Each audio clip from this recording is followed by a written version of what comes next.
far, but FY not really having probably the time that he's looking for here.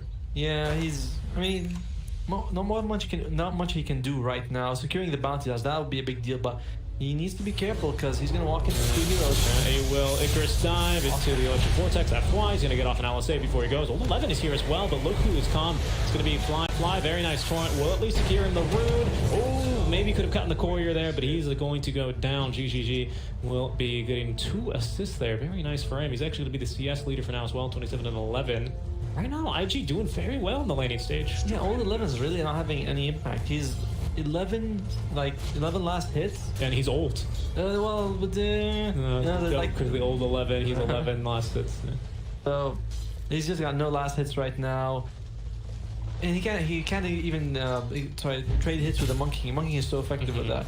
So that's kind of a problem because you really need him to have an impact later. Whereas Centaur, he's got 25 and 6. He's more than double the CS. So Centaur's having a good game. Okay, maybe just checking for a ward there.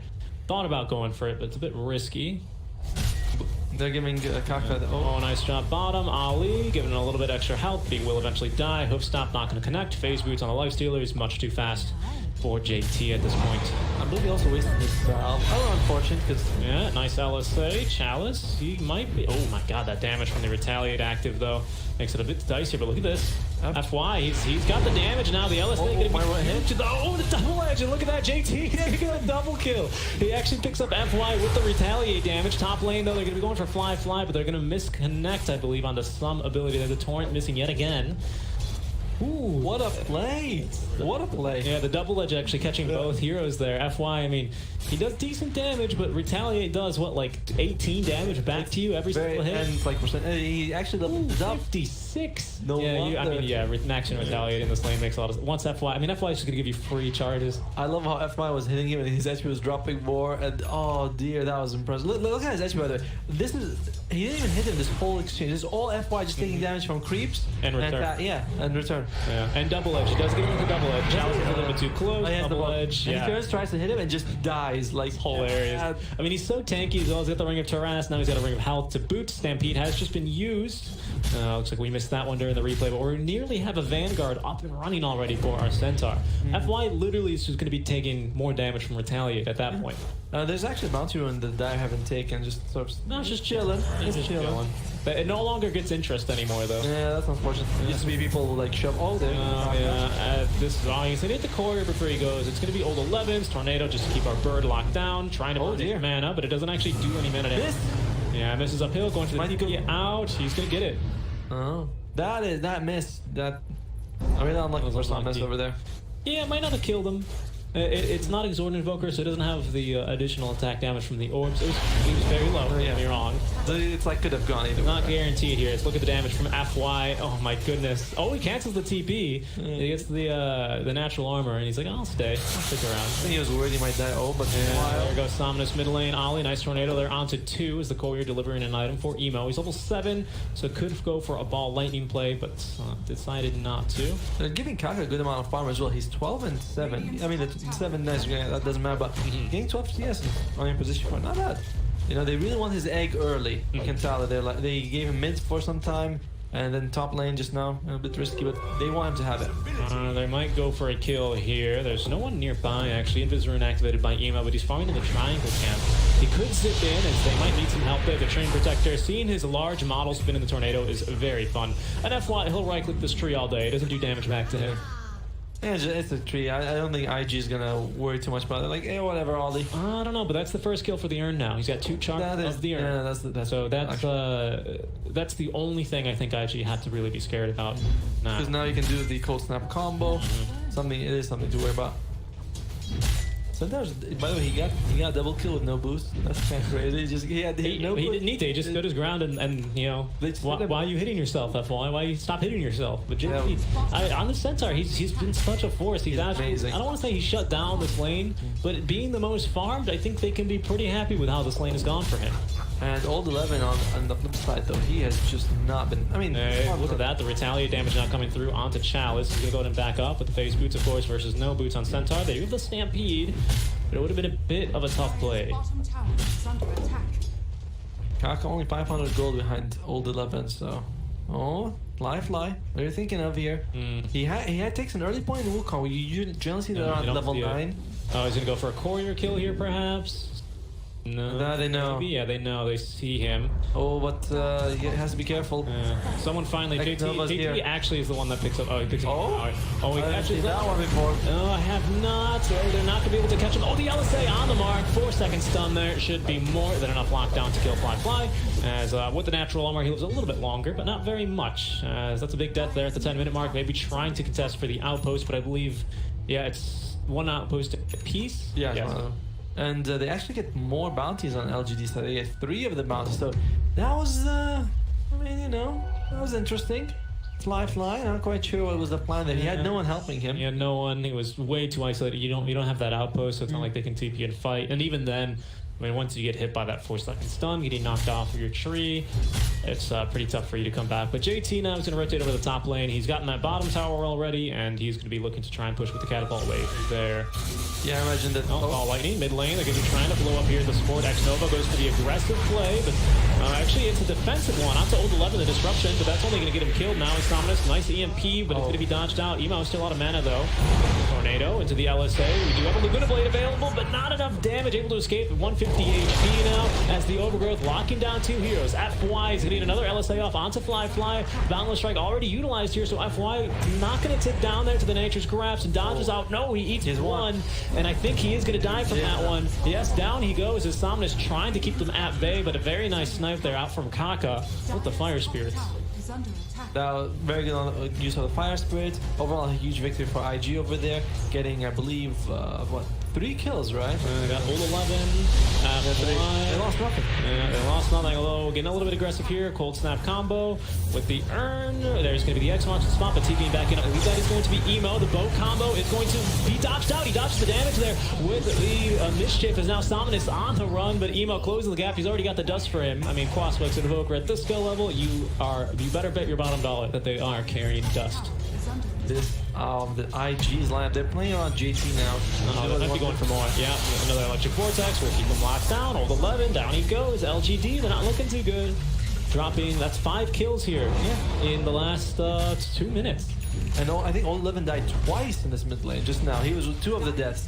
He just died now. He died before in the previous. And let me looking at his net worth. You can see that reflected very nicely. Kaka nearly about to overtake him in terms of net worth as they're going to try and defend this tier 1 tower. Already an Urn available for Kaka. And Vessel's also really good for them. Wait, what? JT got that tower? It must have followed him for like a while, the attack, and then with his return he just killed it. You can return on towers? Oh yeah. Oh wow. All right, fair enough. I mean, it's one of those fun mechanics. Alliance, one time you could return with your illusions on towers. So what they used to do is they had Shadow Demon disrupt the centaurs and then forward to towers, and they would just melt. But yeah, that was patched pretty fast. That's an interesting tactic. I'm not gonna lie. That's an interesting one. I know the Moonglaves one. Oh yeah.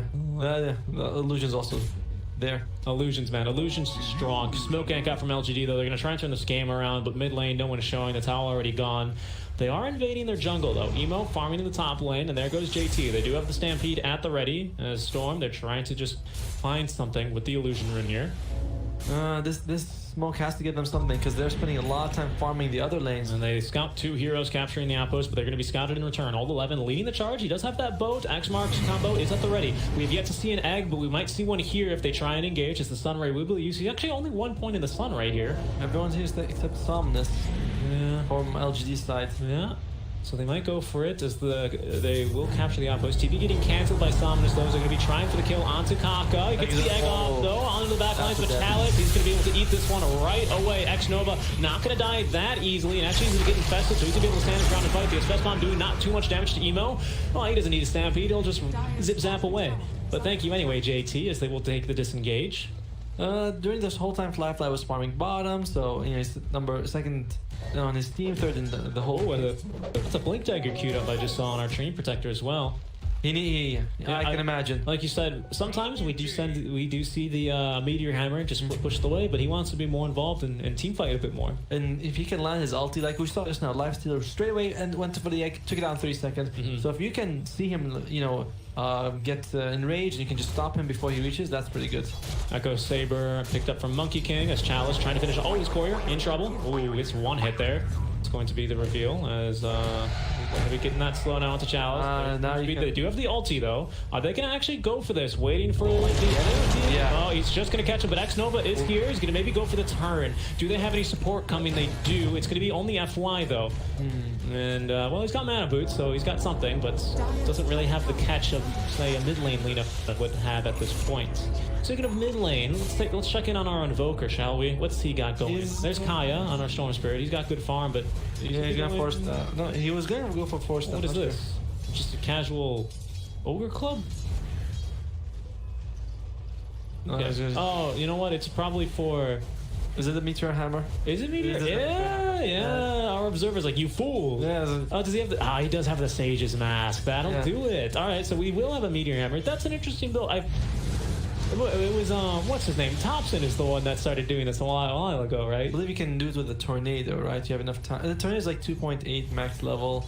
Alright, so I know there's a talent that no one ever takes for the tornado. Yeah, 2.9. That'll do it. There's the talent as well. I'm like, oh no, they got rid of that we should call the observer. Come here, just do our job. Yeah, pretty much. You're doing more than us anyway. Okay, so 200 gold. He's gonna have that Meteor Hammer combo with the Crossflex Invoker. That live time is gonna be fantastic. Bot lane, just Chalice farming.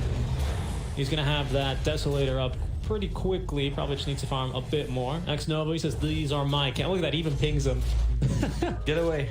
No, that was actually an X-Nova ping, of course. He's like, hey, farm these. I got you. X-Nova's... him and Ollie, just no farm this game. I think he's actually kind of recovered decently. He's not that far from Kaka. Yeah. But old 11. Old 11 is pretty tough for him, though. Phoenix, Kaka nearly going to have the Vessel up in about another 200 gold. So by the time Deso's up, we should also have the Spirit Vessel 2. Old 11 top lane. I mean, what's that? What is he even building here? He's got something on the way over to him now. Maybe drums? Yeah. That's drums. Okay. I mean, that's the thing. He's poor. He's so poor. You have to get that efficient item. That I mean, we got some nice early item. Oh, you already use a balance strike. Yeah.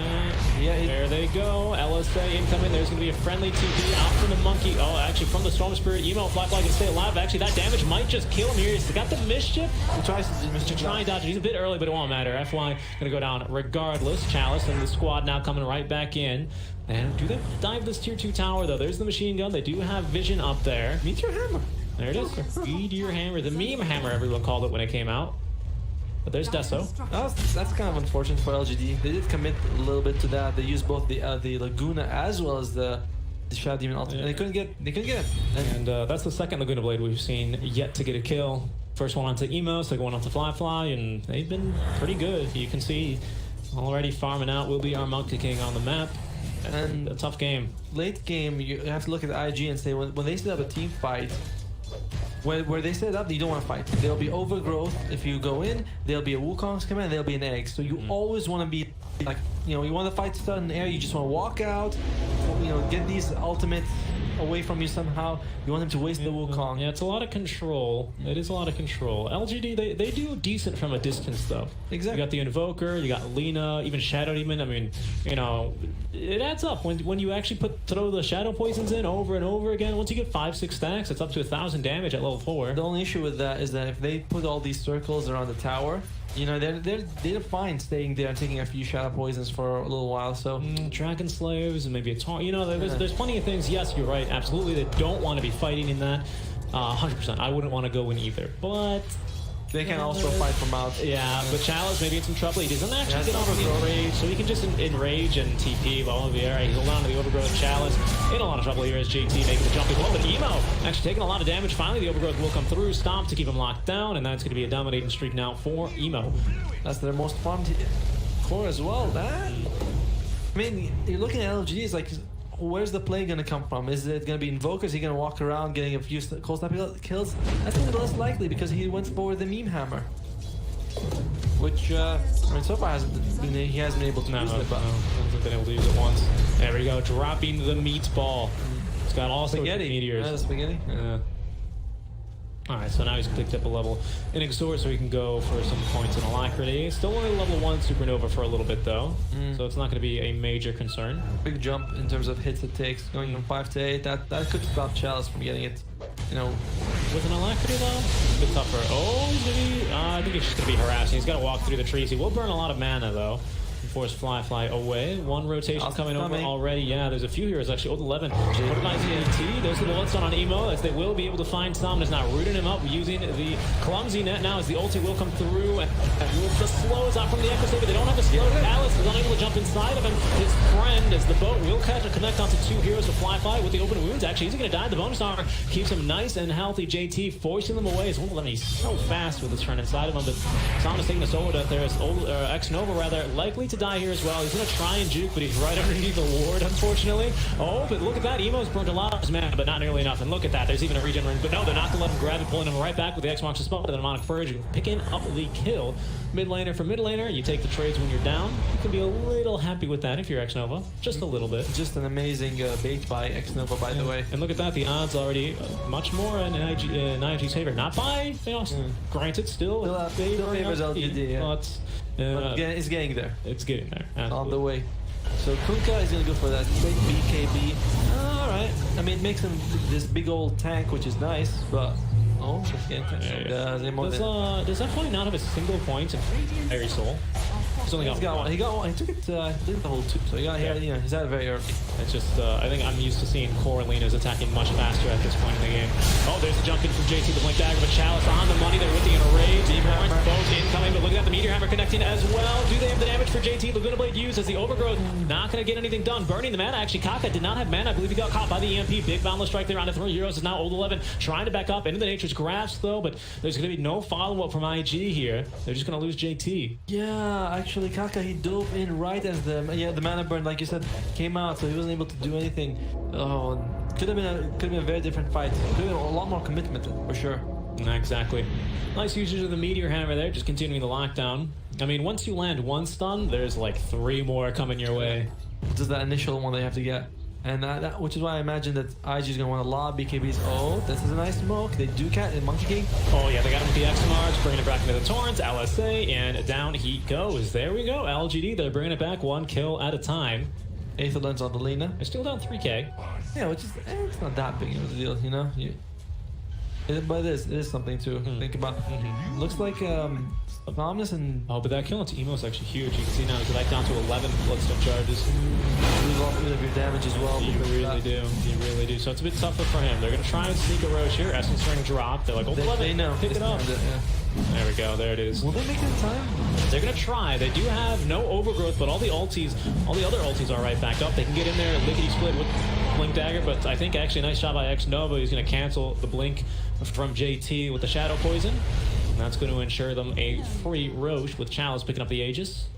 Still an even game though, even though LGD took the Aegis, and you know that's a big deal for them. But IG, they're not, you know, they're fine with it. They're not fine, but they're all right. They still have a strong team fight. They haven't been able to use it, and maybe they do. It's maybe starting to get a little bit nervous for them, right? Whereas 4 minutes ago we saw a solo kill onto top lane Chalice. Now they can still do that, but now they need to respect the team fight from LGD a lot more. And Ollie still wants that Blink Dagger. He's still like 600 gold away from it, but he's committed. Ideally, 700 gold away from it. He's committed to it. They should consider just giving him free farm for a while, not fight until he has it, because that could be a big deal for them. Yeah. He's got the velocity. The tree doesn't farm too fast. Yeah, guy walks right underneath the tower, so now they know they've got wards there somewhere on the high ground. Put him back off. Basher, by the way, on Chalice, so watch out for his man fight ability with the BKB for Fly. Are they gonna just go for fight smoke? It's gonna be broken immediately. Old 11 just farming a camp. He's gonna fall victim here to the 5-man smoke. Chalice as well, though. The Infest Bomb coming out. There's gonna be plenty of ultis now. The Supernova, no one gonna go for this one. Actually, they're gonna try FY, though. He's gonna have to back off the boat, connecting onto the tree protector at the very least, but FY will be left behind. Maybe Somnus, though, could be in trouble. They will connect onto him from Primal Spring, lock him down with the clumsy nets, and even though he gets a nice tornado off, Emo just gonna jump over to the other side of that one and dodge it out. Chalice, ooh, the Boundless Strike will hit him here. JT trying to close the gap. Double Edge will be used. Nature's Grass off the mark, and I think he should be able to escape here. Although, gets the stop off a little bit late, maybe turning for a little bit more damage. X-Nova, they got to save here. and they're gonna chill. All right, IG, they get 3 fantastic kills. I'm surprised that they didn't even see them smoke. They were like right next to each other. JT, so good this game. Like he's got all this farm. He's frontlining for his team, and you can see all. Love it just get bursted down immediately. Nice egg coming out as well. You know, at one more I was like, do I hit it? And he's like, nope. And okay, he does get X marked though. Fly. Oh yeah, fly. No BKB this time. Oh, nice bash there. I mean, he was going absolutely nowhere. Nicely done. Getting a little bit too aggressive there, getting the tower. Yeah, he gets the tower. So at least he died for, you know, an objective. He did indeed. All right. We got a game on our hands. We do have a game. I mean, does it kind of feel... It feels a little bit like me. Correct me if I'm wrong, but it feels a little bit like Chalice versus the world a little bit at this point. Chalice versus JT. Chalice versus JT. I mean, I want to say more than JT because Emo presents a problem as well. Fly. Although he is quote-unquote under-farmed, he's still more farmed than Somnus and Old 11. Is Old 11 just looking for a bird. Going bird hunting there into the trees. Yeah, Old 11, it'll be hard for him to do much of this game because he's just a big tank. You know, he tanks for your team.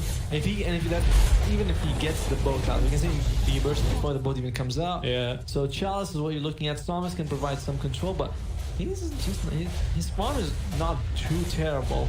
But it's not really what you want from your mids. Nice job there, out from tree. He cuts the way, but tier 1s, of course, with no back door, and well, you got plenty of tanky heroes there just to do the damage.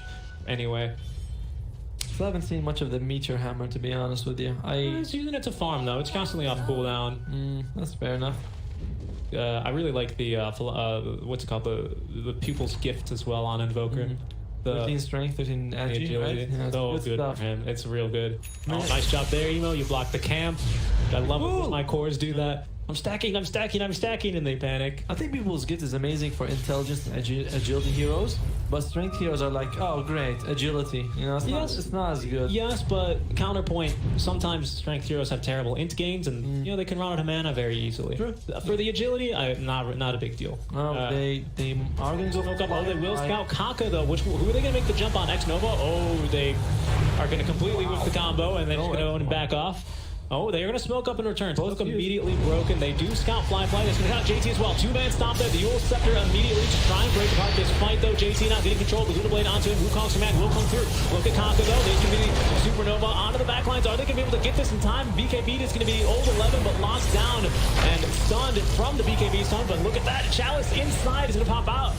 Oh, nice job there with the Esther trying to stay alive a bit longer. Meteor Hammer, is it going to be able to catch our Storm Spirit? Oh my god, it will! Look at that, they even get a bash on him, I believe. And another one, Cold Snap, though. He's going to be able to get the Zip Snap and away. Cold Snap is going to be ending. Emo is going to be out of there. But LGD, they trade a 2 for 2 at this point, and considering that they whiffed a boat and Torrent to start it off with, I think they can be pretty happy with how that ended up. Yeah, that was a great fight for... I mean, not great, but that was a pretty good fight for LGD right now.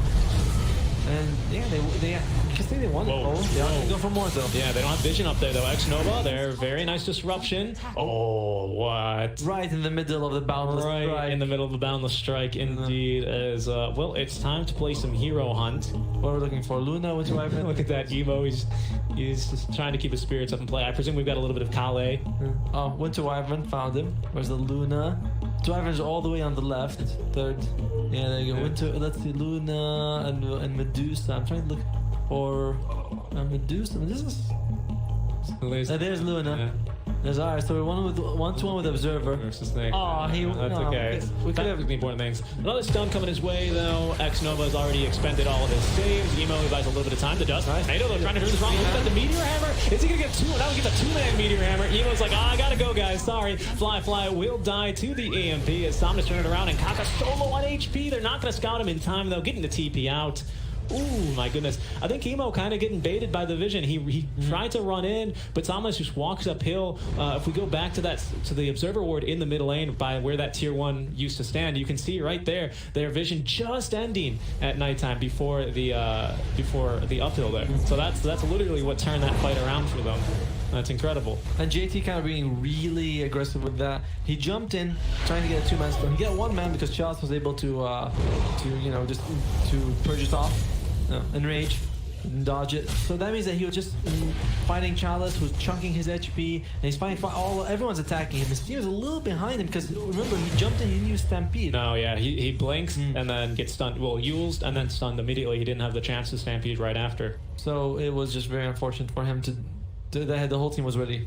So LGD take a team fight, and it wasn't pretty, but they definitely took it. They did it, and they've evened it up here. 18-12, the kill score 6 out of their favor, but old 11 with a BKB is a bit harder to kill. Although he went for the egg there, and didn't really work out for him. Yeah. He got overgrowth immediately after, but a BKB on him is nice regardless. The Blink Dagger on Churn Protector allows him to really get into a better position here and you know, land some more important routes through BKBs. And I think Starster just got his BKB as well. This is the yep, it's fresh too. And second BKB. So IG, while they're not on a timer, you could say this is a very big peak for them. They have the Blink Dagger on the tree and they have the BKB on the Storm. So their team fight's really up there.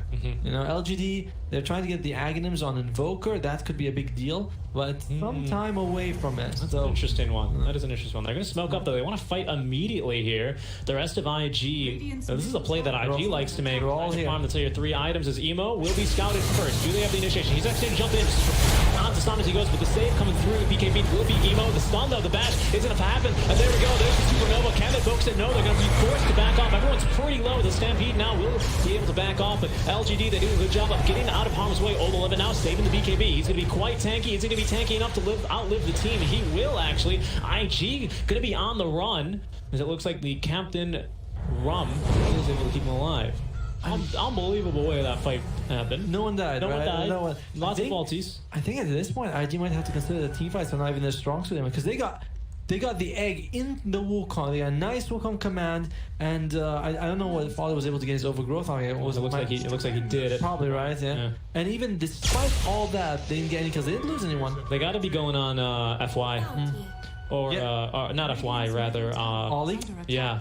Yeah, you have to start. Or X-Nova rather. Shadow Demon. He stopped that fight in half. One tornado comes out, and they're able to just cleanly disengage. It completely shuts them down. You have to be able to jump the supports. Shadow Demon is one of those really annoying supports where you go, oh great, we didn't kill the Shadow Demon. Now you know he's going to be able to disrupt and basically reset the fight. Same thing with an Oracle. Like, oh well, if we had killed him, so. Yeah, IG might have to go back and really rethink about, are we going to take team fight? You know, do we just wait until someone shows himself alone in the lane? Might go somewhere else. AC rather completed for Life Stealer.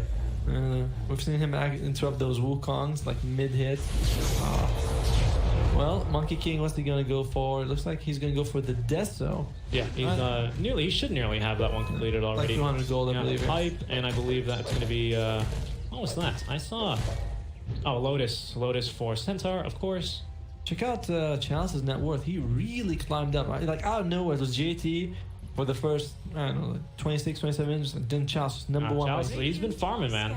He's been farming the whole game. He knows how to farm, which is like surprising because offlaners. I'm not saying they don't know how to farm, but you know, it's sometimes a little bit surprising. I guess they do know how to farm, right? Because like I said, he played offlane during the time where it was, oh, all I know how to do is farm the jungle. I don't know. You know, there's 3 heroes here. What am I supposed to do? Train Protector holding on the Telescope, as well as the Philosopher's Stone. Like, Telescope will give him a bit more blink range, which is nice. So, what does Kaka have for his neutral item? Invoker's got instant swing. Oh, he's got the quick ending charge. That's pretty good. Nice for a Phoenix. That's pretty good. Long cooldowns. Kunkka also has the Greater Fairy Fire. That's nice. He's going to be going for as well a Lotus, which is going to be fantastic for him. He's getting targeted a lot in these team fights. He's playing the same. I mean, they are both offlaners. He's the offlaner. Yeah, he's playing the offlane role. So he's got the BKB. He's got the Greater Fairy Fire. He's going to go for Lotus Orb. There's a lot you have to chew through to kill him because, of course, Coco's Rum is going to be active the whole time. We got 33 minutes nearly into this game. Where there's a tier 2 taken down by LGD. How you feeling about your prediction at this point? I mean, look. I mean, we said LGD would win this one, right? It's favoring more and more towards them. You know, as it goes later? It's going more and more towards them. We're just seeing that IG cannot kill them. If they can kill X-Nova first, or, you know, take him out in FY, then we can see a fight. But otherwise, Sunstrike, just Scott Roche. You know, it's amazing. We see a gem purchase. This is one of the few games we've seen with Scott D might walk into him. Oh, yeah, they got vision there. I think it's kind of obstructed by the tree. Ollie might want to make the jump there. It's X-Nova going to invis. Lots of pings. They want to go for FY first. The disruption, though, buying a little bit more time as the torrent will be coming through. There's there's Emo with the jump, immediately blowing her up. As now going onto the score. FY in trouble. As there's immediate overgrowth now onto 2, but a lot of damage. Chalice actually dodging it out. Supernova now on the backline's committed, I think, a little bit early, as well as that BKB. Perhaps expecting him to fight with the buybacks. But now Emo does not have a BKB, and LGD ready to re-engage in this fight as well. Fly at the tier 2 tower. They have caught a Phoenix into the boat. He goes and, well, just absolutely exploded. Did wait, who took the gym in that fight? Did the Phoenix get it? Because I believe it was on Shadow. It was on Shadow Demon, yeah. It was on Ollie, or my bad, X-Nova. It doesn't look like we have the gem right now, but they're gonna like, might have stolen it. They're trying to go for a roast. It's though by the courier. Yeah, Trim Protector's got it now. Thank you very much. Forcing 2 buybacks. It's 2-1 in terms of buybacks. Oh, they might not be done fighting here. There's well, IG, they normally like to fight here in this area. This is their favorite. This is their area to fight. FY or Fly rather, immediately breaking the smoke, farming a golem cramp. But look at this, LGD gonna fight IG. You're approaching me. You're approaching me. I think they've scouted a Fly. Oh my God, they nearly catch him with a tornado. He's able to jump out of the way of that one. Wow.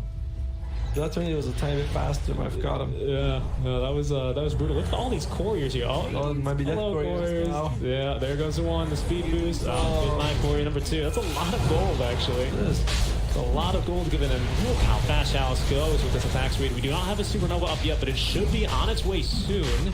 As there we go, 15 seconds. I'm not sure if this Wukong is interrupted, however, by X-Nova. As very nice tornado there. Will catch 2. X-Nova getting blown up. That's going to be die back on him. Fly, the Stampede coming through. It's going to give him a little bit more moves to play with now. It's, oh my goodness, a very bad Wukong's command.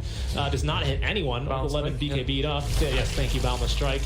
They're going to be trying to go back into Roche now. Old11 did pop his BKB there. Final Spring, Meteor Hammer, just to make sure no one else can jump in. As Chalice, he's going to be able to snatch that Aegis as well. But a very nice overgrowth, though, into the Supernova. Look at the damage to it, down to 3. They're going to be able to lock down 2 heroes as well. Emo gets a kill. The Boundless Strike this time, it's perfect, and they are going to be able to burn through the BKB. Stamina is going to buy back now as FY with the Yule Scepter trying to keep himself alive a little bit longer. Emo nearly out of mana, but the tornado coming in is going to catch 3 heroes now. That's going to allow Chalice to get a little bit more time. And there's a kill now onto Phoenix, a dieback. As buyback will be Ollie, that'll be LGD. A bit awkward for them. I'm not really sure how I feel about that overall. Yeah, because they got the Roche, so obviously they had all that gold coming out from it, but then they just lost straight away, and they killed Kaka. They committed another buyback as well on a core. What were you seeing in this fight? Look at how tanky Chalice just walks out of it. Well, amazing! This was amazing overgrowth. I'm not sure the egg would have been better. It would have been better if it was more on the other side. But I liked it. I think it was fine here. It was fine. It was fine. I think you don't want to waste any time from the overgrowth. I think FY actually misses the stun after the tornado. If you look at the tornado here, I think he takes it out a little bit too soon or something because it doesn't hit. So that could have been a kill. That was a big deal. They missed it on very well the could have been a kill to Fly. Well, he's going to be able to get away thanks to the grace of FY God, messing up the combo. He did. I mean, the thing is, it's not really his fault because tornado timing changes. You know, it increases as the game goes on. If you have a time strategy, it increases even more. Yeah, do we have that eggs actually for Somnus yet? I know he was queuing that up. No, not yet. He's actually going to be going for the Scythe of Vice first, but he did buy back, so that's going to be pushed back by a little bit. IG, I don't believe they buy back on any of their cores now, do they? There was a Supernova to buy back, and Ollie bought back after that fight. The only person who has buyback is JT. That's pretty impressive. Yeah, lots of buybacks were expensive for that fight. Thomas is so fast with the lifesteal in him. Yeah, max move speed, unsurprising. Leveler is the first tier 4 item taken. Yeah, tier 4 items are available now. So it's tense, man. It's a tense game. And as like IG's team fight's still very strong. LGD, it's like the game goes on, they might have it, but the farm on old 11 on Thomas 12k on your mid and Volcar. Timeless Relic picked up here. Who do you want to give that to for LGD? Lena? Yeah, probably the Lena. Shadow Demon is also not bad, but he doesn't really do damage, so half of it is wasted. Invoker is also pretty good. Yeah, but it messes with a lot of his timings as well. You know, I mean, I feel like once you play an Invoker, I mean, I looked at his Dota buff real quick in between our short break.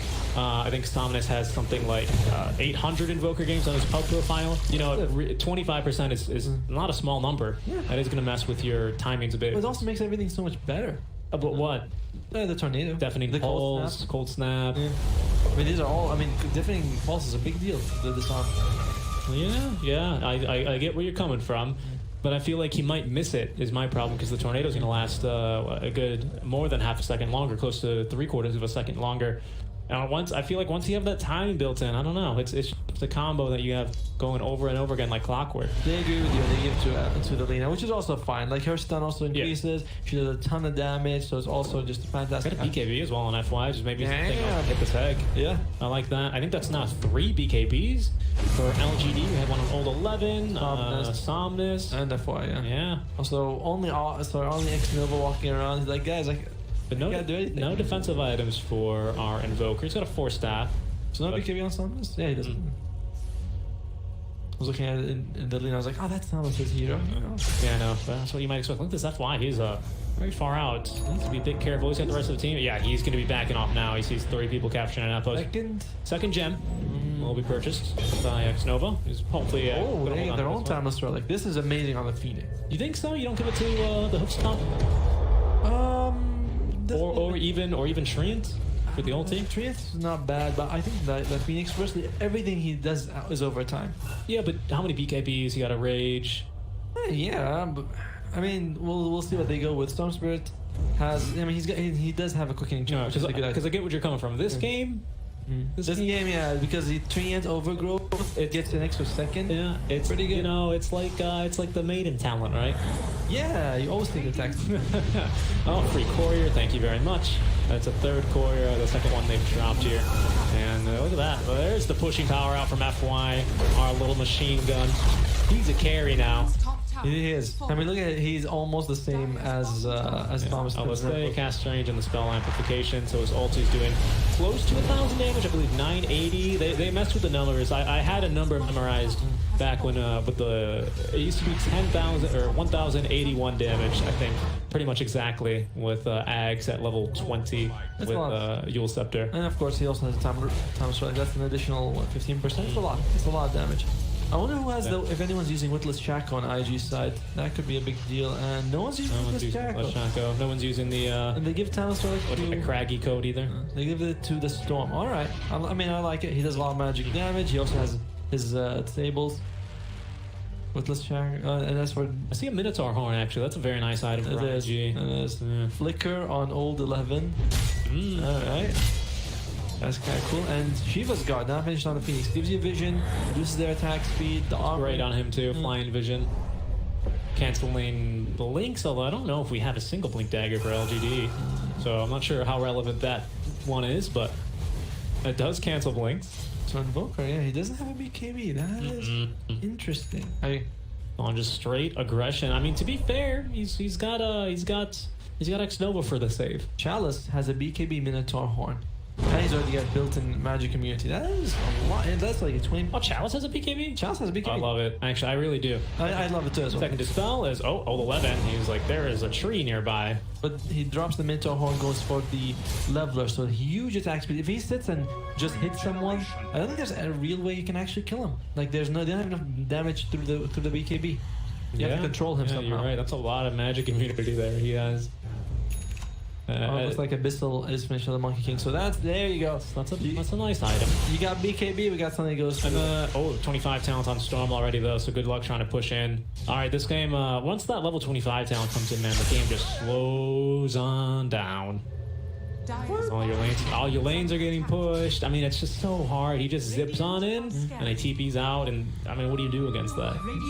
It's so crazy that Storm is like one of the, if not the best level 25 talents, because it just changes that. It makes the hero so good. I mean, he's already so good, but so hard to push. What's the worst 25 talent that you remember right now? The worst one, huh? I think the Macro Pyre pure damage is kind of garbage. Really? Yeah, I mean, I like that one. The Ice Path 1 second no. too good. Well, that's not what I'm saying though. But like hero has two. I'm talking about a straight up bad talent. I'm thinking the Techies one for the damage. I think both of his talents are actually pretty bad. has the damage one as well, which is that's pretty good though. Yeah, I've seen it. You call it the Tide washing machine. Oh, you might be careful though. Yeah, Jump there, get the hex. Oh, the tornado will catch him. The dispel though, they know that they've caught him here. Sunstrike just to be able to scout him. They can actually chase this Old 11. He just wants to farm the Wildwing Ripper here. All right, he's got it. There we go. Was that 46 gold worth your life, Old 11? To him, maybe. I'm still trying to think of the worst level 25 talent. That's a hard one, man. Because a lot of them look pretty good. Yeah. Well, that's the idea, all right. That's supposed to be like game changing. They're gonna go try and hunt in the LGD jungle, but they're not gonna find any fish there. using that Shiva's guard. For the vision, just... Come on, Kaka, you know the the smoke would break. Oh. Monkey is 25. Oh, they are going to be able to break him. There's going to be the Abyssal Blade forward. Look at that, the damage. The Laguna Blade will be able to blow up a Fly now with the Abyssal Blade. Maybe trying to get it level 25. Look at that area of control. But the control onto our Phoenix is not enough. Oh my goodness, very nice. I don't know what that was. The Torrents catching Ollie perfectly as Lifestealer will be rooted up a bit, but he goes right back in and just chews through that tree. LGD get a 3-0 just like that. This might be at least one, maybe even 2 lanes of rack. Yeah, they doesn't have a buyback. They don't know. I mean, they don't know this, but they just go straight for the game. Train Protect, he buys back just to give that tower some armor because they know this is very desperate. You got a leveler already though. What difference does that really make at this point? It's like 1 or 2 hits, right? So, and they need every second because. Very lucky for that one creep to be alive. It's going to buy them enough time to probably get this tier 3 tower. Old 11, just are they going to go for more? Possible. I mean, look at it. He just, it's gone. It's so much damage. I mean, with the Deso as well, it's not a chance. I'm surprised they don't give, what is it, Havoc Hammer that gives the minus armor. There's backdoor that will kick in, but it's gonna be disarm. Yeah, the creep already there. Once they pass that signpost, that's about the time backdoor will stop for the high ground. It's gonna be a second lane of barracks. They might be able to get all 3 here, to be honest. That might be a tall ask. I don't think so. I mean, look at this. They're going to go right for it. 20 seconds. I mean, you're not scared of the Phoenix. He doesn't have Supernova, and you're very well aware. Fly will have another Wukong's command and a BKB, but another 10 seconds is the Tornado shyly missing him. Although the Sunstrike actually is going to find Fly. He's going to be hexed up. The Torrent is going to connect on him. Look at that chalice. The Abyssal Blade on the money. Dead for 100 seconds. I think that's going to end up being a power play, I believe. That is amazing. Yeah. I mean, it all came down from Emo just jumping with no mana, not saving for buybacks. He must have bought an item. What does he have actually? In the refresher shot? Oh goodness, I hate to just be the naysayer, but I don't know. The Orchid one. I don't really know how they're going to try and turn this one around, to be honest. I mean, against Megas, yeah, they defend Megas very well because, well, you got JT who can just stand there and the creep will kill himself on them. You got Storm Spirit who can push out the lanes. No, they're just, I mean, that's a tall ask for them to be able to get it in time. And look at that, Old 11 is going to go for the Aghanim Scepter. Just the unpredictability now. I love it. Has he taken the Torrent? No, I believe that's the, what is it? Yeah, the Strength Talent instead. As Ollie going to do whatever you can to try and slow down the push here. They need Fly back in the fight, but no buyback. In fact, not a single buyback whatsoever on IG's side. They're all going to be on cooldown or not enough gold. Look at that, Fly actually off of it by 700 gold as LGD. They're going to march up to the high ground. They actually have vision. They got wards here. They're unwarded as they're going to be jumping now onto Kaka. They're going to be able to blow him up nearly instantly. Emo trying to go on to anyone, but everyone's just magic immune now. Somnus in some trouble, but he's going to be able to eat the cheese. He is good to go in fighting shape now as they're going to be forced to back off. Yule Scepter onto JT, but the boat incoming. It's going to be a little bit off the mark. I mean, they're just dying everywhere. JT as the GG will get dropped. LGD. It was looking a little bit shaky for them at the beginning, but they turn it around, and they will be taking game 1 in our grand finals. What a great game that was. That was like, it was really back and forth. You know, we finally had one of those games that we've been waiting for. That's just 2 teams really neck and neck the whole time.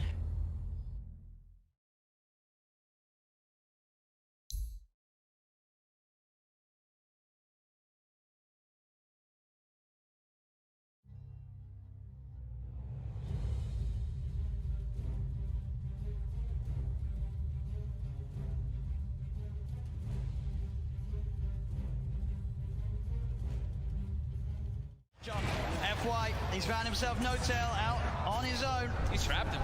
There's No-Tail. Is he going to get any sort of backup? No, there's 3 still dead on OG.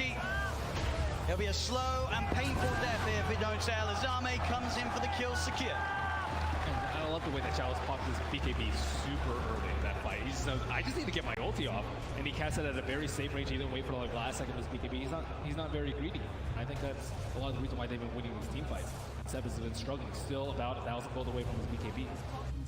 Yeah, this Brewmaster is a display of perfection, really. It's the highest level in the game with his Bloodseekers. And doing damage. One of the most damage in the game as an offlaner. Now has full Shiva, so even more ways. He's pretty much itemized entirely just to be like, Ana, I'm ruining your game. I've got Radiance, I've got Shivas. You're going to struggle so much in these fights as Phantom Lancer. Eric's did his best to keep Ana alive, and but Ana wasn't able to do damage because of his rupture. He wasn't that low on HP, but still can't run around. Seb. Oh, I'm as ninjas here.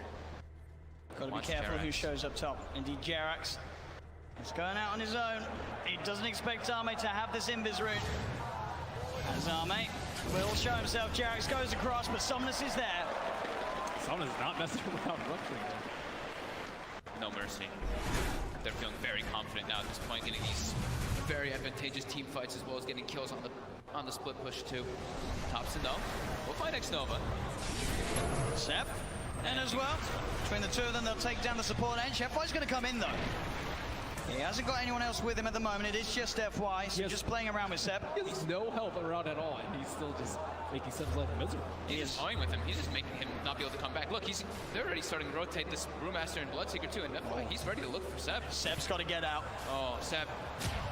As indeed FY, the patience keeping that control on Seb, buying time for Chalice to come in. Anna is going to look towards the Tusk.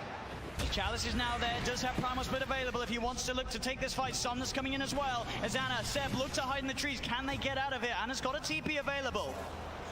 He's into the trees. He's going to show himself in the lane though. They're going to continue to head over. They are going to see Seb make it out in time. They don't have a stun. Anna, can he get out as well? He can. OG will avoid that rotation from PSG.LGD.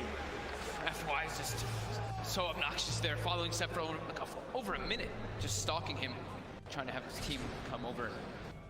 So that's about, a minute without Aegis being used for LGD. They have 2 minutes left, I would say, to capitalize on this Aegis. Oh man, looks like he is leveled up the L. Pretty much back to a 50-50. PSG.LGD 2-1 up at the moment in this best of 5 grand finals. 1 game needed to secure the championship title. And at this point, they are ahead here in game 4. No-Tail hasn't had time to gather a full army of Ancient Pigs. Right now, he just has the Ancient Black Dragon. You really want those other auras when you're at a big disadvantage in these team fights already. Yeah, it's tough though, because Jerax doesn't want to be following around his Chen, giving him the Aghanim, so. As Thompson, he does have a Lincoln Sphere picked up, and they should have the BKB finished on Seb too.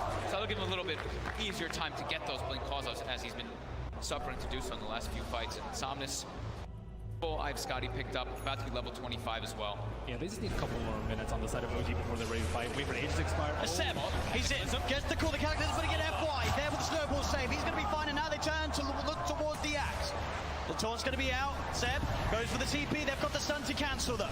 Seb held back for now, Thompson trying to offer his best from the side to provide some sort of safety, as he will get Seb back. They're able to get Seb back to safety, and Thompson, he's running away. X-Nova's there with the wraparound, gets the slow off, gives the vision for the snowball. TP from No-Tail's coming in towards the stride, but Thompson, he's trapped. That's twice in the series that X-Nova just comes out of nowhere. Like, he's just on a warding expedition, then he just ends up wrapping behind these people constantly. Perfect time. Perfect timing, and has the Senton creep to boot. And look at these deep wards that he's placed during that time that he was running around doing so. He now has full vision of OG. Yeah, he sees Ana farming these Ancients right now. Oh, Ana. FY just giving so much information for the team. He's got eyes on him. Get the punch on the wrong target, but the snowball pass will catch Ana. Ana, he's in trouble. The blood right silence connects. He's got the man to back up in a second, but can he really play his way out of this one? He cannot. Ana down for a minute and a half. Just having all this vision. X-Nova throughout this whole tournament has had the best vision in every situation, even when you wouldn't expect it. You're just like, oh, they're fighting on the left side. They're not going to have vision over here. But no, X-Nova always seems to have those prepared in every situation. And he has some incredible foresight to be able to have these wars that just lead to really clutch pickoffs. And Axe has not spent his money on BKB. He has the money, but he might be looking to save for buyback. We'll see if any of the buybacks do get forced out. Thompson's still dead for 15. Ideally, he doesn't buy back it. They may have to buy back on Ana. He's gone for 50 seconds. The split coming out from Chalice. He's ready to push in, look for the stun on No-Tail to hold back the Chen. As the mid-racks are exposed, PSG.LGD, 40 minutes in, able to open into the base and clean out this mid lane of racks. Still Ana holding on to that buyback. And they're going to keep going here. They really want to force this PL to come back here. Stun onto Thompson. He will blink dodge it. But another tier 3 tower falling incredibly fast. They really don't want to use it. Seb jumps in, gets the call onto FY. There's the buyback. The Cataclysm isn't enough to do anything. It isn't. PSG.LGD still fighting strong. Thompson getting focused by Somnus. Seb taken down by Arme. The triple buyback's now out. As Ana in trouble. He's pulled back for this one. The deafening blast onto the 3 of them. Knocks them back, but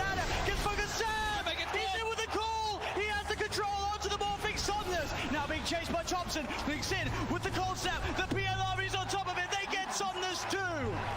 As OG, they have to expend 3 buybacks, but they hold on to the top rack. Somnus now down for 2 minutes. No buyback available on this Bloodseeker. Yeah, he's 400 gold short of it. It's up in about 8 seconds. OG, they have to make so much happen here. They have to push out all their lanes. 2 of the side lanes are already gone, but I think trying to get some kills here, like on FY here, would be very ideal. I mean, look how close the Brew is at 25. I mean, So close. With that primal split cooldown. Oh, Thompson, he sees it FY. He's used the snowball. He turns with the combo FY with the self-heals, but OG, they've surrounded him. Seb jumps in with the call, the blade mail. FY's gone. Instant buyback into FY. Still that scary, scary time for LGD. 75 seconds without Somnus. OG have the full 5-man pushing in all 3 lanes at the same time as they approach LGD's base. I don't even know if I give an edge for this team fight. I mean, LGD are been gold, but no blood take over 60 seconds. This could be disastrous. He's got a full BKB on Seb as well. Chalice really wants to hit level 25 before he pops that primal split. So close. Just got to be careful, Seb. Looking for that blink initiation. Chalice is stepping back. They give him the tome. He needed like 5 experience, and they gave him the tome just to make sure that he gets it anyway. Just playing as safe as possible here. Looks like OG don't feel that the window is big enough for them to push in whilst this Bloodseeker's still dead. They'll back away. They can't count. They bought back 3 heroes. They weren't able to get any T30s, and there's no Roshan up yet. Big Daddy No Tail's praying for a Roche right now so they can get that refresher, but it's not going to be out. And maybe we'll dodge a bullet. At least they got a good amount of economy off that, right? It was up to a 15k gold advantage, and they chunked it down to 7. Same thing with experience. So they did get quite a lot out of that one, but they ideally wanted to get at least one of those sets of racks to get some momentum pushing in with those 3 buybacks used. Absolutely, it is this really scary moment of the game now for OG. We're about 5-6 minutes still without those buybacks available. If PSG.LGD can find that one team fight, it could be the team fight to win TI in this window of time that they now have presented to themselves. Ana's gone full in for that butterfly too. As they pick up also an Aeon discount Jeremy, so protected and DD did spawn, however, was killed. It's also pretty scary for Maybe right now. He only has a 5-second BKB, and he does a lot of damage and will get wrecked by the X-Blade Mail call if he finds him, especially with his BKB now. There's not that many ways to stop him. It's just all about FY and Chalice, right? Just either saving or just getting into the midst of the fights and not allowing OG to get the picks. And the spark, it's going to be dispelled. Let's get dispelled. He's in the trees, they're on the high ground, they've got the vision with the Shiva's covered, Anna's on his way over, they've got the snowball down, there's the counterblade set, jumps in, he's able to find the call onto Challenge, but Challenge already got the BKB out, the Sunstride's going to be down onto FY, but FY will survive. Seb pots the BKB, he'll try and stand his ground, but Seb, he's going to go down, no buyback on the axe, as Jarex as well, surrounded by PSG.LGD, the Eon Disc will proc, but they'll fight through it. He has to buy back immediately. Look at these creep track by these Force Spirits. On the bottom row, they have no creeps in the mid lane. Sienna still holding on to that buyback on Jarex. But as Ben said, the creeps aren't here. It's backdoor. Can they breach through it? It's not looking like it right now. Maybe everyone hitting the same one. That creep cutting, is it enough to hold OG in the game? You see No Tail's already running to just, he doesn't care. He's going to throw his life for this. He needs to just keep these creeps out of the base to keep that back door up. He doesn't care if he dies. Which he certainly will. As they get upon him, they find his life. 1 minute now without No Tail and without Seb. Thompson, Anna, and Jarex. The only 3 heroes that can offer their defense during this final minute, this final stand. Jarex is really trying to hold on to his buyback. As Chalice split of course up once again. They're finishing off this second set of racks. He's got the Cyclone holding Anna up in the skies. As this racks on the top lane will fall, the melee rack's gone. PSG.LGD playing this carefully. As they'll go down towards the bottom as well. Arme, doppelgangers, he's losing a fair bit of mana as the PL. Still able to shift back into that Morphling if needs be.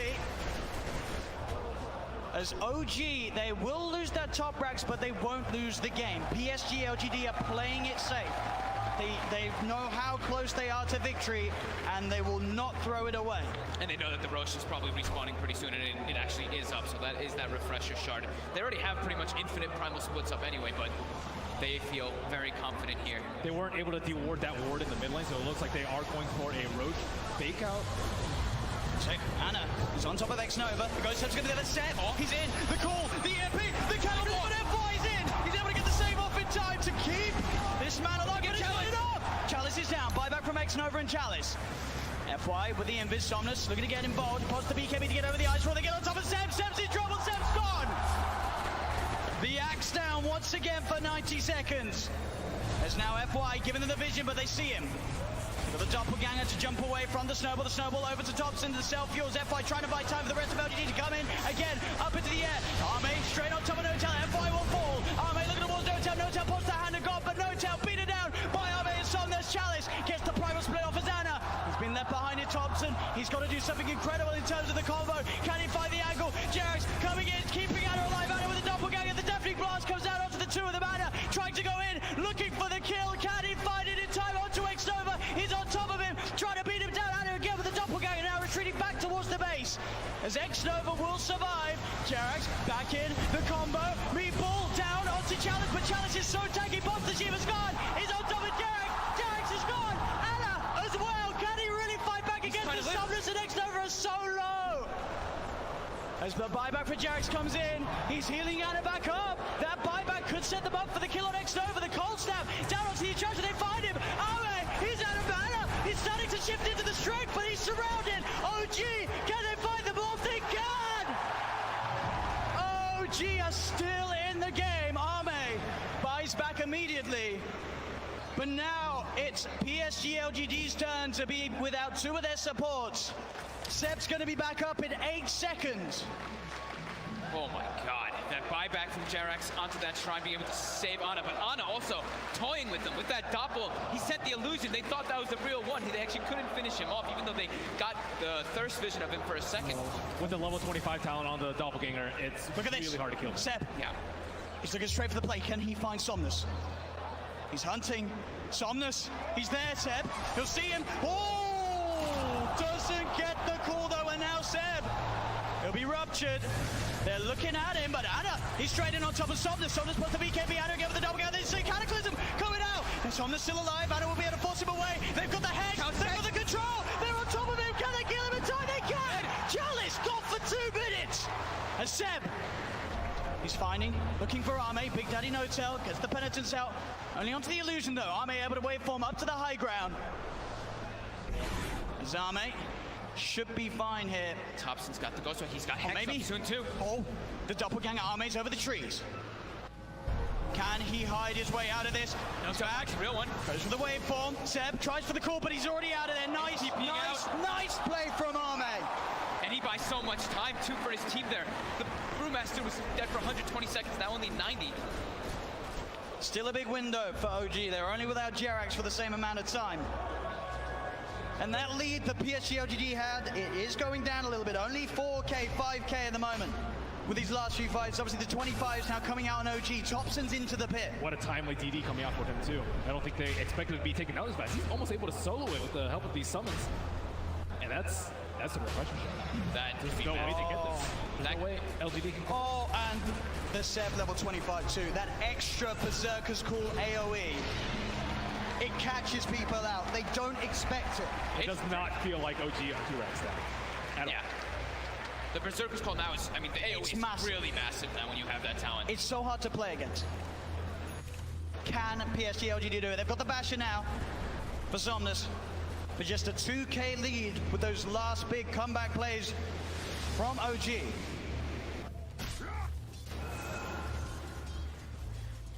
Still 30 seconds without Chalice. Double Hex coming out now. Thompson and these 5-second BKBs. Yeah, I mean, they were crushing with their BKBs. Oh, being spotted out. Got the vision. They're on top of him. Thompson, he's in trouble. The nullify comes out, but he got the ghost walk off as well as the Hex in time. Now, Somnus turns up. The blood runs down. Thompson!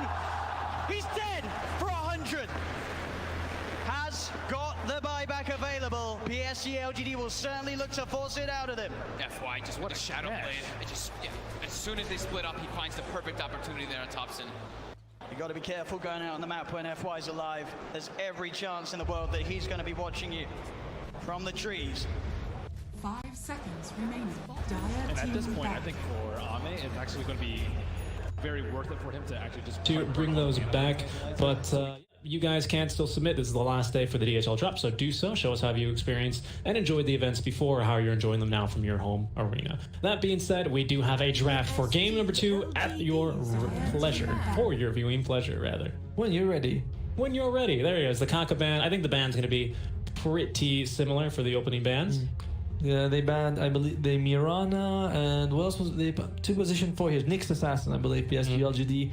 They want to make sure that Kaka doesn't have too many heroes he can play with, whereas IG taking out the Earthshaker. Alright, FY is hero. Earthshaker, Chen, Ember, Venge. Usually they don't like X-Nova there. There's the Ember. I don't really think it was... Oh, pardon me. I don't really think it was a draft issue. No, yeah, it seemed like there was a bit of a timing miscommunication there. Also, they really waited for Ollie to get his Blink Dagger, you know, but they didn't allocate farm for him, so he was getting it very delayed. So that could be something they could just sit and discuss and be like, yeah, maybe we'll wait next time for you to be ready. He may be in position 5, but the overgrowth is a big deal when you have the whole team fight centering around staying in one area. No, and IG gonna ban at this time. They're trying to throw LGD off their footing, perhaps. Yeah, usually it's like LGD is the one who bans Nyx, but IG saying, alright, we'll take it out this time. So we still have other popular first phase bans. Oh, the DK Morana. That's about it, actually. Those are the 3 consistent bans LGD likes to go for. Then they kind of start thinking about it. What do we want to play this time? As we've got maybe drafting at the helm for LGD versus the mid laner as well. Emo at the helm for IG. Still waiting here for, are they gonna go, well, are they gonna go for something like the Rubik or the Phoenix? IG has the first pick, so if you take out the Phoenix, they can take the Rubik, and then Rubik was uncontested last game, wasn't it? Yeah, nobody wanted him. Surprising. Two good Rubik players, I want to say. It almost feels like we're talking about like, oh, LGD, their off lane is insane, you know, old 11 and FY, it's incredible, and then we're like, but also IG, they've got a really good one too. But it's true. It almost feels like number 1 versus number 2 in this one, which makes sense for the grand finals. Of course, you whittle it down to get your best 2 teams here, but it just seems like LGD just coming in with just a little bit stronger there, as we see the Vengeful Spirit bands to round it up for IG. X-Nova really did well with the Shadow Demon last game. I was really impressed with how he was able to always keep his team safe. Yeah, that's right. The only defensive item for Somnus was the Force Staff. Yeah, he just relied completely on X-Nova to keep him alive. And it worked. And his tankiness as well. 5 seconds remaining. Yep, so nothing went wrong with that. He was tanky. That's true. It was Invoker. Scythe of Vice, catching the Monkey King down bottom was, or I guess in the top lane of Barracks was quite exciting as well. So the Mars will be the last ban. So Phoenix going unbanned. One thing I really enjoyed in that game, by the way, is that we saw Monkey King once on a tree as a pig and once as a disruption from Shadow Demon. He just jumped as a big black ball, like, alright, there you go, he lands. PSG.LGD. IG. Phoenix. There we go. There's the Phoenix first pick. I think it worked out very well for them. Kaka, he plays a strong Phoenix. That's not to say, you know, that last Supernova perhaps, maybe a little bit aggressive. Perhaps he was expecting the overgrowth, but it's one of those things where you really have to communicate about the timing. There was also, I mean, you liked it. I think it was fine, but there was that one time when he dived into an EMP, lost all his mana. That was a fight. They needed it. And other times, I think that he could have made it a bit more aggressive, like he cuts off where they're going to go, their escape path, rather than just putting it sort of in front of them. So he played really well, obviously, but was it good enough? You know? I mean, yeah, no, I get where you're coming from. I do want to reiterate the point about JT, though. He does play very strong offlane. He won his offlane. He was the most farmed at 10 minutes in. Fantastic. But he doesn't really play these heroes that like will solo win you the game, like an LC. You know, I feel like a lot of us kind of. I mean, we all like to think we have this problem in matchmaking, right? Statistically, not everyone does. You know, but you know what they say. 1 of every 2 person actually. You know, and there's 2 of us here. Yeah, well, I mean. If you want to throw yourself under the bus, I'm all right with that. There we go, the Snapfire counter for LGD. So maybe they want to throw JT. I mean, give him something a little bit more hard to carry in the off lane. Does he play that style at the end, right? That's the big thing. Yeah, you bring up a good point. He does play a lot of LC.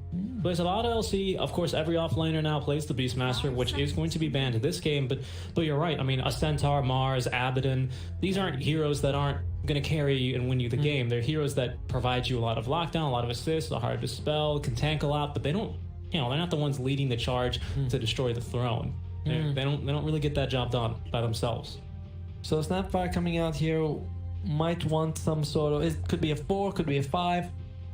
Probably 5. The hero seems to function better in that situation. Well, we've seen it even an off lane Snapfire in this tournament, so it's very open.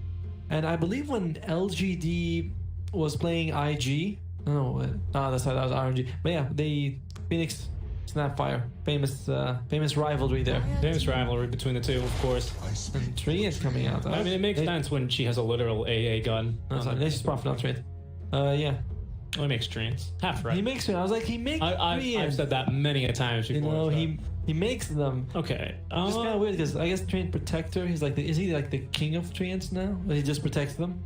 Well, I don't know, because there's a bunch of treant. Well, the lore is like there was this one big battle where LC was like running around with her all army, right? And then like Clinks was there for some reason, and Treant Protector was angry that they were fighting in his backyard, I guess, and he came out. I don't know. Like an old man. The lore for Dota is a little bit weird. Get off my lawn! Pretty much. I don't know. I remember falling asleep to a Slack video. Not that they're boring. I just use his voice to fall asleep to sometime. Well, really. I imagine some people might be watching this and also being like, all right, I'm getting ready to doze off. Let's watch ESL. Fair enough. It is pretty late back in the US. Oh, wow. There we go. Dragons. I mean, well, one of them's a wyvern, one of them's a phoenix. They're not technically dragons.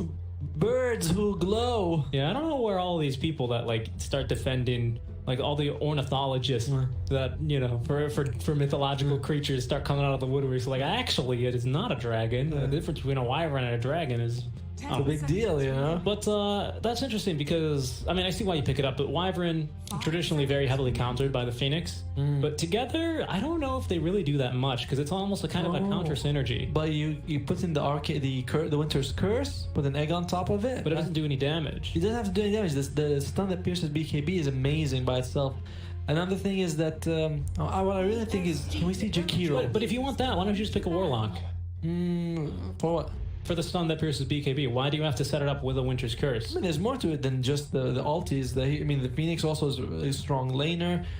He has the AoE heal, a big slow. I'm talking about the Phoenix, though. If that's your teamfight combo, well, you need two heroes to execute a combo that is not that easy. You got LGD with the Queen of Pain, maybe. I mean, that's very nice, actually, the wyvern pick here, I'm not going to lie. But, it's not always every day you're going to get a big old clump of heroes. Then again, Warlock suffers from the same problem, I must admit. But, I don't know, it seems counterintuitive almost to that combo. I don't see it as much as that because I'm focusing more on the Phoenix stun, not the damage. Plus, once the Winter's Curse is over, they'll have a second to sort of get out of that, second or two to get out of the Phoenix egg range. I like it. Plus, it has their saves. There's a lot of heal between the two. No real instant stun though from your support duo, which is problematic. Enemies can just TP right in front of you. LGD has a similar issue, but at least Snapfire's cookie is low cooldown. Yeah, and there we okay. There's a stun. How about that? BKB piercing stun for you. That is 3 of them. This seems like a bit of a wombo combo draft. Very wombo combo, and the Magnus. We imagine is going to go mid, but can also be playing the off lane. I like that we're seeing Madness though. I'm excited. I'm glad we're seeing this hero. Yeah, we were talking. I was like, on the off lane, it's 10 seconds sometimes Dazzle, which is like, that's like when you, for me anyway, when you discover Indian food and you get it so much, and then eventually the spice is not mundane. I still love Indian food, but it's like, oh, the spices, I get it. I'm starting to taste more intricate flavors, but it's not like the go-to spicy dish anymore, right? I'm more used to it now. That's like what Dazzle has become in the offlane, where it's like, oh, okay, it used to be kind of like, oh boy, Dazzle in the offlane, but no, it's really just the same thing. It's like, I've seen it 100 times. What's he really going to do? But I like the Magnus pick here. Me too. Against Quap, though, that's going to be a bit tough for the catch, and there we go. you go, Oh FY. my god. Very out the Rubik, so it's going to be a Snap 5. It will be a Core Furion then. And Queen of Pain as well. We just don't know exactly, is it mid, is it off lane? Same with Nature's Prophet, which we have seen played in the... Various positions. I think probably every single position except for maybe position 5. Cool. IG's draft, one of the things about it is that it won't really lose steam late game because you do have that BKB piercing. 3 things that pierce BKB. So Yeah. you know all these BKBs that you buy, it's not that it doesn't matter, but Right. a lot less effective when RP just comes through. Not to mention that Wyvern ulti scales as your hero scale. Percentage base damage on Phoenix is wonderful with the Sunray. So yeah, very, very good scaling. You're absolutely correct. Another thing is, I suppose with Wyvern they're up against all these squishy heroes, but there's no amazing hitter from LGD except Nature's Prophet. Furion's not bad. Queen of Pain's not bad either. Yeah, these two are alright, but Yeah. you know, there's not like Troll Warlord when he turns around you. No, or not at all, not at all. But I think you can be pretty happy with the 2 you got there. A Jug to go on top, so it's probably going to be the Wyvern Jug lane. You got to slow from the Arctic Burn, potentially to set up for a spin to win. Pretty simple combo, safe farmer potential. What do you think? Do you go all out for this Wombo combo and go for like a Battle Fury on the Juggernaut? Oh, that would be so cool, right? Yeah. The one thing I was thinking about is how many good spells Rubik can steal. Winter's Curse, Yeah.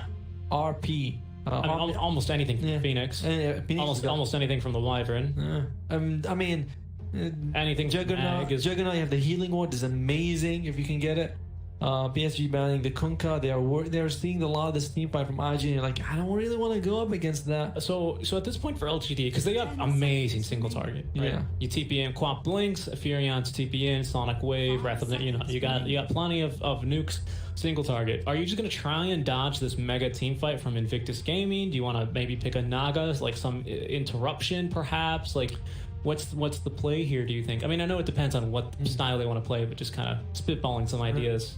I like the idea of throwing a Naga actually, but you'll also be very inactive in the beginning of the game, and you're up against everything. Every one of these heroes has AoE damage that can help remove illusions in the first 20-25 minutes. Yeah. You got the Ice Blast, Yeah, everything, Shockwave, so much. Phoenix, Jumpman, yeah. and even of course Empower, which means there's going to be a lot of. Oh, you don't even need a Battle Fairy. Yeah. Of course, you have Empower. So- how dumb of me to forget that. Yeah. How could you? How could I know? But you seriously, forgot to put in their calculations one of these skills. I might like to see a melee hero from LGD though. Me too, because I don't think that if you have a range hero, you can actually take a team fight. Someone's got to go in. Someone's got to, yeah. I like the Ursa Man. Lifesteal is still available. They throw out the Monkey King, but you need something melee from LGD because none of these heroes, especially Snapfire and Rubik, they want to stay really far back, and they go with the elf that we were talking. That's what I'm talking about. Put JT. He's been winning the off lane. Give him a hero that can scale all of that. Give him a hero that can come to other lanes and be a force. BKB piercing. Every single one of these heroes has something that they can do against BKB. Omni Slash, you can just, he BKBs. I saw it, physical damage. RP, Winter's Curse. Phoenix Eggs, slower, but it's there. It's there. And another thing is the combo between Phoenix and Legion Commander. The Sunray and the Duel can also secure a lot of kills here early on. LGD, it's tough to draft around this. At the same time, they're pretty good against the Egg. Nature's Prophet can show up, and Snapfire as well. Rubik also has a lot of good things he can steal, and Queen of Pain can slow down the game, but they need something. Is it a Troll Warlord, perhaps? I'm thinking maybe Riki. No, That's a classic one. That is the classic. What do you got? Chrono, LC, all these big wombo. That's fine. I'm gonna die. Kill me once. Shame on you, because I'm coming back to kill you again. It's gonna be mid Juggernaut, or at least Emo on the Juggernaut and Flyfly on the Magnus. That Safe lane mag. yeah. Who's locking in our Furion here? It will be. It's gonna be offlane. Yeah, it's 11. Offlane. Okay. Well, that being said, what's your thoughts here on this draft? Do you like IG's chances a bit better here? The team fight? Or do you think it's a bit too complicated? I think that because you have all these big ultis, if one of them messes up, it's okay because you have so many backup ultis to rely on. So I think that IG might be taking game 2. Okay, I see where you're coming from there, but I've just seen the Wyvern Curse screw up so many fights. It's like the Naga song, right? Where it's got potential to be this great setup, but it also can be a little bit of a double-edged sword here. That being said, I kind of agree with you. Looking at our odds, though, they are not in accord with us. Not at all. Not at all. Still heavily favoring LGD, but still lots of wombo combos here make for some very flashy plays. And we still have yet to decide a Mercedes-Benz MVP, so make sure you guys are voting after this series to make sure, or during it, for your Mercedes-Benz MVP.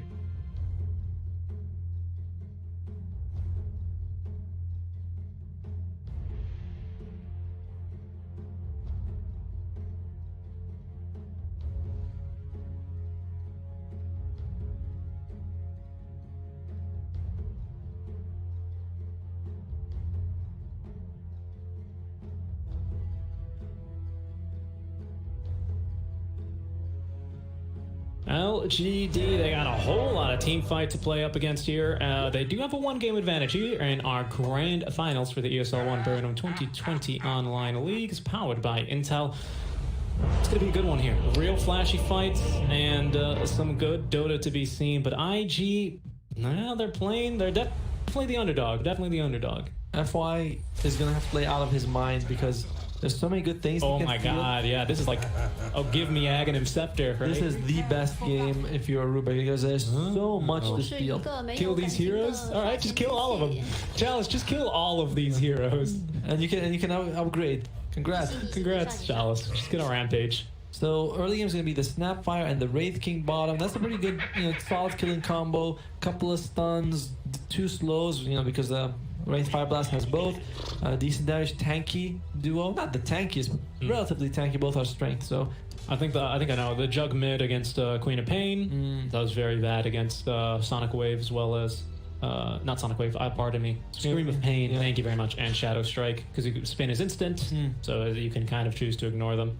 I think the Scream of Pain is a bit hard to dodge, but you can remove the Shadow Strike. It is harder to dodge. Yeah. So we'll see what the Quant build is then against some matchups like the Puck. There we go. Trying to scout at least with the trains. But in some matchups, you tend to see the Quap go for more levels in Screen of Pain, specifically against someone like a Puck, right? It's not too uncommon, but we'll see what this one. Mid lane Jug used to be a thing. I still would say it can be a thing. You get them early levels. Gank a lane with Omni Slash could be quite powerful. Some nice stacks. You always have Fly to buff them up. As once again, the lane shenanigans are going to be sending Fly up. Well, of course, that's the safe laner. Another thing about IG's draft that I like is that they're not really have this period where you can't fight. They're pretty decent in the early game, the mid game, and the late game. They're just able to do well the whole stage of the game. I will say though that their lack of disposable stuns is really worrisome. They have no stun that is not an ultimate. I mean, their best catch is probably going to be. Well, you got a slow from the Phoenix, you got Shockwave, which is a slow. Oh, my goodness, there they go. Speaking of Blade Fury level 1, getting good duration on that one. Yeah. The one thing they can do that too, is Skewer. Skewer's not stunned, but does interrupt TP. You are correct. But apart from that, everything else to stop TP is, hey, do I want to Skewer or do you RP to stop him from TPing away? And Phoenix offers nothing to stop the TP away either. Unless I mean, we have seen it before where someone like TP to an outpost and it was like a 7-second TP. But I have my doubts we'll see that. Look at that damage on the Fly is intense early on. Is IG taking level 1 Splinter Blast. Imagine Flyfell wants quite a few points in Enfeeble. Actually, I think he already has 1 point right now. Enfeeble, you mean Empower, right? Empower, yes. Enfeeble is the other guy. Enfeeble is the bad one. The purple one. Oh, mid lane though? What was that? What happened? That was a double. Emo gets the kill first though, right? Yes, he did.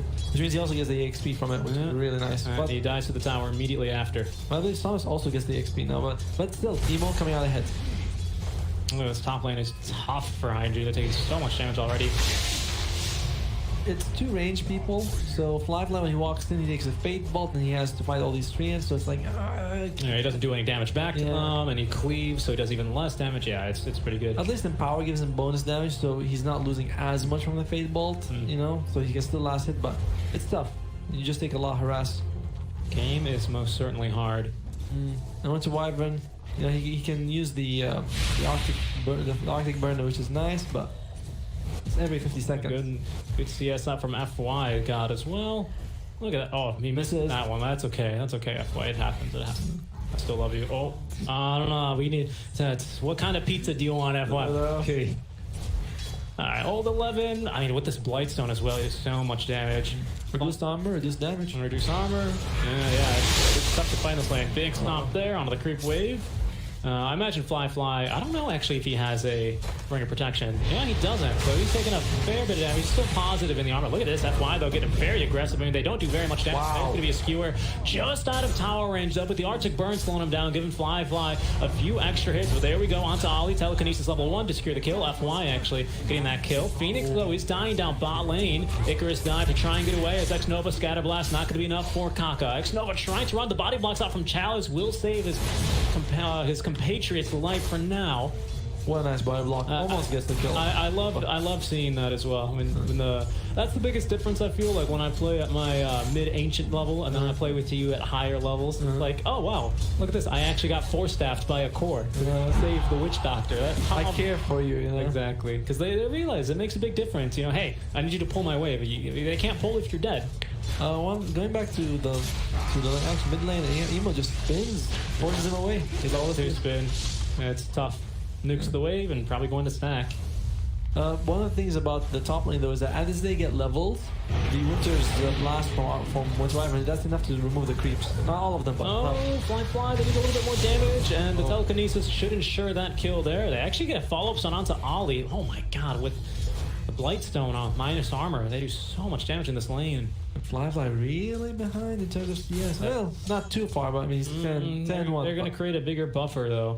I mean, his counterpart here, Wraith King, not doing too much better, which is the good news. But he did get, did they get a kill? No, they almost got a kill. So, yeah. They almost got a kill. Nothing yet.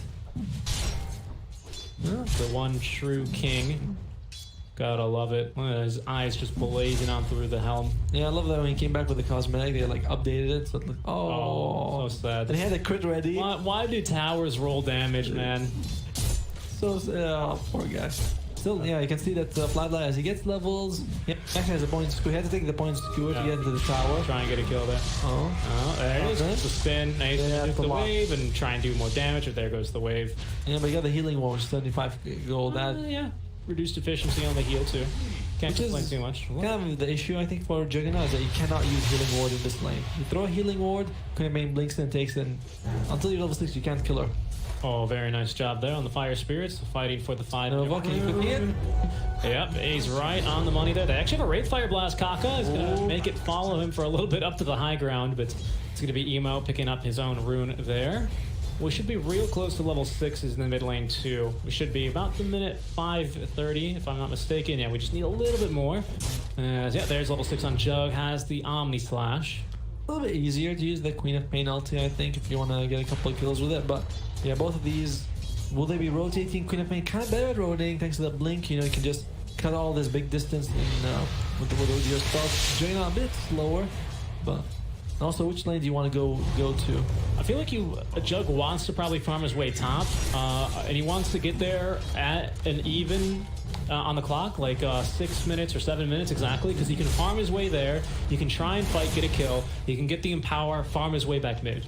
Right. I guess the only problem with going top though is you're up against the Nature's Prophet with all these treants. They'll be able to absorb. So that's a good point, but you have to go somewhere. Right? You're gonna have the cleave, right? You're gonna have the cleave at least. That's the benefit. Absolutely, yes. And I think he's probably going to do well whenever the Jug is missing to always have the summon treants ready to split some damage. But yeah, you got to go somewhere. JT, though, 15 denies. Oh, incredible. You were being dodged out. I know he's going to get... No, actually, he's not going to go down to the one. Right click, though, following up from Ollie. And Scream of Pain and Sonic Wave utilized by Somnus with the DD rune. There's going to be the gank top lane. First from LGD.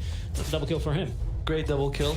However, credit goes to Fly throwing that shockwave from below, from the high ground. Even though he was gonna die, does secure them at least a kill on FY, so it's not completely wasted. No, they might get a kill here as well. Chalice only level 4 is tough. It's only 4 minutes in. We're running in a straight line. Not sure if he's gonna live here. Yeah, there we go. Over the line odds. We'll be catching him as the Scatter Blast not slowing him down nearly enough. X-Nova on the run. He's got a cookie though. He's fine. He's fine. JT not level 6. Helm of the Iron Wells could be a gnarly armlet. Straight armlet rush for LC. No boots. I guess he doesn't believe that he needs like Blink Dagger or Boots to get close. He knows he has enough on his team to hold people down. Telekinesis here onto Emo. They've got the healing ward down though. There's gonna be the rotation out from Old 11. The trees to force him away from the healing ward. Nicely done. Not to put him in there because he would have healed up a little bit extra. Although with 3 ranged heroes, not a big difference, but still. I like that. I like that. Good play. Forcing him away from the healing ward regardless. Even though Emo, he got the first blood, he has more CS than Thomas. Thomas is having way more impact because again, it's just easier to play the Queen of Pain with a Sonic Wave. 1k net worth difference actually. Our observer is showing us already between the 2 teams. The 2 mid laners, pardon me. I mean, he has 4 kills, right, on the Queen of Pain. One of them was the trade because he killed him second, so it's still like it was post-death, so you still get it. Plus 3 kill difference, yeah. I mean, like you said, there's no real easy lane to gank. I feel like maybe bottom would have been the best choice because there's no reincarnation yet. Out mid lane, fighting Somnus, trying to man fight here. Emo's brought the creep wave over, so Somnus falling a little bit low, but always has that blink out of harm's way. And the regen rune to boot top lane. Oh my goodness, barely get the TP out in time. Will be Old 11. Oh, they're going to keep going for more, though. The cookie just off the mark, but Ollie getting chased down by a tree. Going for the body blocks. Oh, no, he's a little bit off. It's a very small hitbox there. Oh, there's another tree. It's coming on through. Where are these guys coming from? There we go. There's the kill. And Old 11 living there is actually pretty nice, too. Mango tree for both teams. Flyfly had to TP back. It's going for LG's favor. Their lanes are just stronger right now. And again, it's all on JD. JD's got to have to do a lot in this game. While his other 2 core spawn up, they're quite behind. They're both going for armlet, actually. I believe LC and Red King. FY is ahead of Flyfly. That's their position 1. Old 11 as well is doing excellently right now. He's ahead of everyone on the enemy team right now. Because they're going to try and get a bit more damage here. Old 11 hunting for a wyvern. Plenty of trees getting broken. Should betray his position now. Is FY actually rotating on the way?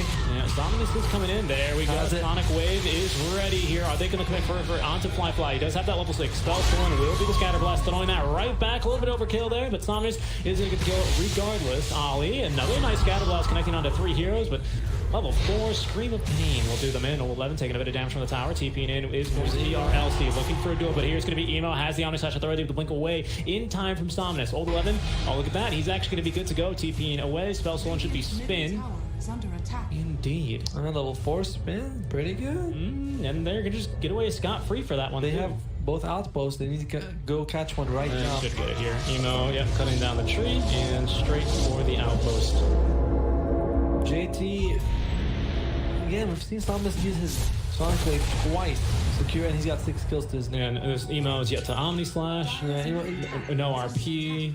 So level 6 on Phoenix. I mean, Flyfly, you can excuse him. His job is not really to make space, but you have Flyfly on Magnus who can RP, but you have to wait for a really good situation. Then you have the Juggernaut who has the same problems.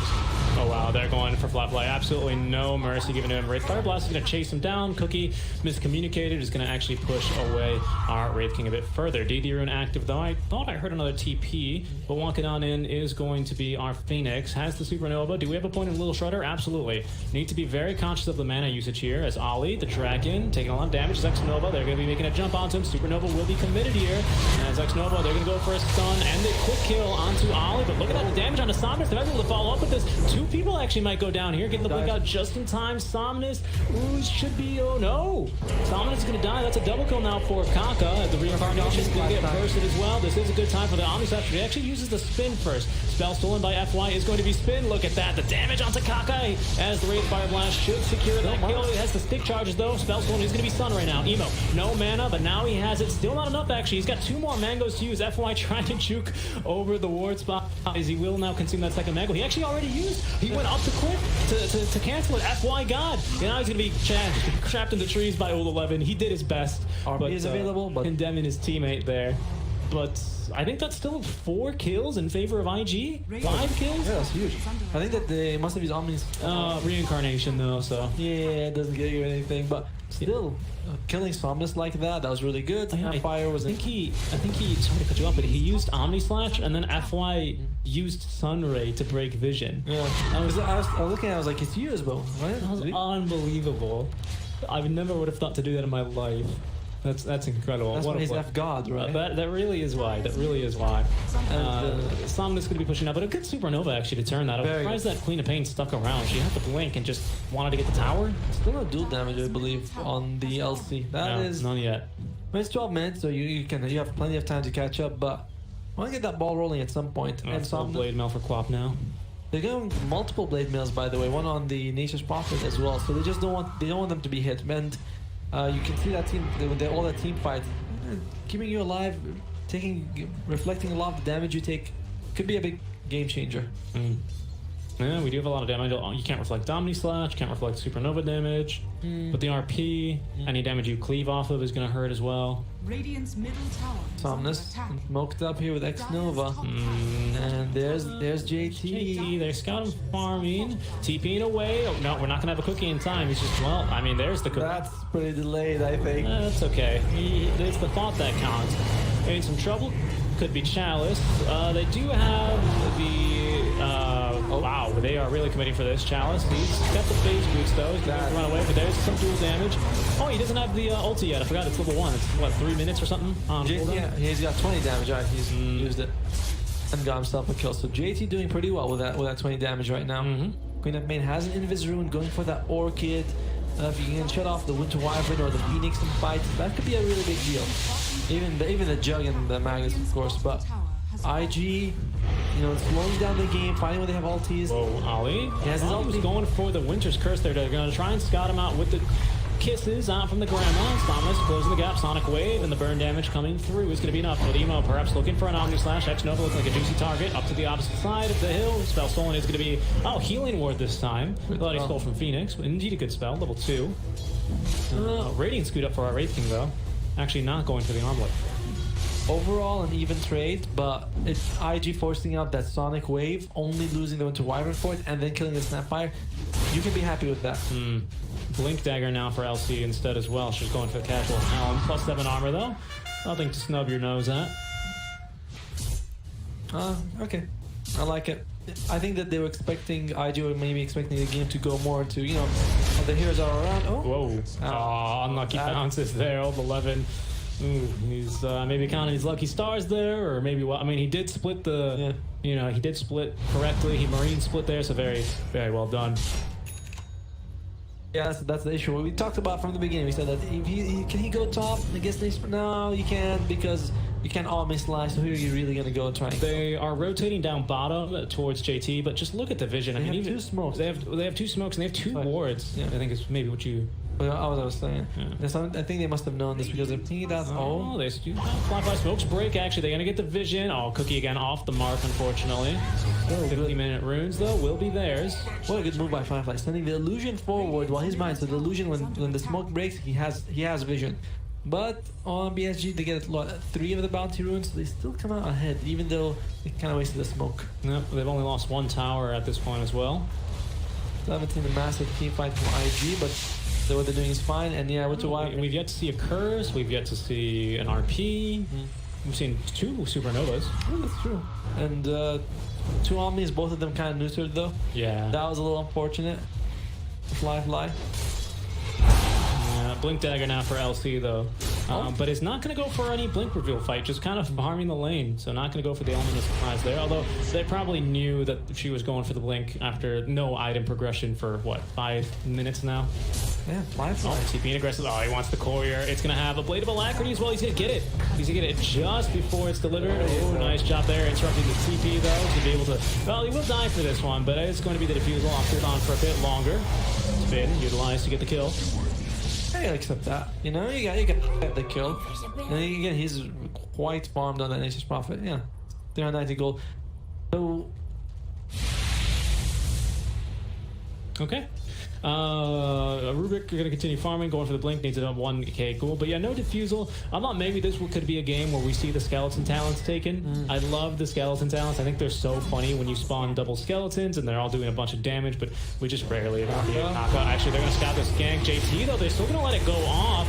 Blade Mail, not active, but they're just gonna die here. X-Nova, actually, the no dual victory just jumped right in to prevent the egg from coming through. There's gonna be the respawn now. He's dancing as JT likely to die as well. Blink Dagger gonna remain on cooldown as the kisses will be coming through. There's Wyvern. Good damage here onto our Furion. Will it be enough?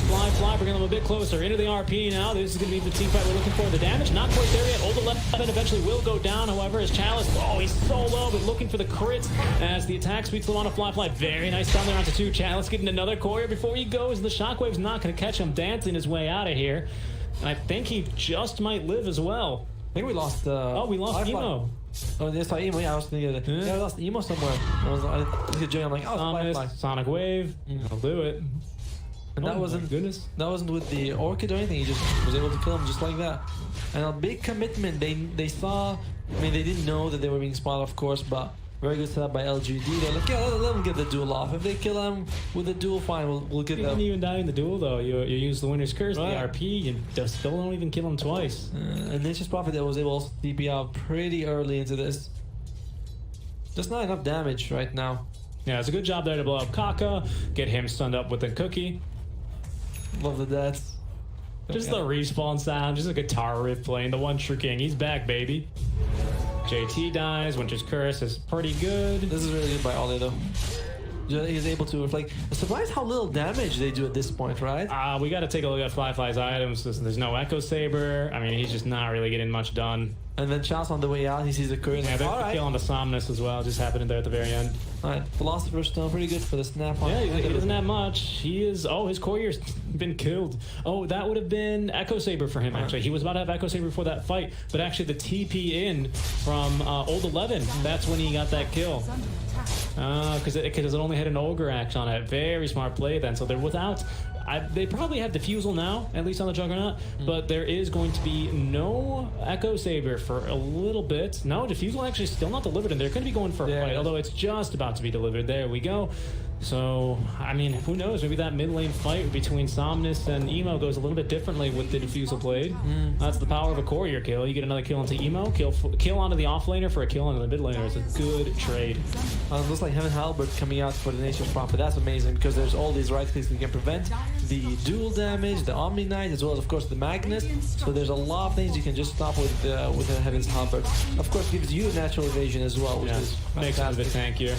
15% additional effective HP against right clicks anyhow.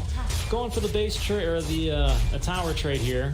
Tier 2 being pushed very slowly by Emos. Backdoor will kick in very, very shortly, but they're not going to get any regeneration off of it. Top lane still pushing in. I believe they've been waiting for a creep wave. There's backdoor very, very shortly. Like I said, creep wave just needs to be killed here. And I mean, with that Empower, man, they really push very quickly. Yeah, both teams just used this most recently, so wondering if IG want to go for a team fight. You have all your ulties. JT, only 2 duels, I believe, till now, so the blink reveal not going so well for them. He wants a blade mail, that'll help a lot. And this whole time, the Chalice, he's just been farming away. Is he close to his Radiance? How close are we actually? Yeah, he's got the relic. Oh, he's got the recipe flying. Yeah, so his Radiance completed. There we go. Thank you, Mystical Flying Roshan. It's still fine-ish. Once he gets a couple more items, I have to wonder how they're gonna deal with him. You can't, unlike most carries, you can't just blow him up. He'll just come back straight to life.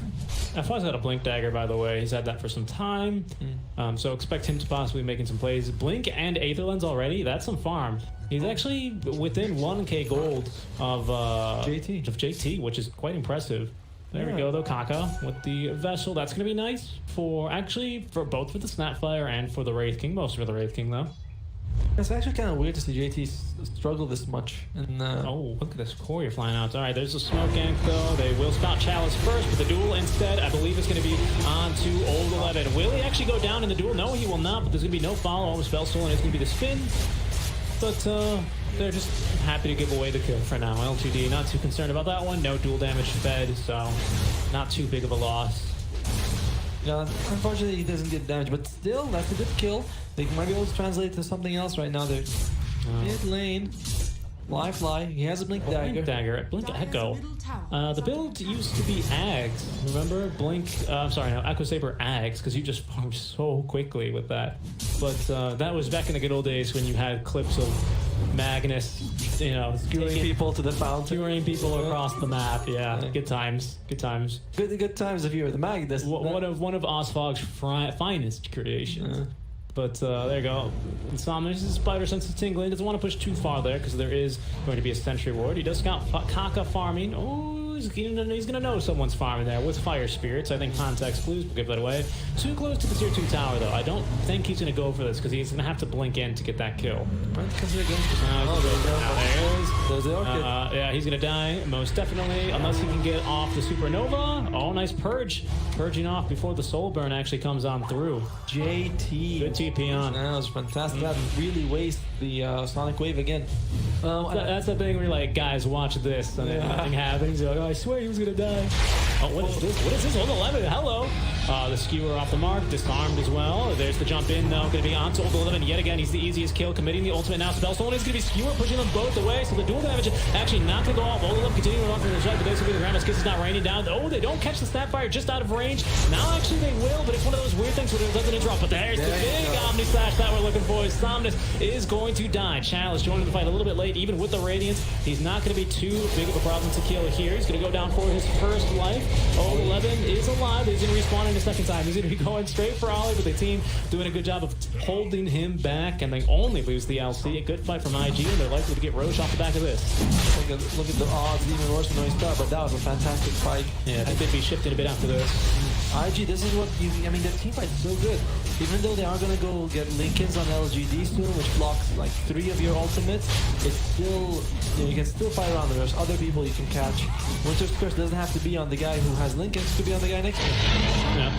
That was funny. FY is like, no, Fly. Let me show you how to use Skewer. This is how you use Skewer. Yeah, then he just... And then he gets RP'd. Ollie's Winter's Curse was amazing. Catching the snap, stopping her ulti. No, it didn't.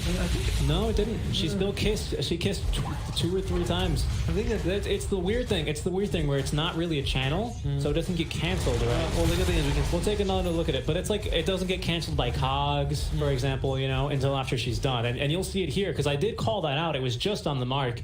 As we'll see right after this. There go the kisses, and then the Winter's Curse comes in, and no, she stops. Oh, she does stop. Yeah, no, she does stop. Good call, my friend. Good call. Yeah, but it's one of those things because sometimes you see she's like, it might be still a kiss. Gonna stop because they kiss in midair. Yeah, I can see. How could you make a mistake? How could you? Yeah, what can I say? Smoked up though. IG going yet again. It's not quite the 47-minute mark, but they're going to be going for the night. This time, duel onto... Does not have his ulti. He doesn't have his ulti. Do they have the damage? They do not. They're going to get the kill, but no duel victory. It's unfortunate because he's still stuck at, I think, 20 duel victory. And it was so close to the 20. And but that's okay. They look at the pushing potential. You got a DD run on Fly. You're going to be threatening the tier 3 tower. Wraith King has no buyback. Well, they have 2 ultimates available. Oh, he stole all his flash. That doesn't do like anything on Rubik, though. Yeah, because based on his damage. It kind of just gets you killed, to be honest. It used to be better when Omni Slash did set damage, because then you're like, oh yeah, I got like 1,000 physical damage from this. But now, yeah, Flash Strike also. Oh, what? All right, I'll take that. Yoink. Huh? Can that might go in the power play section for different reasons. Yeah, I don't know about that one. That was. Was there something? Did something hit him? Was he gonna blink? Was he? What was the play there? Who was he gonna go for? Omnis wasn't there. Well, you gonna kill FY? That was an intimidation. That's zoning RP. Don't come in here. No, I'm crazy. I'll be a tower. I don't care. It's that trombones. That's probably about the appropriate response though. But FY, he is running at them. He goes, "Oh, I showed you how to use Skewer. Let me show you how to use RP." FY, God. I mean, that's kind of terrifying when you just give. I mean. You give RP. You don't just give RP to Rubik. You give RP to FY Rubik. That's what really scares me about this. And they have good setup with it. They have the Wraith King who can jump in with Radiance Burn. They have Snapfire. They have Thomnus with the Sonic Wave. No idea what the play was there. Oh, there they go. The kisses will be raining down onto JT.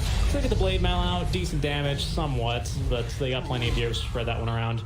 It's fine. That's one of those kills that won't be so consequential, I imagine, unless they decide to push for it. And they have a buyback as well. RP. All right, so it is only level 1 spell steal. Unfortunately, he stole it at level 1, so it's not 180. Yeah, he's not gonna have it for too long. 3 minutes. He's about halfway through, so he's got 90 seconds. Yeah, about a minute and a half. So we're not gonna have it anymore. I mean, it is important to time this actually. Yeah. I assure you, the other teams are going to be. So about 28 minutes. 28 minutes, it should be over. So I imagine FY going to be looking for a fight around this. I mean, I don't know if LGD are they ready though. I mean, the team fight from IG, if you mess that up, is pretty scary. It's a strong but here you go.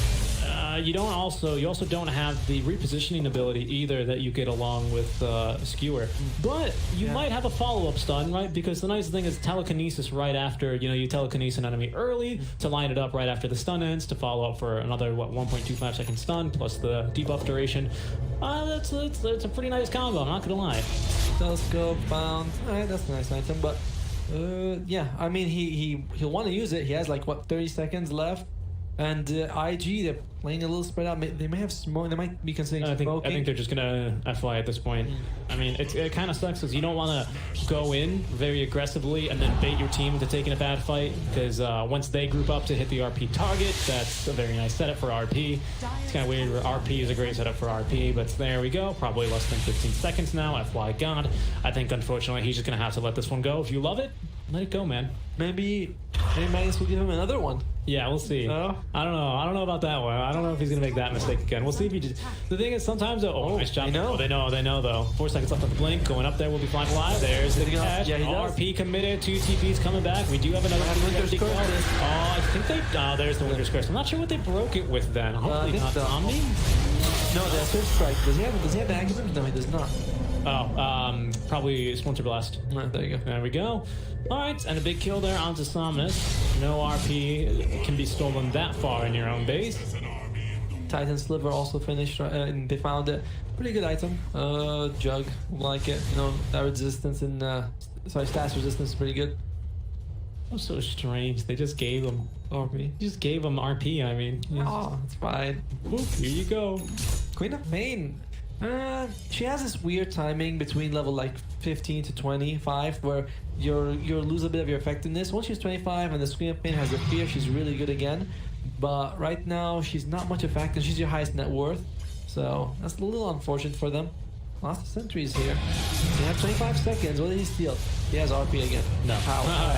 Empower's a pretty good one though for your Wraith King. As you can see, he's already empowered. I mean, look at the cleave damage. He just needs 1 crit and they're gonna melt. Oh goodness, the fight. But you gotta get out of that sun, right? That's so much heal. They are going to be pinging the healing ward. There we go. Oh my god, Flyfly, he just stood there menacingly for a second. Oh, the cookie stun though onto Emo is gonna catch him. He does have that blade for you. Can eat it off. Press the attack to be able to debuff him. The Chalice continuing to chase. They've actually got a solar crest for him, just running them down with the Radiance Rune. Have they gotten too far though? As that didn't last very long. That Omni Splash. Chalice though, he's gonna go down for his first life. Was that Slip Strike? It was Swift Strike. That'll do it. He already used the Omni Slash top lane to get the kill. Good call, my friend. Whoa, Chalice. He was out of mana.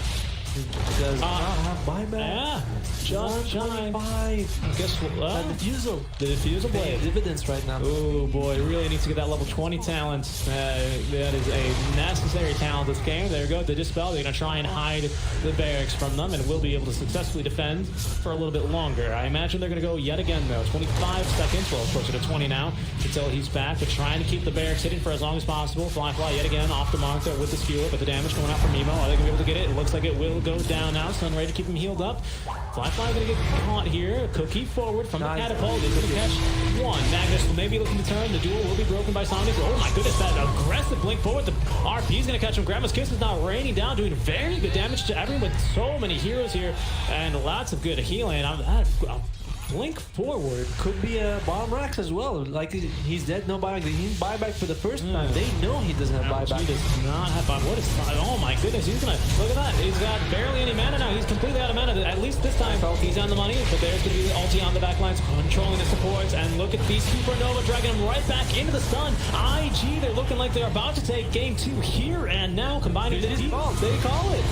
They know. Oh goodness, the team fight's too much. All right, that was a fast one. I think that really all of it started from the Queen of Pain dying in the bot lane. They have a mango tree.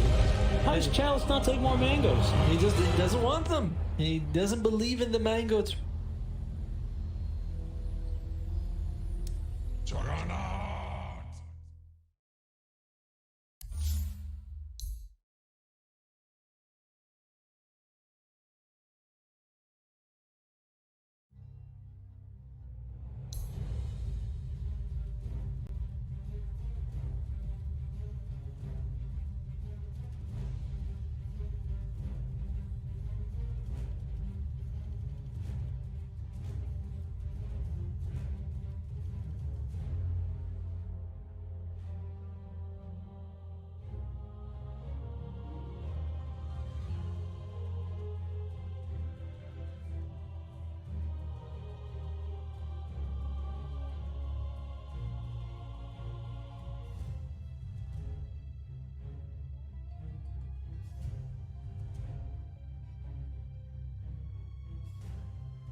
FY, he's found himself No Tail out on his own. He's trapped him. There's No Tail. Is he going to get any sort of backup? No, he's not. There's 3 still dead on OG. It'll be a slow and painful death here for No Tail as Zame comes in for the kill secure. And I love the way that Chalice popped his BKB super early in that fight. I just need to get my ulti off, and he cast it at a very safe range. He didn't wait for the last second of his BKB. He's not very greedy. And I think that's a lot of the reason why they've been winning these team fights. Seb has been struggling, still about 1,000 gold away from his BKB. Yeah, this Brewmaster is a display of perfection, really. It's the highest level in the game with his Bloodseekers. And doing a ton of damage in the fight. It's one of the most damage in the game as an offlaner.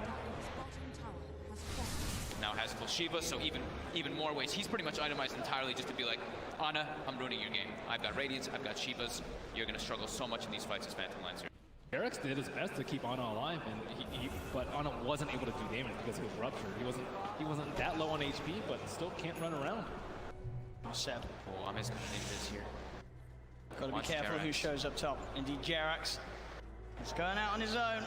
He doesn't expect Zame to have this Invis rune. Zame will show himself. Jerax goes across, but Somnus is there. Somnus is not messing around rupturing. No mercy. They're feeling very confident now at this point, getting these very advantageous team fights as well as getting kills on the split push too. Thompson though, will find X-Nova. Seb, and as well, between the two of them, they'll take down the support edge. FY's going to come in though. He hasn't got anyone else with him at the moment. It is just FY, so just playing around with Seb. He has no help around at all, and he's still just making Seb's life miserable. He's toying with him. He's just making him not be able to come back. Look, they're already starting to rotate this Brewmaster and Bloodseeker too, and FY, he's ready to look for Seb. Seb's got to get out. Oh, Seb. As indeed, FY, the patience, keeping that control on Seb, buying time for Chalice to come in. Ana is going to look towards the Tusk. Chalice is now there, does have Primal Split available if he wants to look to take this fight. Somnus coming in as well. As Ana, Seb look to hide in the trees. Can they get out of it? Ana's got a TP available. He's into the trees. He's going to show himself in the lane though. They're going to continue to head over. They are going to see Seb make it out in time. They don't have a stun. Ana, can he get out as well? He can. OG will avoid that rotation from PSG.LGD. FY is just so obnoxious there, following Seb for over a minute, just stalking him, trying to have his team come over. So that's about, a minute without Aegis being used for LGD. They have 2 minutes left, I would say, to capitalize on this Aegis. Oh man, looks like he is level the PL. Pretty much back to a 50-50. PSG.LGD 2-1 up at the moment in this best of 5 grand finals. 1 game needed to secure the championship title. And at this point, they are ahead here in game 4. No-Tail hasn't had time to gather a full army of Ancient Freaks. Right now, he just has the Ancient Black Dragon. You really want those other auras when you're at a big disadvantage in these team fights already. Yeah, it's tough though, because Jerax doesn't want to be following around his Chen, giving him the Aghanim, so. As Thompson, he does have a Lincoln Sphere picked up, and they should have the BKB finished on Seb too. So that'll give him a little bit easier time to get those Blink Calls as he's been suffering to do so in the last few fights. And Somnus, I've Scotty picked up, about to be level 25 as well. Yeah, they just need a couple more minutes on the side of OG before they're ready to fight. Wait for Aegis to expire. Seb, he's in.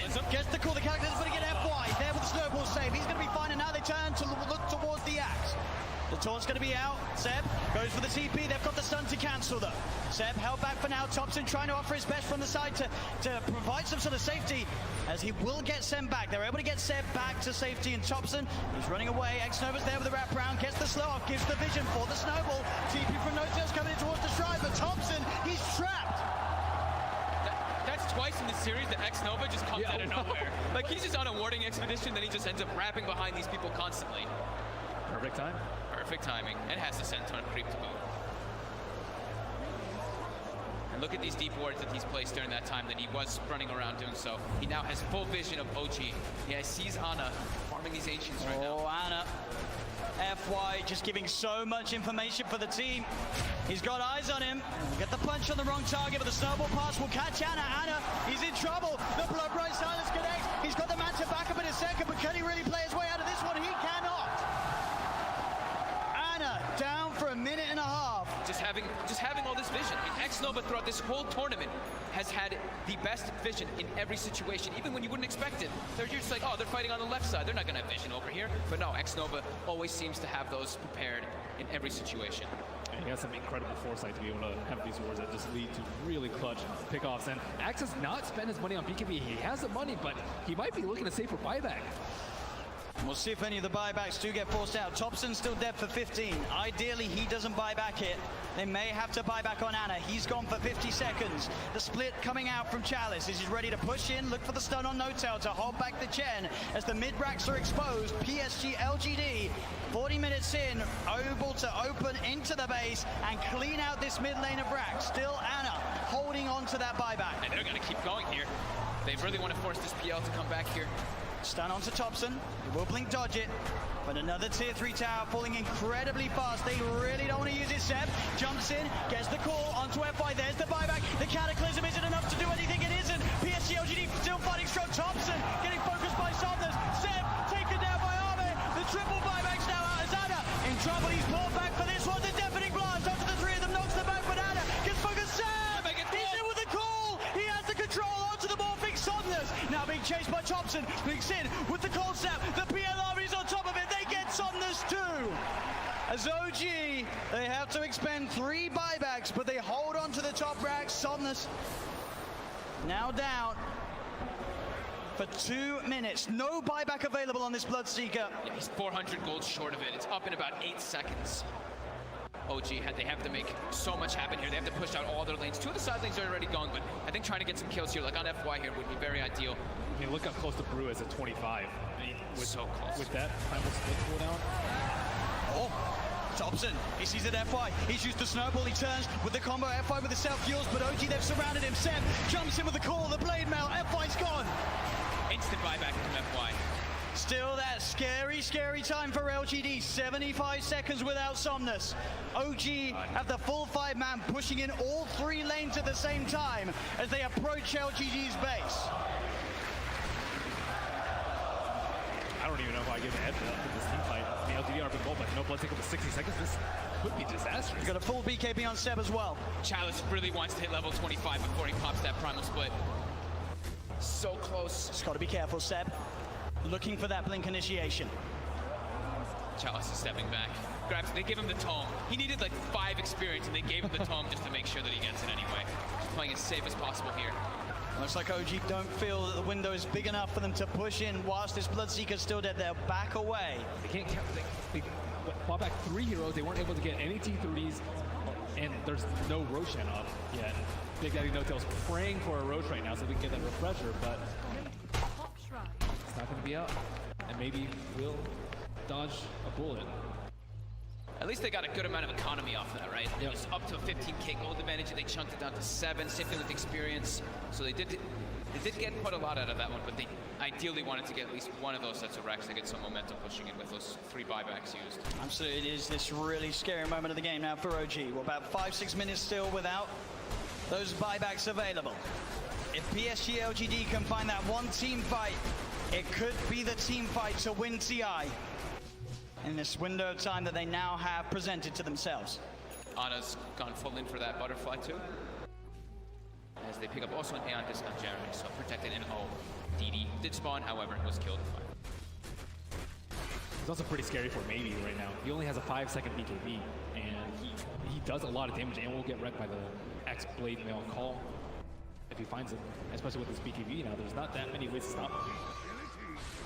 It's just all about FY and Chalice, right? Just either saving or just getting into the midst of the fights and not allowing OG to get the picks. And the smoke. It's going to be dispelled. Let's get dispelled. But it's He's in the trees. They're on the high ground. They've got the vision with the Shivas covered. Anna's on his way over. They've got the snowball down. There's the Catablade. Seb jumps in. He's able to find the call onto Chalice, but Chalice already got the BKB out. The Sunstroke's going to be down onto FY, but FY will survive. Seb pots the BKB. He'll try and stand his ground, but Seb, he's going to go down. No buyback on the axe.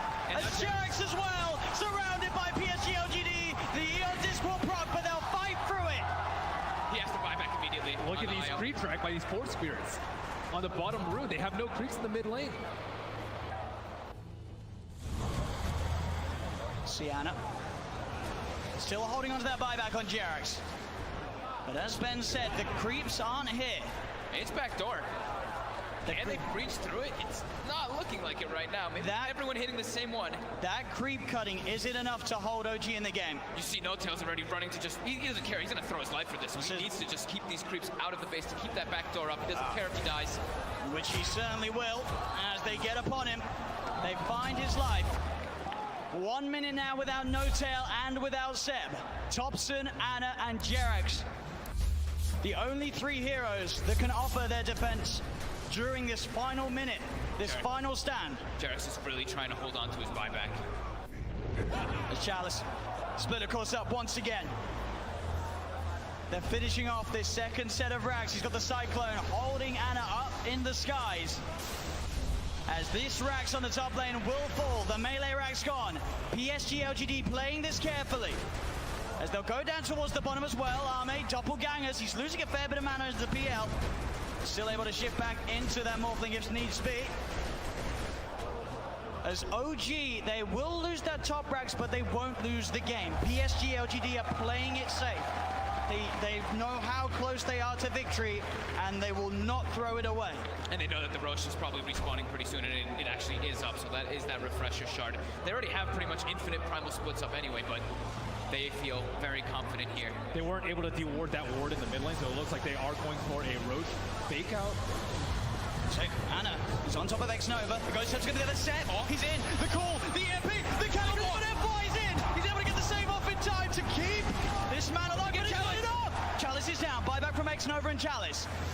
FY with the Invis. Somnus looking to get involved. Pots the BKB to get over the ice roll. They get on top of Seb. Seb's in trouble. Seb's gone. The axe down once again for 90 seconds. As now FY giving them the vision, but they see him. They've got the doppelganger to jump away from the snowball. The snowball over to Thompson. The self-fuels. FY trying to buy time for the rest of LGD to come in. Again, up into the air. Arme straight on top of No Tail. FY will fall. Arme looking towards No Tail. No Tail pops the hand of God, but No Tail beat it down by Arme and Somnus. Chalice gets the primal split off as Anna. He's been left behind in Thompson. He's got to do something incredible in terms of the combo. Can he find the angle? Jarex coming in, keeping Anna alive. Anna with the doppelganger. The deafening blast comes out onto the 2 of them. Anna trying to go in, looking for the kill. Can he find it in time onto X-Nova? He's on top of him, trying to beat him down. Anna again with the doppelganger, now retreating back towards the base. As X-Nova will survive. Jarex back in, the combo. Meatball down onto Chalice, but Chalice is so tanky. Pops the Shiva's gone. He's on top of Jarex. Jarex is gone. Anna as well. Can he really fight back against the Somnus? And X-Nova is so low. As the buyback for Jarex comes in, he's healing Anna back up. That buyback could set them up for the kill on X-Nova. The cold snap down onto the attraction. They find him. Arme, he's out of mana. He's starting to shift into the strength, but he's surrounded. OG, can they find the ball? They can. OG are still in the game. Arme buys back immediately. But now it's PSG.LGD's turn to be without 2 of their supports. Seb's going to be back up in 8 seconds. Oh my god, that buyback from Jarex onto that shrine, being able to save Anna, but Anna also toying with them with that doppel. He sent the illusion. They thought that was the real one. They actually couldn't finish him off, even though they got the thirst vision of him for a second. With the level 25 talent on the doppelganger, it's really hard to kill. Seb, yeah, he's looking straight for the play. Can he find Somnus? He's hunting Somnus. He's there, Seb. He'll see him. Oh, doesn't get the call though, and now Seb. He'll be ruptured. They're looking at him, but Anna, he's straight in on top of Somnus. Somnus puts the BKB. Anna again with the doppelganger. They see Cataclysm coming out. And Somnus still alive. Anna will be able to force him away. They've got the hex. They've got the control. They're on top of him. Can they kill him in time? They can. Chalice got for 2 as Seb, he's finding, looking for Arme. Big Daddy No-Tail gets the penitence out. Only onto the illusion though. Arme able to waveform up to the high ground. As Arme should be fine here. Thompson's got the ghost, so he's got Hex maybe up soon too. Oh, the doppelganger Arme's over the trees. Can he hide his way out of this? No, back, real one. Goes for the waveform. Seb tries for the call, but he's already out of there. Nice, nice play from Arme. And he buys so much time too for his team there. The Master was dead for 120 seconds, now only 90. Still a big window for OG. They're only without Jerax for the same amount of time. Playing a lot of Chen. And that lead. Not a whole lot of Ollie Chen though. That's not what I've got written down for him. Our former Geek Fan player. He's a bit newer to the scene, relatively. He was on an older iteration of Geek Fam in 2018 before they were kind of on the Tier 1 stage in SCA. And then he went to... He probably did tryouts, I imagine, around the same time Xnova did, though. LGD banning the puck, so alright, that's a little bit of team fight that they're removing. Just taking out the Quap. Summon's Quap in the last game, he did what he could. He got 6 kills, you know, like the first 10 minutes. He was real annoying. Real effective, yeah. I mean, he ganked top, then he got a double kill there, ganked the bottom, he helped out. So I think it makes sense to take away that tempo from him. And that was actually a ban in the first game for IG as well. They chose to ban the Queen of Pain, and LGD, when they had that opportunity, they just first pick it right away. Yeah, IG, they don't want a hero that against them that can create so much tempo for your enemy team, because they want the games to go a bit longer. Then when they have their big team fights ready, then they want to take a fight. Whereas the Queen of Pain, she's picking this person off, she's picking that person off. Suddenly you can't fight 5-on-5 like you want, because you always have someone on your team dead.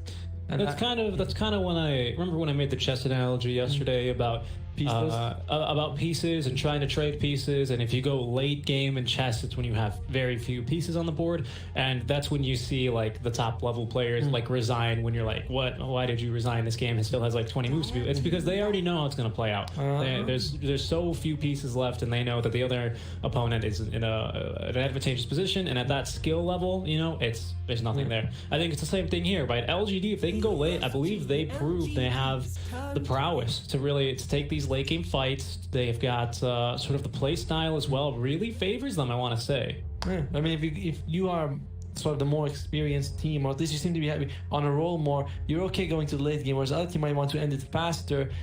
Nerves or just not confident, or just the lineup, it can't go into late game. Surprising that, I mean, that game wasn't it was over quickly. Yet no Necro 3s have been purchased in that game or this series. No Beastmaster, no Lincoln. So you know, that's when at least to me, when you say, oh, we need a fast push, we need a fast end, all right, Beastmaster like it, Beastmaster Dazzle, you know, something like this. Let's get a Dazzle in there, Necro 3, CK has proved to be, Centaur's been pushing nicely, but they're going to go back to game 1 and open it up with Xnova Shadow Demon.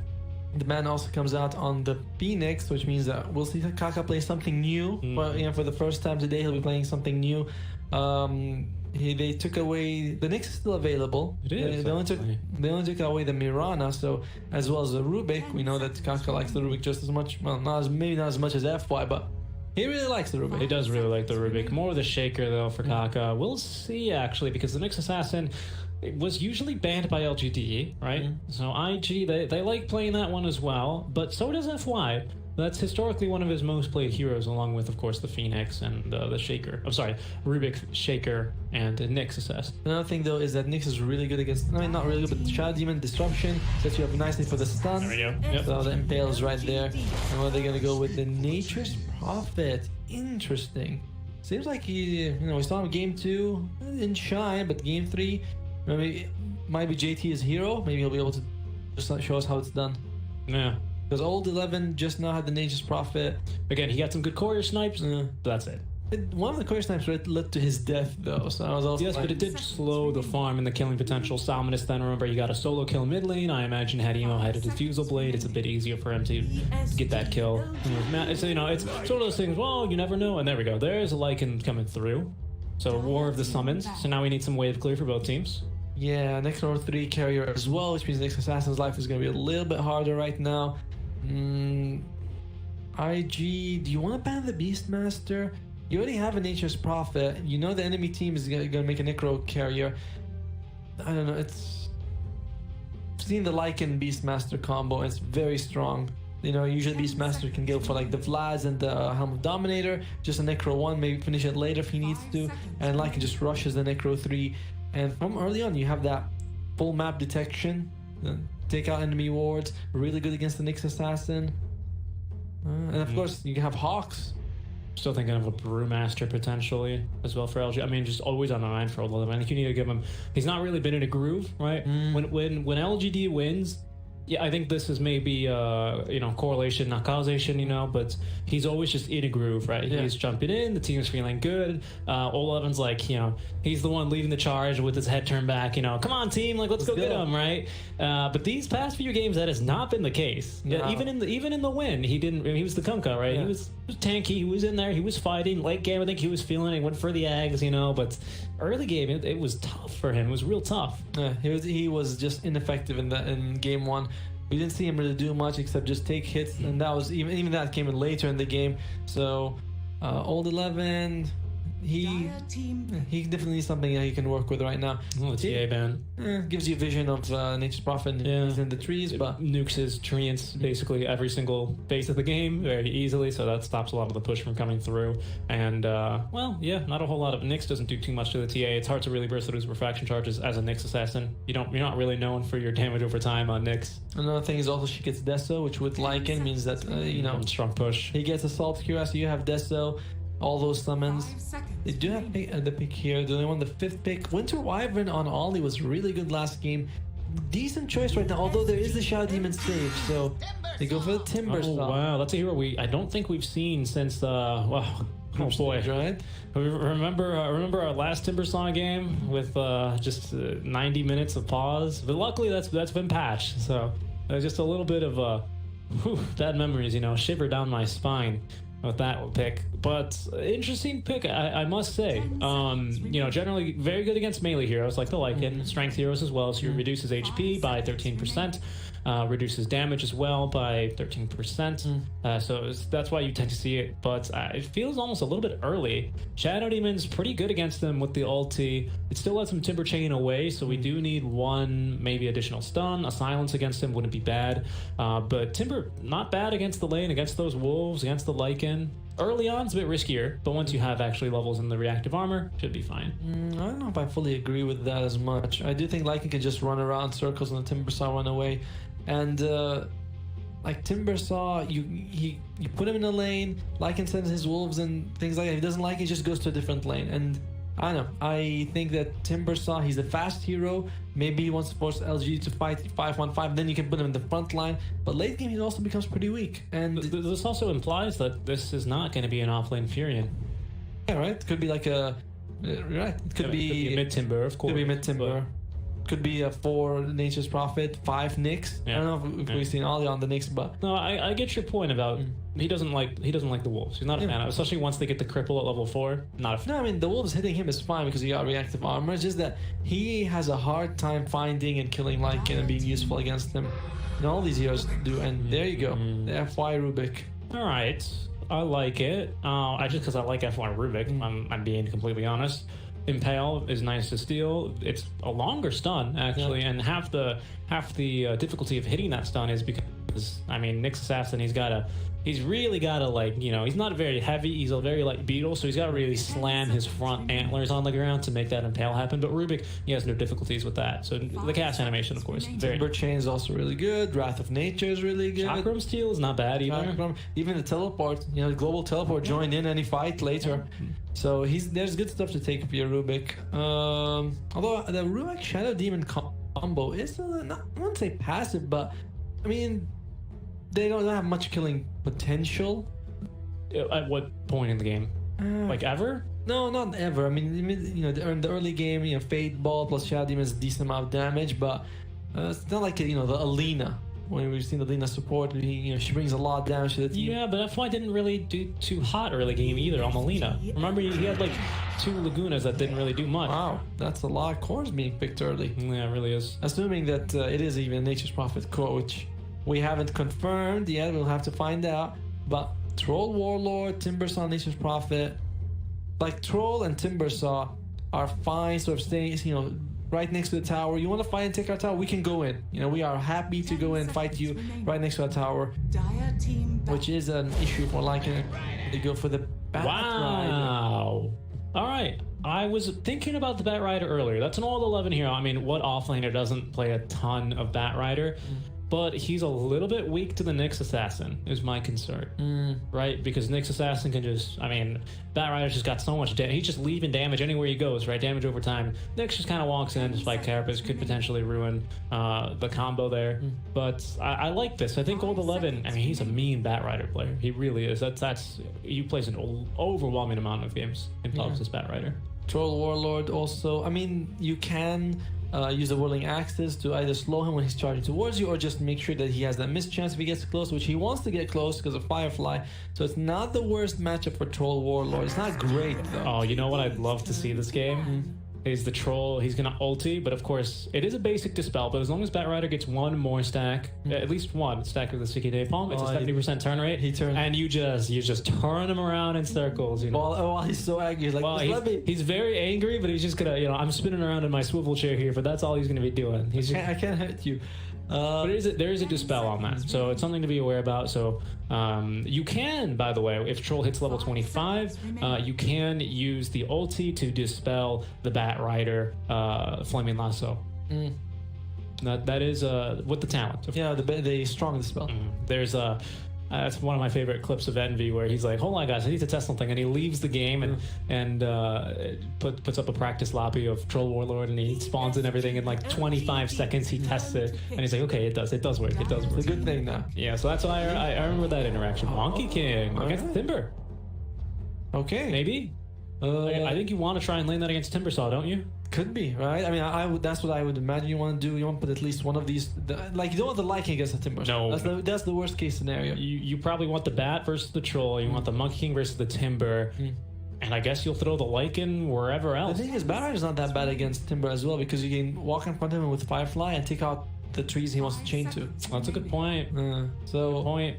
IG though, that's gonna be their last pick. Is it gonna be their mid, or are they gonna, you know, is Nature's Prophet or Timbersaw gonna go mid? That'd be so weird to see position 5 right now. 5 seconds. What do they go? What? Give me the Winter Wyvern. There we go. Nice pick. I was trying to think anything else that goes very nicely against Monkey King. I was looking for a natural force staff build. There's someone with forced movement. I was really considering the Pudge there for a second. I'm not gonna lie. I think a Pudge here, I mean... Oh, no. Come on, though. Think about it. You hook Monkey King out of the ulti, you save an ally from the Bat Rider, or hook the Bat Rider, hold down the Lycan. I mean, listen, it's not amazing. Well, either way, I like the Winter Wyvern pick. I don't know if it solves all your problems, though, because... It's a good pick though. I mean, firstly, if you lasso, you can either heal the guy who's getting lassoed, or you can ulti the Bat Rider. Secondly, you have the Lycan. You can always use the Winter's Curse on him. Maybe his summons will kill him for you. So I like the Winter Wyvern pick a lot. But I don't know, is it enough? Well, definitely the odds. Look at that. A little bit not even. Still heavily favoring LGD, but again, some outplay potential here on the Troll Warlord. We've seen JT pop off quite a few times, so make sure you guys, it is the last day of tournament play, so it's your last day as well to vote for your Mercedes-Benz MVP.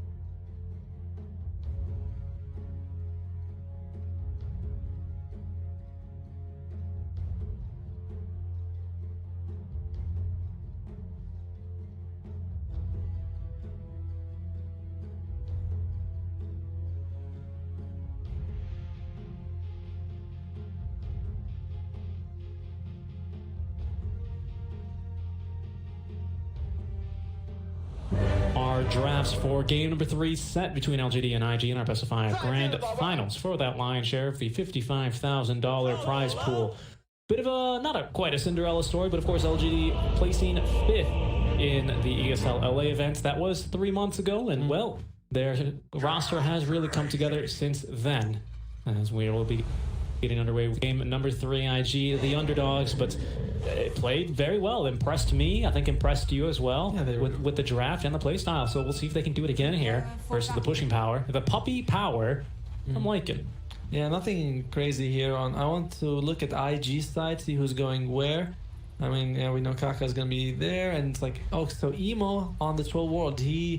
Does that mean that it's gonna be a mid Troll Warlord? Possibly, right? A Firefly. I mean, he took Magnus and he went to safe lane, so he has shown that he can play these mid lane heroes in the safe lane, no problem. But we'll see if where Emo's gonna go. They might be just scouting, picking the best lane matchup that they, you know. Smoked up here. They're going to send the Monkey King all the way up. Look at that cute little courier. Is it? I mean, you can't say it's portrait. No, that's not a courier. That's a tree. Well, I mean, but it was Monkey King. All right, so they do get the outpost there. Then they're going to trade the outpost, and They probably know where everyone's at. 30 seconds to battle. early game. Would either team want to really fight early game? I imagine IG wouldn't mind fighting. You have, you know, Nyx Assassin Stun, or Winter Arctic Burn. Got the Timber Slot. A break for Jingu. Break for Jingu is good as well. Oh, that's a wolf. He wants to just get the gold for. He chased it. He need 2 more hits. Yeah, Fervor. He needed the slow. The information is the most important thing. LGD, they now know the Troll Warlord in the mid lane, perhaps, or maybe rotating back top. Is Nova going to get bullied out here? Like Kaka, turning around there for a little bit of extra damage, but I mean, Nyx, what, like 5 starting armor? Does not care whatsoever. And a ton of HP regen as well. It's like, yeah, hit me. I mean, that's one of his lines. Hit me. Yeah, it's true. Strike me. You know what my favorite Nyx line is? Which one? Nyx. Yeah. That's the best one? That's the best one. Or Talentless. Talentless is also... Talentless is really nice. That's a real BM line, though, I'm not gonna lie. Alright, so they do want to throw Lycan here mid lane against Fly. Just the summons on summons. I think the Wolves being better than the Treants, perhaps, the ideology here. Look at that. For sure, yeah. The micro. The 2 wolves, they keep getting stronger, whereas the Treants, you just summon more, but they're kind of food, you know? You can see that he's gonna have to deny that one. Oh, nope, can't deny it. No, he does not get the chance. So it will be, I believe I see Timbersaw down there in the bottom lane. Is there going to be a Monkey King to oppose him? Absolutely. That does make a lot of sense. So there's going to be lots of numbers here above JT's head, I imagine, for the landing stage duration. Yeah. Is it a monkey? It's red and it's, yellow, everything. There's Emo. He's going to come mid as Fly will use the building teleportation. That's the real nice part about having heroes with global presence like your Chen, like your Furion in the laning stage, is that, you know, they have the ability to give you the leg up in sort of these musical lanes and trying to go for the matchups. Because whereas Lycan would need to commit a TP scroll, Furion, yeah, he's got to put a level 2 point into teleportation, but he's able to just get a match. He's dodging that lineup. And if you TP, he's going to use his scroll, and you're out of farm for 30 seconds. Yep. Somnus gonna get that Jingo Master. Oh! The courier, healing salve on that one too. No, that's Kaka's courier. Yeah, 150 gold, taking a lot of damage, fighting X-Nova, probably a little bit distracted. Is he gonna spot a courier to kill as well? Is he gonna make the jump here? He needs to be quite inconspicuous about this one though, alright? Otherwise they're gonna know. They're holding the couriers back already. Kaka daring them to come forward. There goes one, healing salve now, for FY. So Ollie, going up against them, he has quite a bit to do this game, you know. Oh, that's alright. They traded 1 for 1. 1 for 1. X-Nova. Scoria will go down. The TP back to the tier 1, rather, not the tier 2. Yeah, Ollie's gonna have to do quite a bit this game because you have to be able to save against 2 of these mega physical hitters. His ulti is absolutely crucial. I have to make sure FY doesn't steal it, and the Chad even doesn't save it. So all he's got is this big checklist of things he has to do. And we've seen him play with a lot of save heroes, but this is the whole... Whoa, that was 5 stacks of Shadow Poison. I'm surprised X-Nova got that many onto Kaka. It's level 1, but man, level 1, that damage does not mess around. Once you get up that high anyway. It's like 550 damage, I believe, before reductions. Trying to maybe give us a triple stack. Needs to be a bit careful not to take too much damage out from the creep, though. Both range shears here. They do quite a number. I believe TP in top lane will be the troll now? No, it's Kaka. No, it's Kaka, sorry. The TPs once again are broken. Just the most random. We patched out the slide shop in the compendium. Oh, but now the TPs are broken. Like, what? How does that... Why was with the janitor, man? He just made a mistake today. No. So they have Kaka top lane trying to, and they think JT can handle the bottom lane. He's up against Shadow Demon as well as Monkey King. So as long as he's got like a couple of points into the reactive armor, he's got 2 points. So, yeah. So he's gonna be mostly fine. The X-Nova, he can throw a few of these of his Shadow Poison, but it's not enough on level 1. Gives good farm to Chalice, though, is my concern. Yeah, because you're not stopping the Timber can't really go head to head. There's some serious kill potential in that lane, even just with the Shadow Demon alone. An early level in Soul Catcher could be just detrimental, as we see. I mean, he's sure you get good damage onto him, but now that he's got reduced, actually it's an agility hero, so it doesn't affect his HP pool. So never mind, that is false. Yeah, but JT, like you said, he cannot play too aggressive, but he can play somewhat aggressive. But if he gets clumsy, he's gonna lose a life. The thing is, like, he needs to play aggressive enough such that when he's actually playing aggressive because he has a rotation coming, it's not super obvious that he's got an ally on the way. Just like this, top lane, old 11 in some trouble, although the Arch burns on why just drawing the aggro there. He's gonna get a nice telekinesis done there onto 2 heroes. Good damage as well off on the Fade Wall. Actually, the first to fall will be our Furion, and now Ollie's gonna go down as well here. Old 11, 3 stacks here. Oh my goodness, they're gonna make this a triple kill as Kaka. What the heck? How did they turn that around? Xnova stealing that kill, but no problem with that. Yeah, well played by them. They just they were ready, and Xnova showed up, which kind of turned the tide. He had a disruption on Rubik when he was about to die, keeping him alive for a little bit longer. And even though when the Wyvern had his attack come out, just the slow damage wasn't enough to finish him off. FY, I was surprised. I was like, FY, no, don't sacrifice it. Oh, FY, you've set up for a triple kill. Very nice. Come in handy. They're thinking ahead, you know. We're like, And they really are. Let's take a look at that. Oh, 11 was like low HP. They throw out the stun here, and here he shows up, Xnova with the save. Gets a couple of the Shadow Poison stacks off. Big charges, very good disruption as well. FY lives by about 10 HP there. Tense damage as well. Fly. Tough game here already. 4 kills for LGD. 4 unanswered kills. Let's Fly back top. Only level 4, getting a nice D ward there as well. I'm from old 11.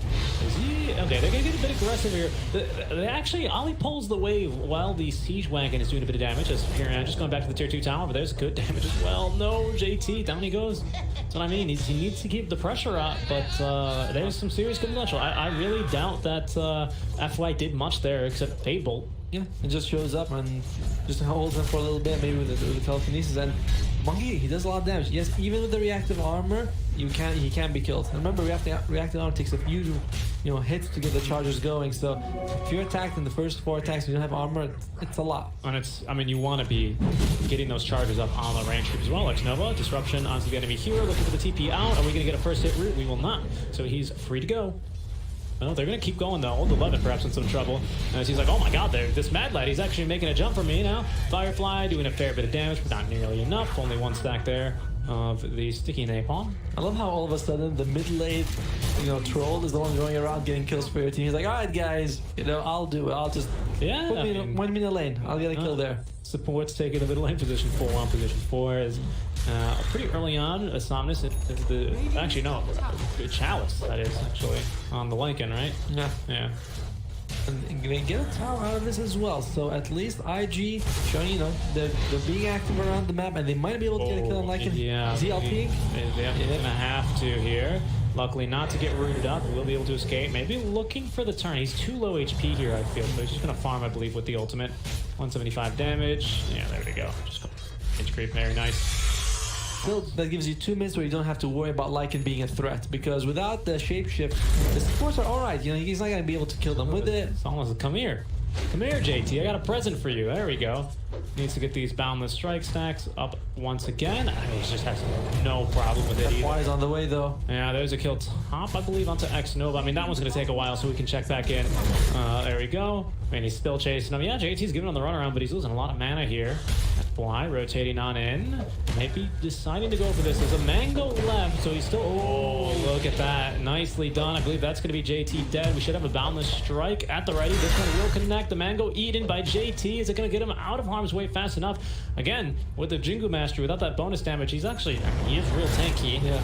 It's a tough kill. Top lane, the ulti used by Emo, but man, too angry to die. Eventually we'll get controlled. They get him there with the Flaming Lasso. Nice job there by LGD fighting around the map. Yeah, even though JT was giving them the runaround, he's the lowest of the cores in terms of net worth. And Emo's suffering as well, because you're kind of expecting that JT will give you a little bit more, maybe a kill, maybe forcing more supports down there. Yeah, he had FY down there at least. Yeah. Still here. They're going to go be a kill. Yeah, they're going to get it.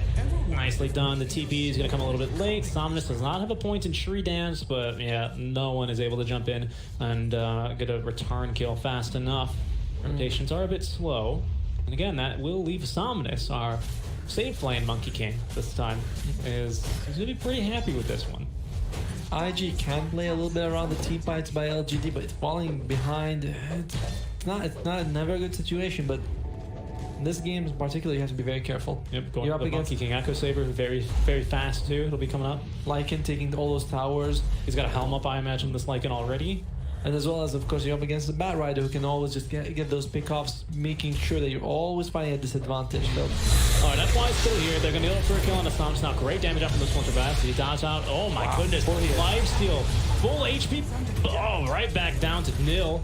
As a fly with the Wrath of Nature, completing the kill with the teleportation. FY gonna get stunned up by the Impale. He's got even a friendly Beetle on running through from the Illusion Room, but kill, or that's gonna be still going the way there of IG. Double kill bot lane for them. I wonder if they'll consider going for the outpost. They are pinging it down, so it looks like Charles is going to go for his best outpost as well. So The green zombies, love to see it. 1-for-1, disrupt. He needs to use it a bit late though here. The problem is they still have He has. time. No, he does not. He does not. Yeah, I don't think he does. Actually, he's trapped in there. He's trapped. He's gonna die. He's gonna die. Yeah, that heal is, I mean, hey, it's level 1 heal. Goodbye, sir. That's a terrible place to be trying to heal. Oh, Ollie. Just being a bit too cute with that. Nice job by X-Nova. Yeah, it always sucks when you get trapped by illusion. Oh, only that haste turn by Old 11 who needs a blink dagger. There we go. The controls spell stolen will be the Timber Chain as I well. imagine he has much charge. Running on in though. They're going to be able to maybe turn this around a little bit. Shock run will come through. There's going to be Demonic Purge onto JT. See you later, son. Running away, 11. It looks like Kaka wants to try and hit him with the Impale. It's going to be a bit tough, though, as X-Nova is going to be choosing Emo for the disruption. The stun not connecting onto Somnus, though. The ulti will come out. Boundless Strike connecting onto 2. But nice job there on the Spike Carapace. Now Impale will be stolen. As the Roots, they're coming through, trying to get him away. Very good Impale. They're catching both heroes there on the bulb there, just at the very end. That's going to be a kill now onto Emo for FY. He might die for this with Old 11. Getting it up. There's going to be Winter's Curse now onto Old 11. They're going to be able to set up for the kill as well. Onto FY out the gate of that. X-Nova, not nearly enough mana for the disruption. Has it now, but surrounded by 3 enemy heroes. Somnus is actually still here. Does he have a point in the ulti? He does not, but he might have the physical damage. X-Nova actually still alive. The mana burn not doing nearly enough damage. As Kaka, he's not going to get the kill, actually. Fly will get the job done with the buyback, however, as Somnus continuing to chase here. Boundless Strike up in 6 more seconds, but I think he's actually going to die here to the right-click damage out from FY. Oh, no. Just missing the Sprout there. He should be good to go. Oh, fight there. Oh, no. He wants this kill. Boundless Strike. Yeah. That'll do it. Somnus. Oh, they've got an ally here. Spell stolen is going to be Sprout this time. Somnus dodging a little bit. Oh, I thought he was going to get that. I thought he was going to get that. He needs one more hit to get those Jingo healing coming There around. we go. Everyone's making trees for each other. Kaka running on over. Level 6 does have that Vendetta. Are we actually going to keep fighting here, boys? I think we are. X-Nova, no, there's no way they go even more aggressive, right? being out Kaka, they know he's here. They see him walk through. No, they don't have any vision here. He actually uses the Carapace just in case they had vision. Long fight, but overall, I think LGD will be happy with that because Charles was farming the whole time. That's exactly right. He was like, "Guys, are you okay?" Like, they're like, "Yes." You know, well, whatever. I'm gonna farm. Yeah. I like the jungle. Right. And he's got the zombies with him here. Skeleton Warriors. So that was good for them, and you can see he's just pulling ahead in terms of net worth. JT is still behind, and Emo also. Troll World is kind of your late game security, and you really want him right up there with the Lycans. Oh, trying to turn around and Impale with the 70% turn rate. Oh, that is tough. That's tough to watch. Good job not to Impale, because he would have just given that to FY. They hear the shapeshift. Who are they chasing after there? Is going to be the Wyvern dead. Man, could have maybe gotten off Winter's Curse, but that's going to be a tall order as Chalice was running him down. Already the Necrobook 1s being dropped. Queuing up the Necro 3. And there's the mid lane tower. The second tower of the game. They're actually going to be maybe going for Emo. There's a few pings down there onto him. Somnus rotating on over. He's finally got a point in Tree Dance. No points in the ulti here. And actually doesn't have the Echo Saber. He's not been farming too well. He's still the most second farmed. He's still rather the second most farmed in the game. But he's got a lot farm. But not exactly like the Lycan who's... Yeah, I mean, it's still 13 minutes. I mean, farming up a storm. I'm getting a little bit ahead of myself. It just felt after that long fight, we were 20 minutes, later. right? Yeah. Because you're like, they're taking a team fight. He's buying back and TPing in. This must be important. They're like, no, it's 12 minutes. Naka taking the Conqueror, so at least he can get a follow-up stun on the Nyx Assassin. But They are going to be maybe going for the Vendetta kill. They've got 2 heroes nearby. The Wyvern with the ulti, maybe looking for it. Ooh, it's going to be a bit of a close one there. The TP coming through. They're not going to use that Vendetta bonus damage. Where's the Centaur stomp? And there it is, actually, onto our Furion. 3 damage onto him in return. They actually already have the Vessel up, and there's going to only be... Oh, actually, the Summon's doing pretty good work on that Bat Rider, burning most of the mana. Splinter Blast, not nearly enough damage, however. Actually will be stolen, but FY unable to get that onto anyone. Old 11 continuing to chase. Just has enough mana for the lasso. Needs to be very careful here of J2, who can kill him nearly instantly as there's going to be a stop. The heals out from the trees from Ollie. He's already used the ulti, so he's going to get eaten alive by all the summons and Somnus. As JT running for his life now. They will get a kill onto Exodus, but a two-man boundless strike. Out comes the Wukongs now. Onto Emo they go. He does not. He did have the ulti. Didn't choose to use it there, though. JT, again, just the stops have been perfect this time. JT using all of his mana now. He's got a little bit more to play with. Nice spike carapace there. Will slow them down just a little bit as JT, beautiful telekinesis, holding him in place. The Impale from the high ground, only stuck in 1. Still alive, but JT finally will fall. These are such long team fights, but these long team fights really help out LGD. Look at this, Somnus going for more. All the break onto him, though. They're going to actually try and go for this. They eat the tree. Nice stun there. FY getting maybe a little bit too aggressive. Chalice also running around. He's going to have this shape up soon. Nope, not actually whatsoever. Going for the TP out right in front of everyone. There's the ulti, though. Gets the first hit, and down goes Chalice. Old 11 looking for the TP out, as they will be looking to retreat finally.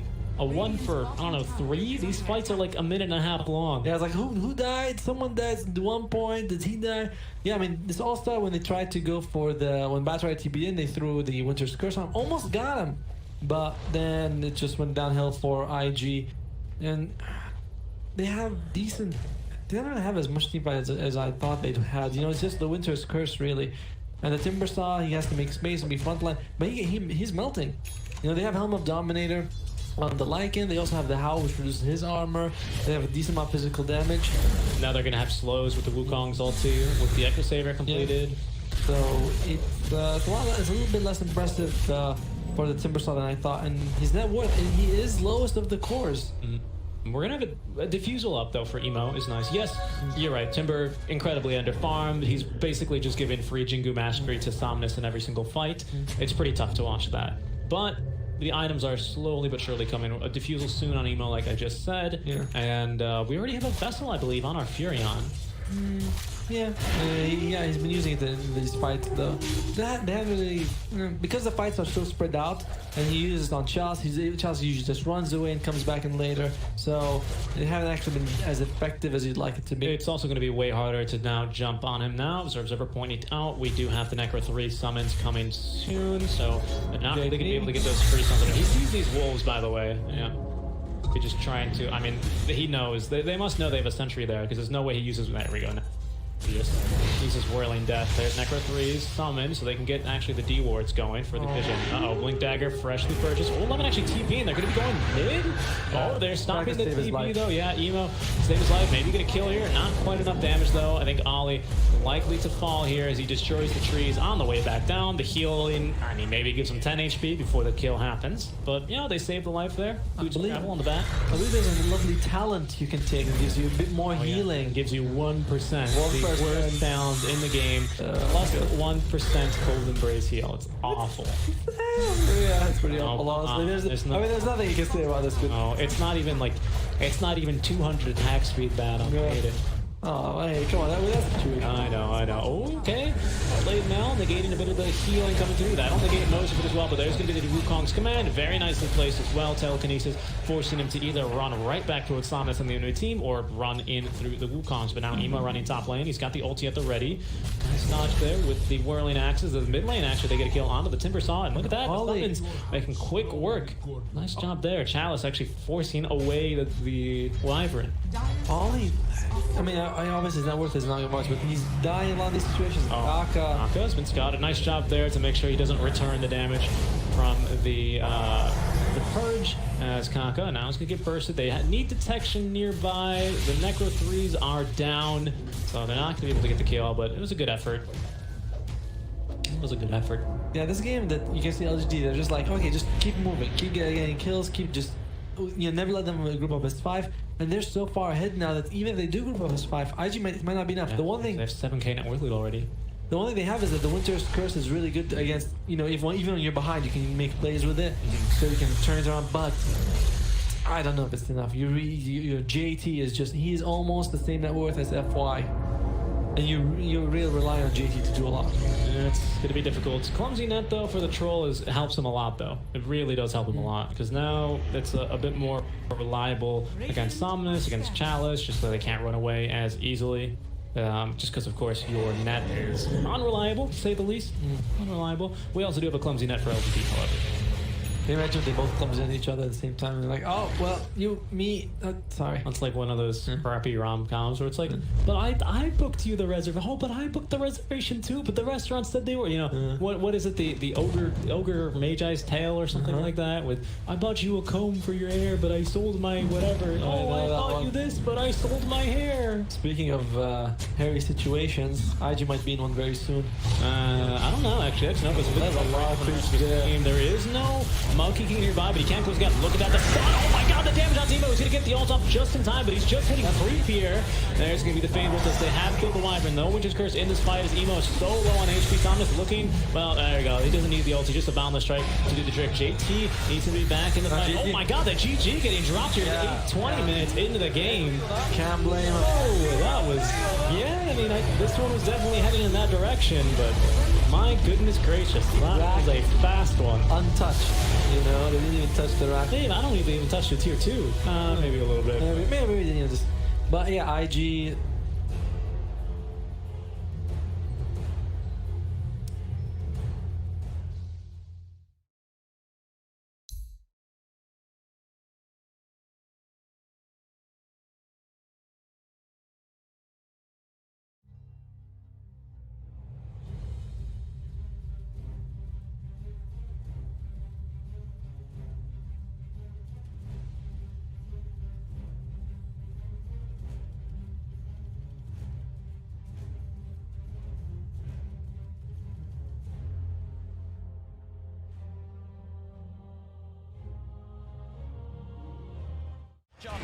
FY, he's found himself No Tail out on his own. He's trapped him.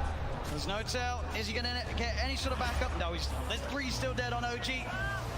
It'll be a slow and painful death here for No Tail as Arme comes in for the kill secure. And I love the way that Chalice popped his BKB super early in that fight. He's just, I just need to get my ulti off, and he cast it at a very safe range. He didn't wait for like last second of his BKB.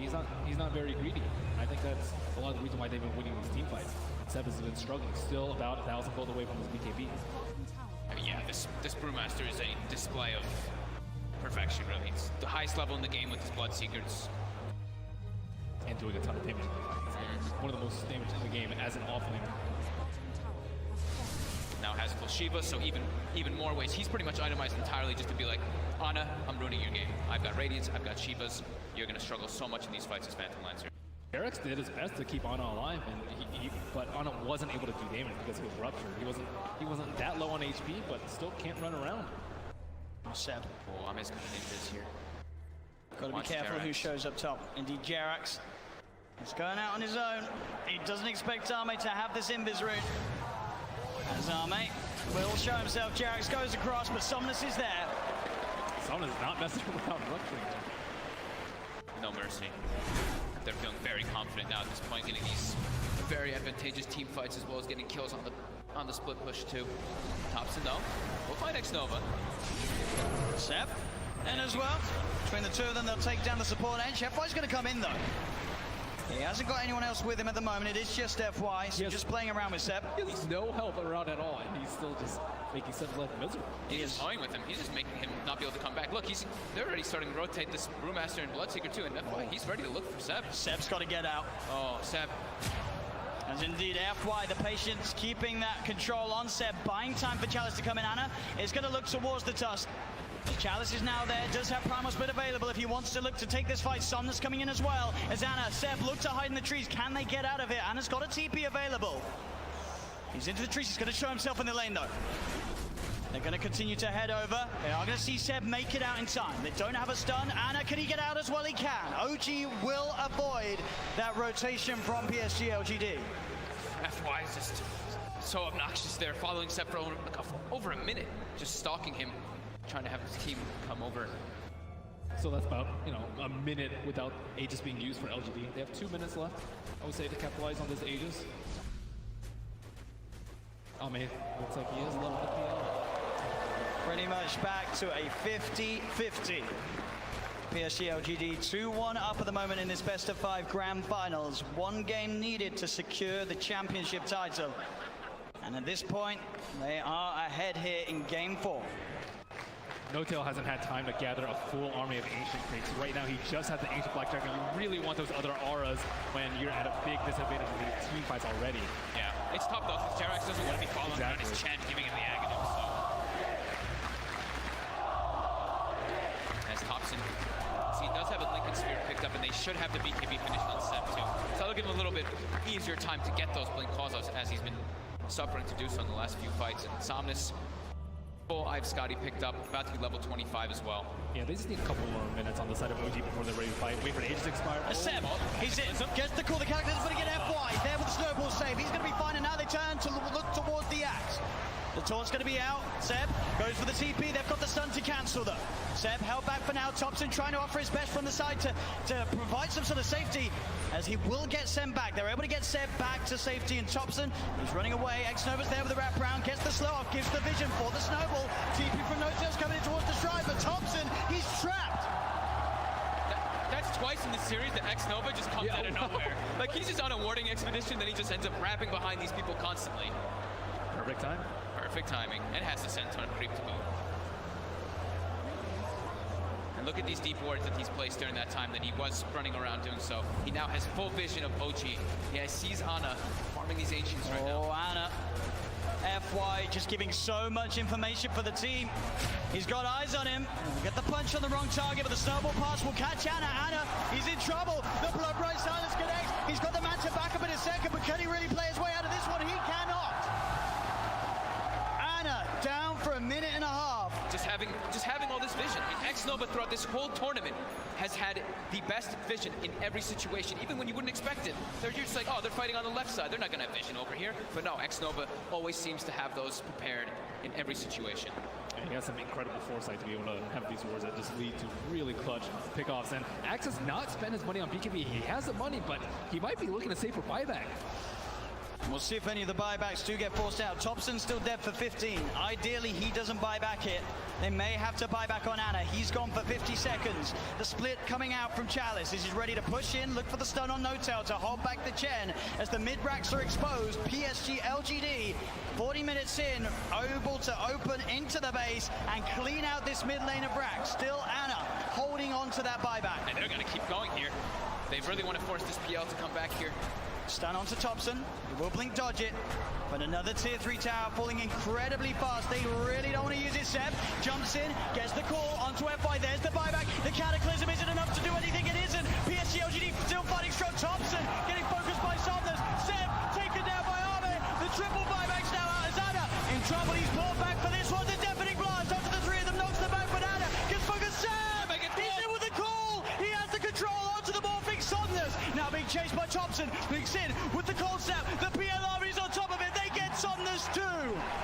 As OG, they have to expend 3 buybacks, but they hold on to the top racks. Somnus now down for 2 minutes. No buyback available on this Bloodseeker. Yeah, he's 400 gold short of it. It's up in about 8 seconds. OG, they have to make so much happen here. They have to push out all their lanes. 2 of the side lanes are already going, but I think trying to get some kills here, like on FY here, would be very ideal. I mean, look how close to Brew is at 25. I mean, So close. With that primal split cooldown. Oh, Thompson, he sees it FY. He's used the snowball, he turns with the combo. FY with the self-fuels, but OG, they've surrounded him. Seb jumps in with the call, the blade mail. FY's gone. Instant buyback from FY. Still that scary, scary time for LGD. 75 seconds without Somnus. OG have the full 5-man pushing in all 3 lanes at the same time as they approach LGD's base.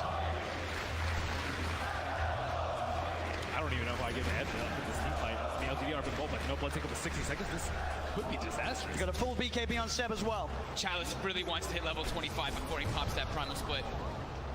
So close. Just got to be careful, Seb. Looking for that blink initiation. Chalice is stepping back. Grabs, they give him the tome. He needed like 5 experience and they gave him the tome just to make sure that he gets it anyway. Just playing as safe as possible here.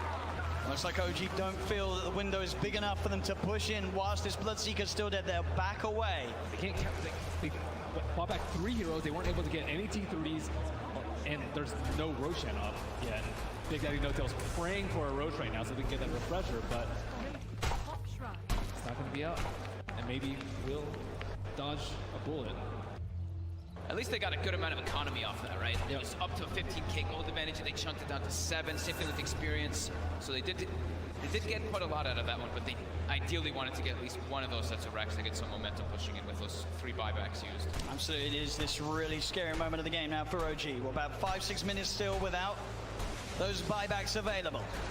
If PSG.LGD can find that one team fight, it could be the team fight to win TI in this window of time that they now have presented to themselves. Ana's gone full in for that butterfly too. As they pick up also an Aeon disc on Jeremy, so protected and DD did spawn, however, was killed. It's also pretty scary for Maybe right now. He only has a 5-second BKB, and he does a lot of damage and will get wrecked by the X-Blade Mail Call if he finds it, especially with his BKB now. There's not that many ways to stop him. So it's all about FY and Chalice, right? Just either saving or just getting into the midst of the fights and not allowing OG to get the picks. And the smoke, it's going to be dispelled. Let's get dispelled. Ana, he's in the trees. They're on the high ground. They've got the vision with the Shiva's covered. Ana's on his way over. They've got the snowball down. There's the counterplay. Seb jumps in. He's able to find the call onto Chalice, but Chalice already got the BKB out. The Sunstride's going to be down onto FY, but FY will survive. Seb pots the BKB. He'll try and stand his ground, but Seb, he's going to go down. No buyback on the axe. As Jarex as well, surrounded by PSG.LGD. The Eon disc will proc, but they'll fight through it. He has to buy back immediately. Look at these creep track by these 4 spirits. On the bottom room, they have no creeps in the mid lane. See Ana. Still holding on to that buyback on Jarex. But as Ben said, the creeps aren't here. It's backdoor. Can they breach through it? It's not looking like it right now. Maybe everyone hitting the same one. That creep cutting isn't enough to hold OG in the game. You see No-Tail's already running to just, he doesn't care. He's going to throw his life for this. He needs to just keep these creeps out of the base to keep that back door up. He doesn't care if he dies. Which he certainly will as they get upon him.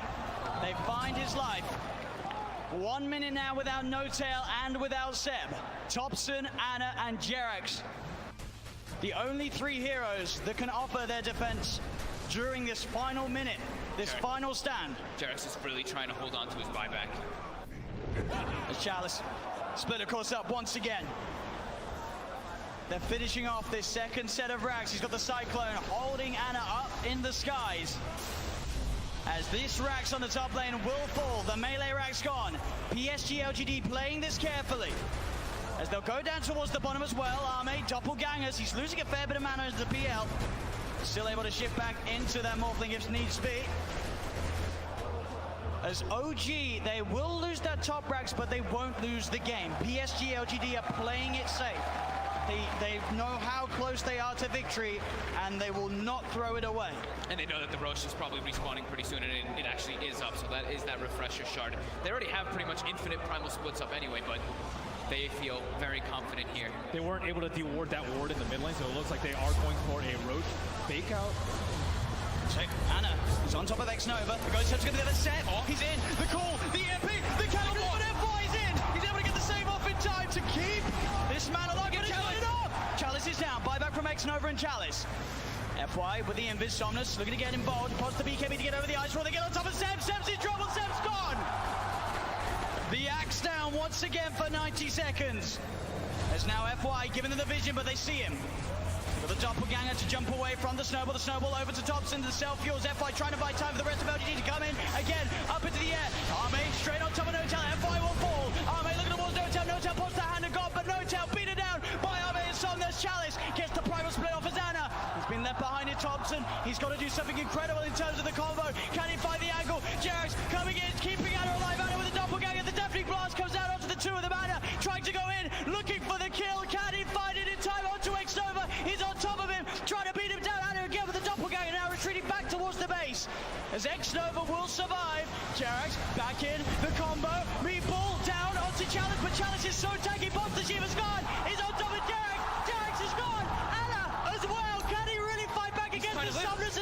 are so low. As the buyback for Jarex comes in, he's healing Anna back up. That buyback could set them up for the kill on X-Nova, the cold snap. Down onto the charge, they find him. Ame, he's out of mana. He's starting to shift into the strength, but he's surrounded. OG, can they find the ball? They can! OG are still in the game. Ame buys back immediately. But now it's PSG.LGD's turn to be without two of their supports. Seb's going to be back up in 8 seconds. Oh my god, that buyback from Jarex onto that shrine, being able to save Ana, but Ana also toying with him with that doppel. He sent the illusion. They thought that was the real one. They actually couldn't finish him off, even though they got the thirst vision of him for a second. With the level 25 talent on the doppelganger, it's Look at really this. hard to kill him. Seb, Yeah. he's looking straight for the play. Can he find Somnus? He's hunting. Somnus, he's there, Seb. He'll see him. Oh! Doesn't get the call though, and now Seb. He'll be ruptured. They're looking at him, but Ana, he's straight in on top of Somnus. Somnus puts the BKB. Ana again with the double gun. They see Cataclysm coming out. And Somnus still alive. Ana will be able to force him away. They've got the hedge. They've got the control. They're on top of him. Can they kill him in time? They can. Chalice got for 2 minutes. And Seb, he's finding, looking for Ame. Big Daddy No-Tail gets the penitence out. Only onto the illusion though. Ame able to waveform up to the high ground. Zame should be fine here. Thompson's got the ghost, so he's got Hex maybe. up soon too. Oh, the doppelganger Ame's over the trees. Can he hide his way out of this? He's back, real one. Goes for the waveform. Seb tries for the call, but he's already out of there. Nice, nice play from Ame. And he buys so much time too for his team there. The Brewmaster was dead for 120 seconds, now only 90. Still a big window for OG. They're only without Jerax for the same amount of time. And that lead that PSG.LGD had, it is going down a little bit. Only 4K, 5K at the moment with these last few fights. Obviously the 25 is now coming out on OG. Thompson's into the pit. What a timely DD coming out for him too. I don't think they expected to be taken out as fast. He's almost able to solo it with the help of these summons. And that's a refresher shot. There's no way to oh. get this. There's no way LGD can Take a look. We've had basically the exact same opening draft for the entirety of the series, save for the Nyx Assassin and the Phoenix. That was the only switcheroo last time from LGD. And I think LGD will continue to ban the Phoenix because they can see that IG, they really like to play around it. They have first take, so if they have the chance to take it, they will. Yep, Mirana, DK, Venge, Ember, you know, we'll see what the similar bans like you're saying. But I imagine that it's going to be the Phoenix from now on that's going to be banned by LGD because the Nyx Assassin we just saw, like the IG, you know, they like him, they take him a lot, but he doesn't bring the team fight presence, and there you go, Phoenix is banned. So LGD, they know, they're like, all right, this hero is the hero that they really like to play around, so just take him out every fight. Of course, the Earthshaker. The Earthshaker yet again. I mean, they're not switching a lot of bans for the position 4s and 5s on the supports, really, for both teams. What do you think what does that say about like the current patch of Dota? Are supports really OP, or is it just the fact that so few are viable? Well, I was just going to say it's the fact that you can't really ban offlaners too effectively because everyone it's the item that's making the offlane so strong. Yeah, I think that you're looking at like the position 5. A lot of these saves are really strong. So if you can save your core, it's an amazing thing. You know, the Oracle, the Shadow Demon, the Vengeful Spirit. So these supports are amazing to have on your team. So that's why people are looking at them like, yeah, these are the heroes that we want. We banned them out. It really narrows down the heroes you can play with. So Ember Spirit being banned. LGD, will they take out the Nyx last? Who did they take these 3 out? Then they take what? The Mars, I believe, is their last ban usually. Yes. One of the bans is usually Mars. The Nyx Assassin's still going unbanned as well. That's usually one we see in the first phase, as well as Chen, but Chen uncontested. Yeah, IG seems happy to give him away, but Nova doesn't care. Yeah, I think he's been more on the Shadow Demon grind here, so maybe that's what Invictus Gaming thinking about now. I do wonder at this point, right? At least yesterday or 2 days ago, actually, maybe even 3 days ago. My goodness, time flies when you're watching a lot of high quality Chinese Dota here. But this is when LGD, when they're feeling good, they're like, all right, FY, what do you want to play? He's like, Arc Warden. How about that guy? I got a nice set for him, right? Do you think they're gonna go for something a little bit off the wall? Maybe open up, try and bait IG to draft against what turns into the position 4? I think that if you are gonna do something funky on LGD side, you want to do it now. Because you know, if you lose this, you can just like, oh, next game we're very serious. Or now it's like a match that matters, but you can also afford to lose it. So the Arc Warden support, I'd love to see it. If it's gonna come out, it's gonna come out in this game. But LGD, they have the last ban. They saw that Nyx Assassin got banned, which is one of their usual bans. It's like the DK, the Phoenix, the Mirana, the Nyx Assassin. So, and Mars might be banned right now. Well, we're waiting though. Yeah, we are waiting. It's taking a bit of time. IG, but like you said, the Nyx Assassin ended up being the ban. Yeah, IG, they like that Phoenix for position 4 because there's no real equivalent hero for position 4 that gives you as much team fight. There's Earthshaker, but he's also being banned by them. Yeah. So you have no Earthshaker, no Phoenix. It's like, do you want to go something like a Stand King support who does give you team fight, but you know. Plus the Nyx Assassin as well gives you a break. Yeah, which is always Pretty rare in Dota. In fact, natural breaks without any items. Viper, Nick. Viper. Yeah. Right? I'm trying to think if there's Shadow Demon eggs, Doom eggs. Yeah, but well, Doom eggs on the. these are eggs. Yeah, they don't count as much, but. Well, they go with Shadow Demon. This time IG gonna play it, so Ali Alright. gonna take a stab at the Shadow Demon this time, as Lycan will be the last ban. So Mars still unbanned, however. And I believe LGD in both games that they won, they had Shadow Demon on their side. Game 1, Game 3, and Tiny. Alright, well, there we go. Tiny as well as the Nature's Prophet. Again, Nature's Prophet. I believe this is going to be a position for Tiny. FY has been playing the hero a bit recently. I feel like we haven't seen Nature's Prophet enough in this tournament, so I'm glad that we can see him Yeah, we're getting him every game. 4 games in a row. You know? Love it. Admirable. Quite admirable. I'm a big fan.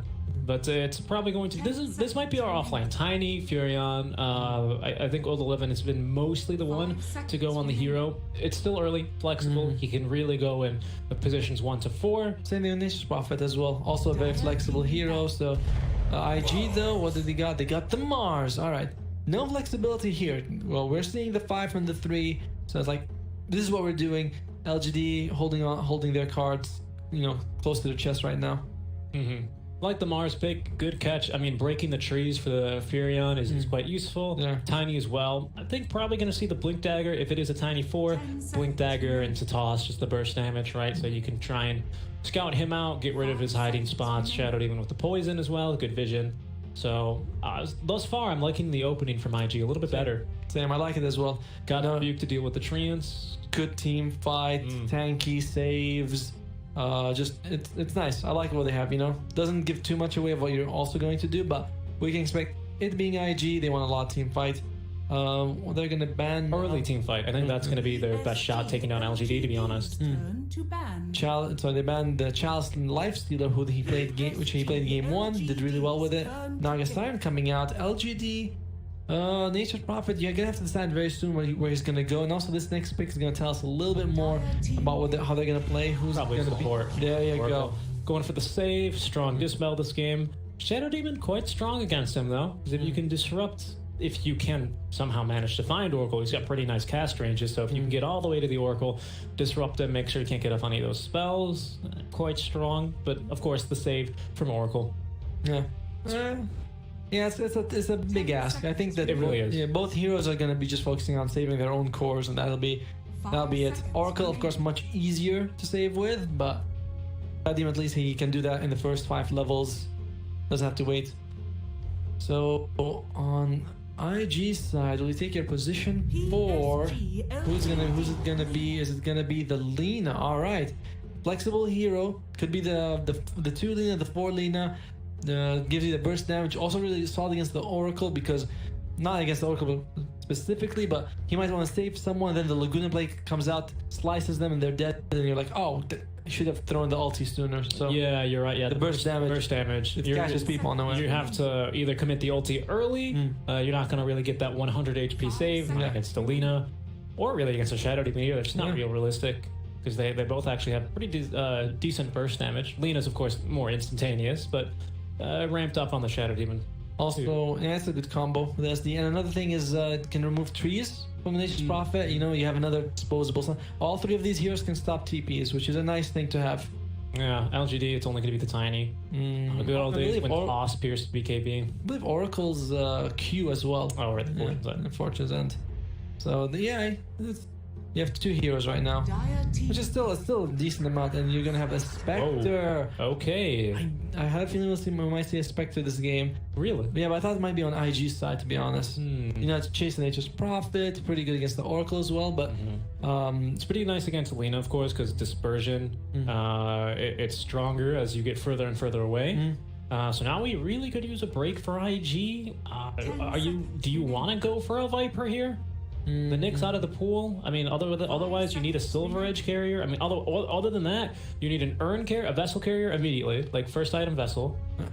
Aghanims on Shadow Demon solves the problem. It applies. Very late. Yeah, I know. You have to be for Shadow Demon if you want that at any reasonable time. Yeah, it's this puts IG on the timer. We see LGD, you know, they 3 breaks. Fantastic. That's amazing. But LGD now, you know, they're fine going late game. They have the Oracle to keep Spectre safe.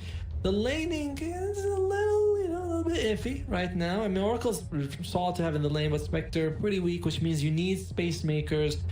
I imagine we'll see a Quap ban or pick by IG, because it's like you need to make sure that this game does not, there's not too much tempo on LGD. Actually, you know, I'm just thinking, because the Shadow Demon ulti purges like every single tick, right? So as long as you get the ulti onto someone that the Oracle is healing, but you can't heal them. You can't, because the Purifying Flames will get purged immediately, so you just end up doing the damage. I'm not exactly. I don't know if Shadow Demon does that his ulti, but okay. It does, yeah. It does now. It's constantly debuffs. It constantly debuffs. Yeah, so that's why Force Staff now dispellable, right? You can't Force Staff away, you can't Glimmer. No debuffs to be had.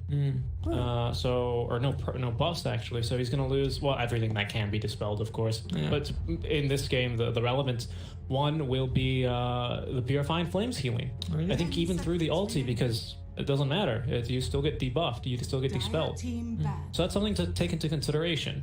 Okay. Because you cannot dispel the demonic purge, and it's going to constantly be purging off any heals Oracle wants to put on him. Speaking of dispels, the overpower from Mercer will be gone because of the Fortune's End. That'll be a little not fun. And I mean, that's fine though, because it's not like he takes it in lane anyway. Yeah, we're not seeing it anymore. The Battle Fury. This is Chinese Ursa. We have seen this, by the way, before, where we've seen. Remember Battle Fury Ursa? 19 minutes, 30 seconds in. Oh, that was so bad. That was. I think it was. 5 RNG, seconds. was it? They lost like it's the 40 seconds later. They did. They lost like a minute or two later. Yeah. So and Battle Fury Ursa. We're down 2-0 in the series, or we're down 1-0 in the series. What do? Battle Fury Ursa. My team is. Do I get it? Yes. Go. I mean, a pretty decent game for the Ursa though. We've yet to see the offlaner, I think, but he does deal very well with the Treants with the level 4 Earthshot. IG, what are they gonna go for? You're gonna go for the puck. Okay, the team fight is there. They have solid team fight. PSG.LGD, are they gonna go for something like the Quap just to give them tempo, something that can get them kills? They have Tiny and Nature's Prophet to roam around. Could be that this Tiny is a core, which can work, but I imagine it might be the FY Tiny. And what are they gonna go for here for Somnus? 10 seconds. Probably a Somnus hero, Is right? Ember Spirit is A lot of them. all the brothers. Well, They are. Or you still got Kowlin. He's a the runt. You know, he's never goes mid. He's not a real. He's everyone's favorite brother. Is he? Kowlin? No, it's my favorite brother though. Well, LGD though, yeah, I'm feeling strongly towards the Quap. Just because you need the tempo that the Quap can provide. You want something similar might work. What about a Kunkka? Something to give you a Kunkka's little bit good. tankier, kite out the Ursa. Potential to catch the puck, not very likely. Yeah. Not very likely, yes, but also Shadow Demon if he wants to save and set it for a torrent. Templar. Gonna be the Yay. Interesting. All that works. That works. No one really goes through the refraction charges, especially not a puck, too quickly. Yeah, but that I must say that this is a little greedier than I thought they would go for on LGD side. I mean, it can work. You will hit that decent timing when Somnus gets his, the first 2 items, Blink, Deso, and like in whichever order he wants to go for. But Chalice will take a while to get online, and I don't know. This is a tough one. Is it greedy enough for IG to win it early? What are your thoughts? They have Mars and Puck, which is pretty strong. The odds, really. The odds don't think so. The odds, they don't believe in it. They don't believe in it. Do you? I don't know. It's hard to say. I mean, look at the draft. It all depends on TA. Well, remember, guys, as we head into potentially our last game of the tournament, remember to be voting for your Mercedes-Benz MVP. Currently, LGD leading the series, but will they take the MVP vote as well?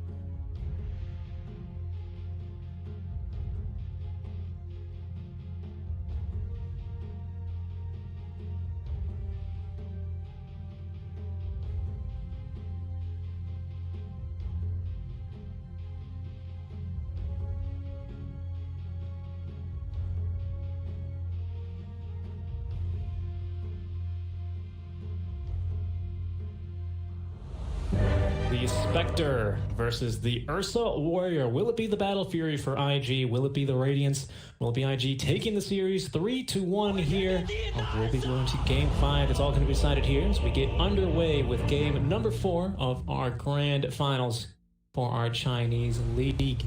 IG playing on the timer here, starting off and playing against a Spectre who's really strong late game, meaning that you kind of gotta end it fast. They do have very nice team fight though. You know, they got the Mars, they got the Puck. Lina can just delete someone from the game. I like the Puck Dream Coil into Mars Spear combo. That's also really good. That's Snap it really consistently. Problem is, none of your heroes really do damage over time for the refraction charges. That being said, it sucks, but your best odds might be setting up with the Dream Coil, snapping the coil, and then at least getting her out of meld or whatever, just to make sure that she's at least sat still for the 2-second stun time after the coil snap. That is probably their best bet, I think, early on at killing the TA. But then late game, they've got Spectre problems. Who's going to build a vessel? Will we see a vessel? Is this going to be a silver-edged Ursa Warrior? They got to win early, don't they? There's some good stuff though, and a lot of it comes from Ollie and the Shadow Demon. One is that one of the things TA loves to do is she jumps in, bursts someone down, you know? And usually that takes like 3-4 attacks. But now you have disruption, save someone down. That's pretty good. Secondly, if you disrupt any Spectre illusion who has Radiance, you get free Radiance for yourself. You get 2 illusions which do like 75% damage, so it's strong stuff. It's strong. It is. I'm not saying strong enough, but at least there are options. It is strong stuff. You are correct on that. We'll see. I could definitely see it going IG's way here, but it's got to start. They got to really get the ball rolling early on it. They really do. And a lot of it's going to go down to JT as well as Emo. I mean, even Flyfly, he also has to be fighting real fast, getting those things going. It doesn't feel like. I mean, I guess Mars Vessel wouldn't be the weirdest thing, right? But we just don't have, I feel like, a straight-up Urn builder this game. I mean, I guess the best one might be Kaka on the Lina, right? She's okay. I mean, the way his face is like he swallowed the lemon. No, I know, but then you get your Yules or your Aether's so much lower. It's so necessary though, but it just feels bad for the Lina because that puts her more in harm's way, more in reach of the Tiny, the Furion Conscator. There's so many problems lead to, but I mean, someone's got to do it. Someone's got to do it. And the ambushing potential from LGD is really nice as well. He's gonna get a Blink Dagger, Nature's Property can show up, Spectre ulti, and TA with the Blink. So IG, you could be walking down the forest, suddenly 4 people will pop up from all sides of the map, just show up and they're right next to you. Yeah, no, that's very true. And Sama's having a fun time in the mid lane. Yeah, thank you for Refraction, which is just amazing to last it with. Nice dodge there. Emo trying to actually get that one with the Illusory Orb, and he's going to miss out on the range deny as well. 7-0 for TA in the mid lane as we check out the action down bottom. Oracle. I tend to see Oracle as one of the few heroes besides a Chen that will still start off with a headdress. What are your thoughts on this? I mean, he must like the region, Well, yeah. That's really it. But the thing is that it's more about how the Spectre, she doesn't want to spend any money on region, so giving her a headdress for free, that 2 HP region really adds up. Oh, nice damage as well onto Kaka. Oh my god, the right clicks from X-Nova. He did the math perfectly in his head. That's not an easy thing to do. Level 1, Purifying Flames, not very well known for its damage, but nicely done there. Good cast range. Well done, man. X-Nova. I mean, game 3, we saw him with the Shadow Demon when he was able to get the kill on Winter Wyvern solo. I mean, a lot of it looks like disruption, giving him the perfect block, but still, he timed it really well. Just fantastic plays by him. F1. Yeah, he's got a few numbers above his head now, reaching a 2. Banishment, though, it's going to set up for Fly. Again, no points in the overpower, so the Avalanche should create enough space. But the Earthshock, 4 stacks there. A 5th might condemn him. He will get 5, and the stick charge is going to be too strong in this lane against Ollie. Bottom lane, Spirit Mars holding back the Spectre into the LSA. It's not going to be nearly enough damage, however, as X-Nova, rather, continuing to pump in some damage. He does not have enough mana, however, for another Purifying Flames combo. And Kaka, he's got full mana. He just died not too long ago. Yeah, coming out with that, the small advantage of dying, right? Oh, the taunt, or the courier. Oh, the courier. He mismicroed the courier. He's going to lose the courier, and I believe Fly is going to lose his life as well. They need a little bit more, but they're not willing to feed the treants there. Yeah, even from this start, you can see like LGD, they're pulling their 1k ahead 3 minutes, and that's huge. There's a kill on the Spectre, though. That is also huge. It's like JT picking up that one on a Mars. It's a hero that he enjoys playing. So 11, Courier to safety, keeping him safe. 11 and 2 on the Spectre, but yeah, top lane. The Nature's Prophet has the Blightstone. Nice, gives you that nice harass. Makes it very difficult for all to even come close because you have the shorter attack range anyway. Oh, there you go. Earthshock FY. He's got 2 stick charges, but that's about it. That's not going to give him enough for a spell. Number 3 currently above old 11. So yeah, he can't really approach you except with the Shadow Poison. And an Observer Ward. It's for X-Nova, but still. Yeah, it's good money though for Chalice. You still get to share the experience, which early on is actually pretty decent. Look at that, 2 tangles. They're going to go straight onto Kaka. LSA, is it going to save his life? It is not. A second Purifying Flames. It's going to cut him down. I mean, we have not seen Oracle banned once against LGD in this series, but we know that X-Nova likes the hero. We know he loves those save heroes, and Purifying Flames are really going to take a lot of damage out here. He mistimed the Illusory, but he just got the Waning Rift up to the high ground. He's okay. Aztec Deny, and that doesn't waste the rune, but now you'll be using it just instantly to just get... Sorry, he wasted the Illusory Orb is what I meant to say. Thank you. Very, very important distinction to be made. That sounds sarcastic. It is. That's no big deal. Oh, nice dodge there. Oh, the spill damage doesn't quite reach, though. Look at him, just trying to get that angle. He's trying to get out of range, yeah. The mid matchup is also mechanically cool to watch. But Somnus, still, he's ahead. 10 CS ahead, actually. Yeah, Chalice is doing A-okay. He's trailing the pack, 17 and 2, but not too far behind is the Puck. The Puck's actually going to be a pretty big problem for the Spectre early on, because one of Spectre's biggest strengths is after the Spectral Dagger gains the free pathing, can run up, down cliffs, and even without the Dream Coil, Punk has the ability to chase the Spectre quite well. Yeah. Well, top lane, though, they seem to... have they just decided to leave old 11 by himself? I think they're... No, yeah, they are fighting bottom there onto the Lina. Oracle's going to go down first. I saw all the arrows and the markers converging onto one. Kaka returning to kill. Actually gets a nice healing buff, and no boots means that the Spectre Courier are able to live a little bit longer. Still one bounty rune just standing there in the top lane, but it's no big deal. No stacks, yeah. But Thomas, he's not really needed to recover, but yeah, he's level 6 now though. He's level 6, so now you can stack by himself with the traps. Would be nice though for a support to stack a bit with him, but X-Nova, he's been getting kills in the lane. That's the benefit. He's been busy. Yeah, he's been busy. Sorry, boss. I'm getting kills over here. You'd understand. Just try to make space for the whole team. Hope that's alright with you. Oracle's one of those heroes, though, that's sometimes not amazing to lane with. Oh, nice dodge there. He's going to keep the heals because he ends up taking a lot of the kills from you. Yeah, he's got a ton of damage.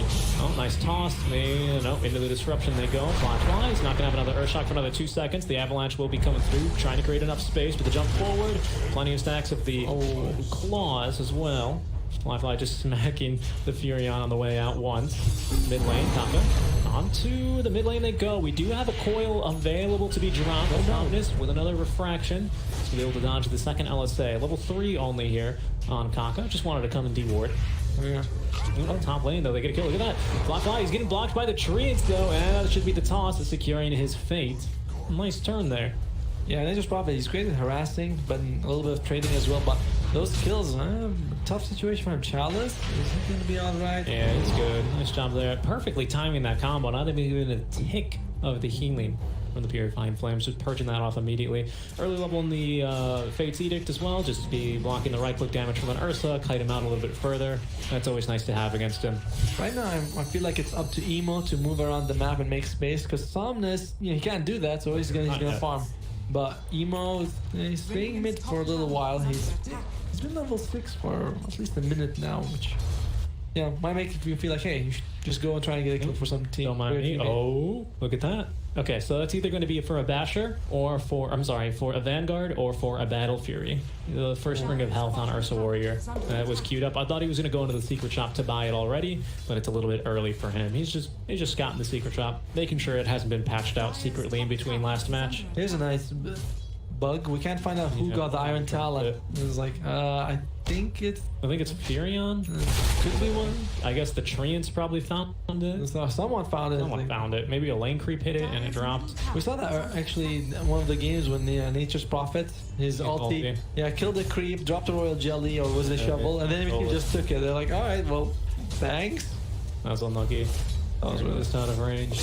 The Spectre, of course, not going to be off to the fastest start. Doing a good job, though, of securing some farms. there you It go. was probably IG. It must have been IG. IG, right? Yeah, it's going to be IG's then. But this is such a good item for Somnus right now. You are going to be spending a lot of time in your jungling. This really speeds up your time in between. In between camps, you're just going to be moving so much faster. Cheeky deny by Ollie as Emo. It's going to be jauntling back to the illusory orb.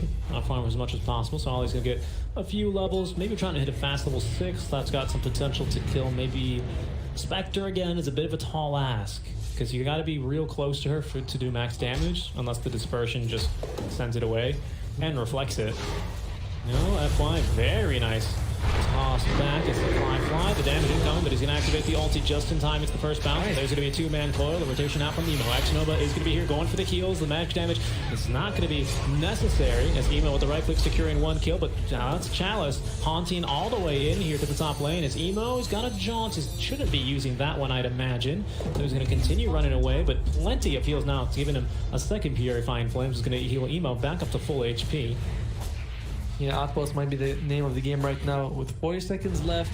And the Kaka's going to secure this try for it. Somnus walking down bottom. There is going to be one enemy hero here at Fly nearby as well. And they actually get a look at that. The single damage is going to toss the arena out, but that's just going to allow the team to, I guess, high-five each other. Somnus, he doesn't mind taking a few auto attacks from the spear wall as he tries to escape. 81 CS actually on Somnus already, but Chalice could be in some trouble here. He's got plenty of mana for the Spectral Dagger and will be able to escape. Wait, what did he walk into? You see that? Just, you can walk there? Yeah. You got free pathing. That's insane. Because I know people can go in the bottom side. There's a small like lake that you can go into. Yeah. You can put wards down there. I've accidentally done it before. It's not my proudest moments. Nova perhaps in a bit of trouble. Is getting TP out. Will be challenged for some time. Coil dropped. Oh no, our poor Oracle. He will die. And well, he's going to heal up Ollie just before he goes. And he loses his courier. That's actually kind of big. They stole. They took the bounty rune, courier, and the kill. So, but it's not worth on TA's insane though. I mean, Somnus, I imagine he's almost actually got a full Blink Dagger. Look at that lead. It's actually all 11 in second. Spectre trailing the back, but of course her farm takes some time to get started. She's not like the other two. You know, one of them can just ulti and get free gold. She's not like the other cores. The other two cores. And TA should just get all the stacks, but it means that you are gonna look at these guys to make space. And TA is she ready to make space? Blink Dagger pretty far for FY. Yeah, that's not going to be coming too soon. Although, if he gets a little bit of time to farm, there's going to be level 6. He's going to put a third point. He's going to go 3-3-0 here at level 6. Not too surprising. Overall, though, the game is, at this stage is favoring LGD quite a bit. Because Spectre, she's a little behind, but she's not shut down anyway. So it's going to break here onto Old 11, the second most farmed hero in the game. LSA, they're going to hit the Demonic Purge. That should be a kill point quickly. My goodness, Laguna Blade. Hello, Kaka. Oh, they're going for more, though. They want to get FY. He's trying to dodge the spear. Oh, he's a bit late, but he's going to get pinned to a tree anyway. And FY, he's going to die as well. 2 kills picked up after the smoke axe. His top lane, they're going to go for one in return, though. Onto Fly. The enrage coming through. There's going to be the slow, not lasting too long, and the TP's coming through. Actually, Somnus slowed by the Earth Shock. Although the TPs will be canceled. They don't think they can kill him, but Somnus maybe trying to make them regret that. He does have a Blink Dagger here at the ready. The melt strikes, but he's going to go ahead and back off. Level 11. Before I'm going to be 12 minutes, but he's level 11 minutes. That is insane. Yeah, he's got great experience per minute, although that stat is actually bugged out for some reason. If you try and show XP per minute, I think it shows everyone at 0. But there's going to be a tower push coming through very, very quickly. Just even up the towers. Some chip damage being done down bottom, though. Is Mars? No, actually none yet. Yeah, it's going to be okay. They're going to take a little bit of damage out from the wagon, but seeing the Nature's Prophet late mail again, the classic build. So yeah, LGD, they're in lead.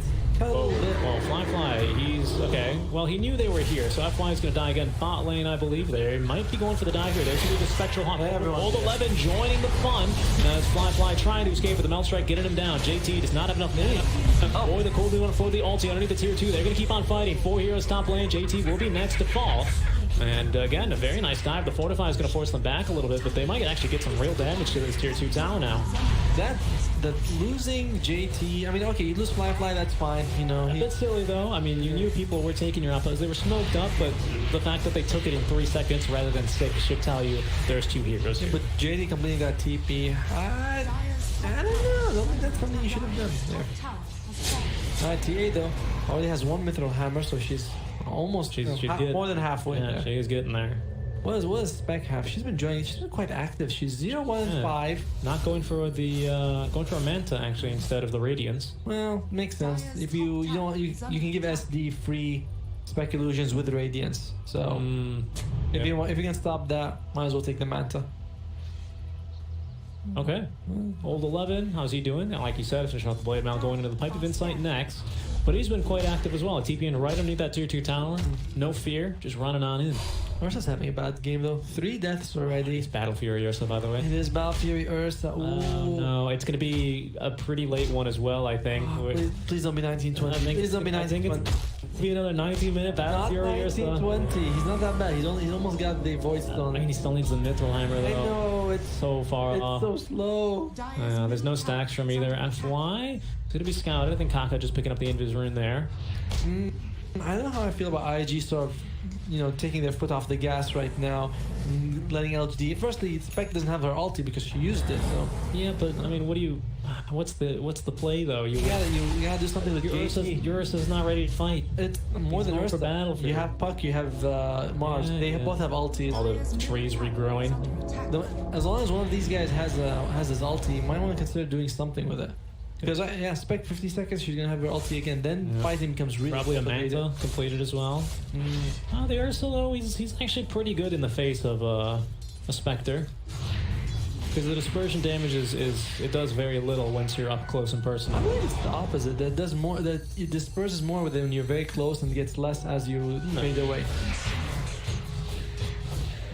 The effect lessens with distance. Yeah. Yeah, so it becomes less impactful. Oh yeah. It's the inverse. Good old inverse rule. Well, IG, they're going to smoke up and now make a play for the Spectre. Emo, we got the coil. We do have a Haunt coming off of cooldown soon, but the vision, as we see, toggled over to what IG sees there. Ooh, not quite yet. Oh, he knows. Yeah, now they know. There comes the thing, and she goes, well, there's Alina there. I'm going to be continuing to farm over here. Thank you very much. That's the Yasha completed. Blink Dagger, though, for JT is finished up. Okay, that's good. I mean, but again, you really need to make something happen because the score might be 1k ahead for LGD and 7-9, but that's not the story right now. The story is that Spectre is farming. Yeah, we're about to have a TA. Desto Blink.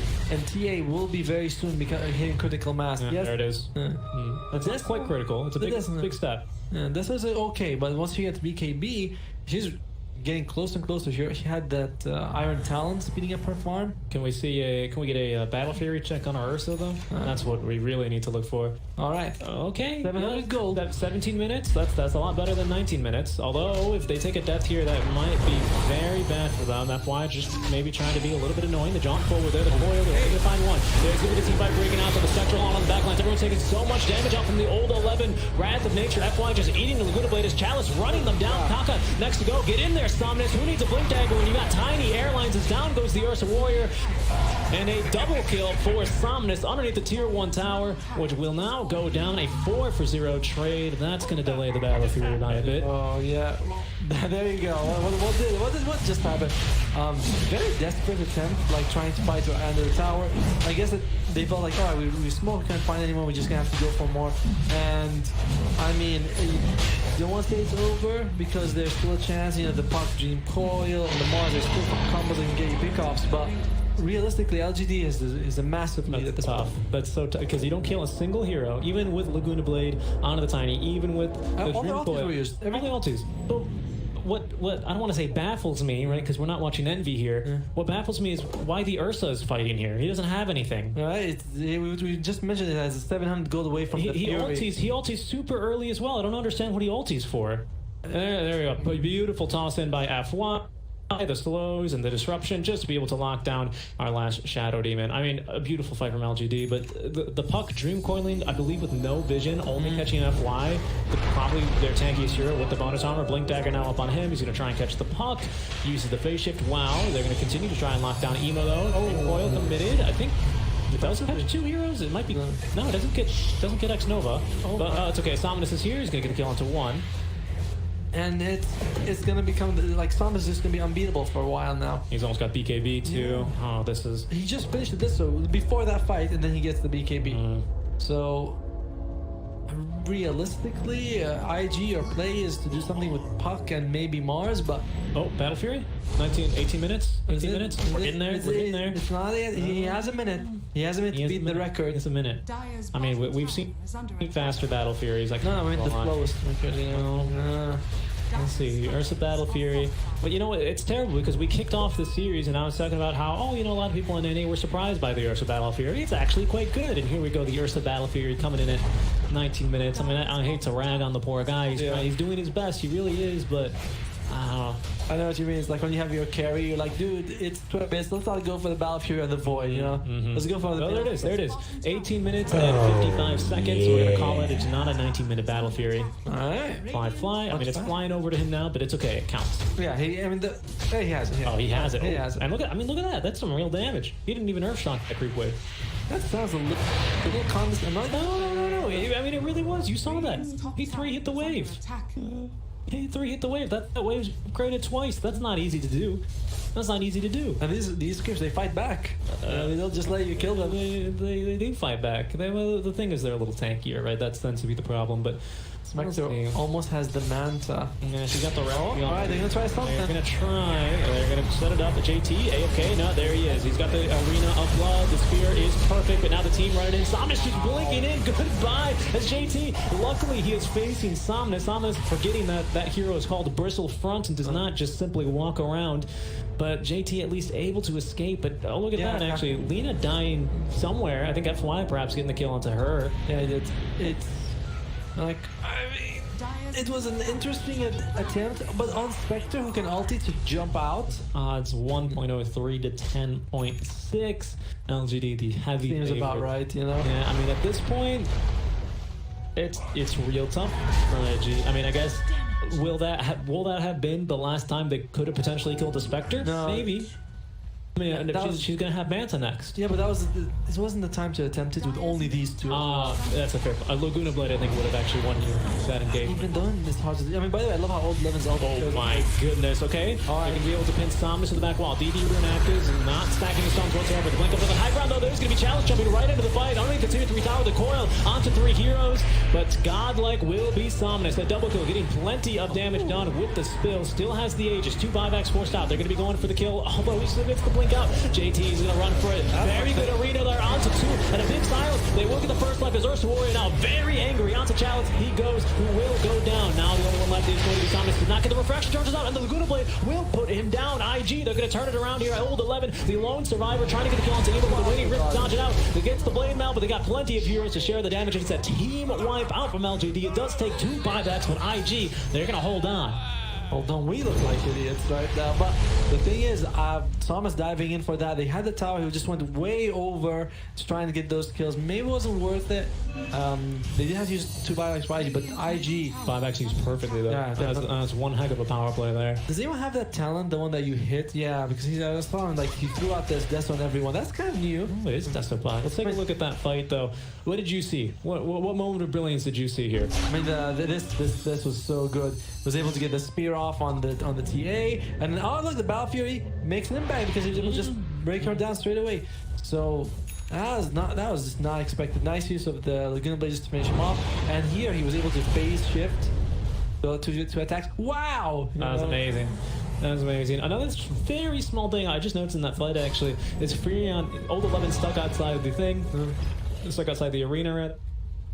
He couldn't get anything done, obviously, outside the arena, but he tries to get a courier kill. He gets 1 auto attack. The second auto attack is flying on its way, but then it gets blocked by the arena. Because it's inside. So Mars gets an item delivered. I'm not really sure what it was. It probably didn't make a difference. Probably the Sanj. Probably the Sanj. So it didn't really make a difference in that fight. And he's got the Heaven's Halberd now. Yeah, he is going to be quite farmed. That's going to be a nice tool for success here for IG. One key of success, you might say. As they're going to need a few more, though. But that fight is a big step in the right direction as Ursa Warrior now. On the Lena. Yeah, Yule's on the Lena, nearly there towards a BKB, and now, I mean, we joked about the Battle Fury, but this is the moment. Surviving that Aegis and getting the team wipe off of that really puts IG back into this game. Spectre's gonna go for the diffuser blade. Oh, the smoke gank though. If they can actually catch this puck, they're trying to blink out into the trees. Ooh, the scan FY is gonna be a little bit late though, as the scan is not gonna scout him. And I don't think they're gonna be able to catch him. Emo's got a TP scroll ready now. Another blink at the ready, but they see Chalice. They probably know FY is in the trees hunting. That's gonna be that smoke gank wasted. Yeah, the puck really, look, he's really up there in this with not as much calmness, to be fair, but he is really up there in this with, and that really adds up because you have the phase shift attack, meaning that he's able to provide a lot of damage. He's actually going to go for the Shiva's guard. I like it. I really do like that a bit. X-Nova unable to get out his ulti, I think, at all this game. Yeah, I haven't seen an ulti yet. To be fair, in the first 15 minutes, we didn't really need to use it, right? They weren't in a situation that called for it, but he's been getting controlled relatively well since then. But Fly can really finish her up, but he's got the ulti, going to use it a little bit early here, trying to run away with the mini stuns. The toss back, where's the team to save him? As Ollie, the haunts from Chalice, is able to lock him down. Down goes the Ursa Warrior. Ollie buying a little bit of time, at least, for the team to back off and escape. But now there's the BKB completed for Ursa Warrior, but LGD, they are still quite far ahead at this point. Yes, back in the game, maybe a little bit of a very powerful swing, at least, definitely momentum-wise, but I mean, you look at the items they still have for LGD, and I mean, there goes your tier 3. Yeah, and what they did was they dealt a strong blow to LG, but didn't actually change the standing of either team. No. LG is still ahead. It was a fun fight. Yeah, it was a fun fight. It was a great fight. And you can see that Emo, he's trying to cut the wave. But He has cut the wave, but they have a wave with them. It's going to be able to stay alive. Blink, Deso trying to make their way further towards these items. There's the coil. They've been able to blow up one. X-Nova deleted. Emo doing a hit and run. Oh, a little bit late there on the Spear of Mars, trying to force the coil to snap. But Blink is going to be timed perfectly. Just the damage. We're going for a Deso on Mars here. That would be interesting because they already have a Deso on the puck, so I imagine he's tricking people. You know, he's tricking us. Mind games. He's tricking us. The mind games are extremely real. FY, speaking of mind games, there he goes. Zero agility on this guy. Yeah, he actually doesn't even have a wand, so it's literally zero agility, which is a little bit rough. Grow level 2. You know, that's we call him Tiny over there. He doesn't do much, but when he hits hard. JT trying to make the jump in very aggressively. Does have the team at his back at least this time. Fly. I mean, look at that damage actually up on the puck. What the shift attack. I mean, he hits very hard.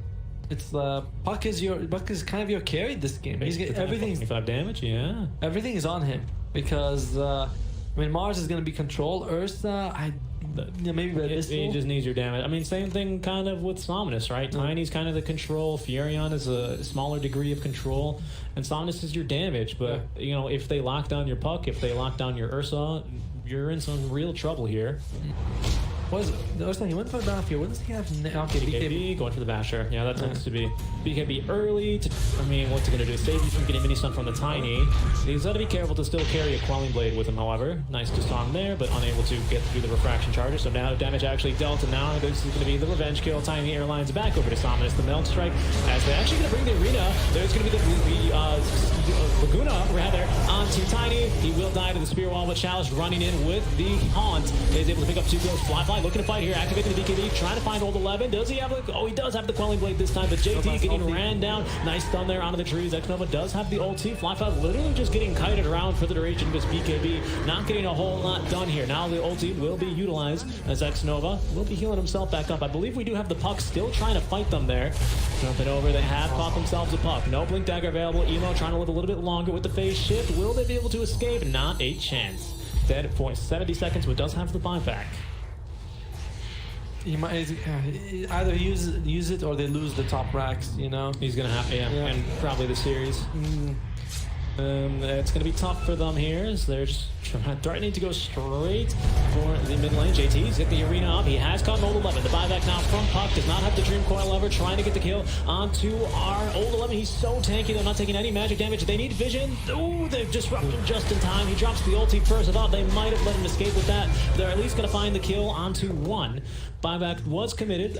They do save the tier 3 tower, so they don't lose anything that they hadn't already lost. So they had to use a buyback. I mean, they had to. They had to stay in that game. Coil, I hear they have perhaps caught our Spectre here. They need a little bit more lockdown. There's going to be JT, Spear of Mars. He's got to blink forward, but I think it's going to get canceled by the illusions. Emo jaunting on forward. Not enough damage. F1 is here. Could potentially look to turn this. It's a bit risky though. Fly nearby. Old 11 still dead, so it's a 5v4. This IG, they're just looking for anything they can get, but Somnus is going to be packing quite a punch next time. BKB and now an MKB. He is the master of bars. Oh, so much damage, and bursting him down is going to be difficult. Do you remember? We haven't seen nice for Oracle. Sorry. We haven't seen Oracle really save someone because it hasn't needed to. But that's another problem that we're going to have to deal with, is that, we have all these really tanky frontline cores, BKB on our TA and Farm Spectre. Oh, and behind him we have Oracle ready to save him. Oh, wait a second. I think they're going to be fighting around Roche here as we pan our camera over. Roche not looking too good, but the bash actually onto Old 11 allows Fly to get a bit more damage. And JT popping the ult, but Somnus is going to be eating him alive. Old 11 is able to dodge a bit of damage, but Chalice actually slowed down by the amount of purge, getting kited around a bit. JT Fly unable to get up the hill though, as there's going to be the ulti onto Chalice. Fly the ulti ending, or rather the BKB ending, not forced ult. That's a big coil though onto 4 heroes. Can they capitalize it? Disarmed. He can't get any of the damage on Emo, trying to do whatever he can. He can't even kill X Nova though. And look at FY, he's waiting for him right on the high ground. Lina already dead as the puck. That's going to be a dieback. 4 heroes dead for IG.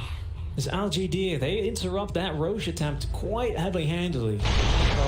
Oh, they might not be done yet, as FY looking for more. Yule stopped her just to buy time. Old 11, he's going to be able to hit him with the Sprout as well, as JT likely to fall here. They're just going to let FY stand and deliver his blows very slowly, but eventually JT will fall. It's now going to be Lina versus 5, as the GG will be called. LGD, the ESL One Birmingham 2020 Chinese League champions, as they will take the series 3-1.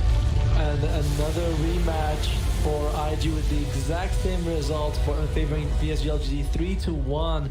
What a series. They gave away, I mean, they didn't give away, but game 2 IG looked so strong, but they just could not clinch it out in the other 2 games. They could not get it done. As let's break down our series a little bit in the Game Fuel post-match. As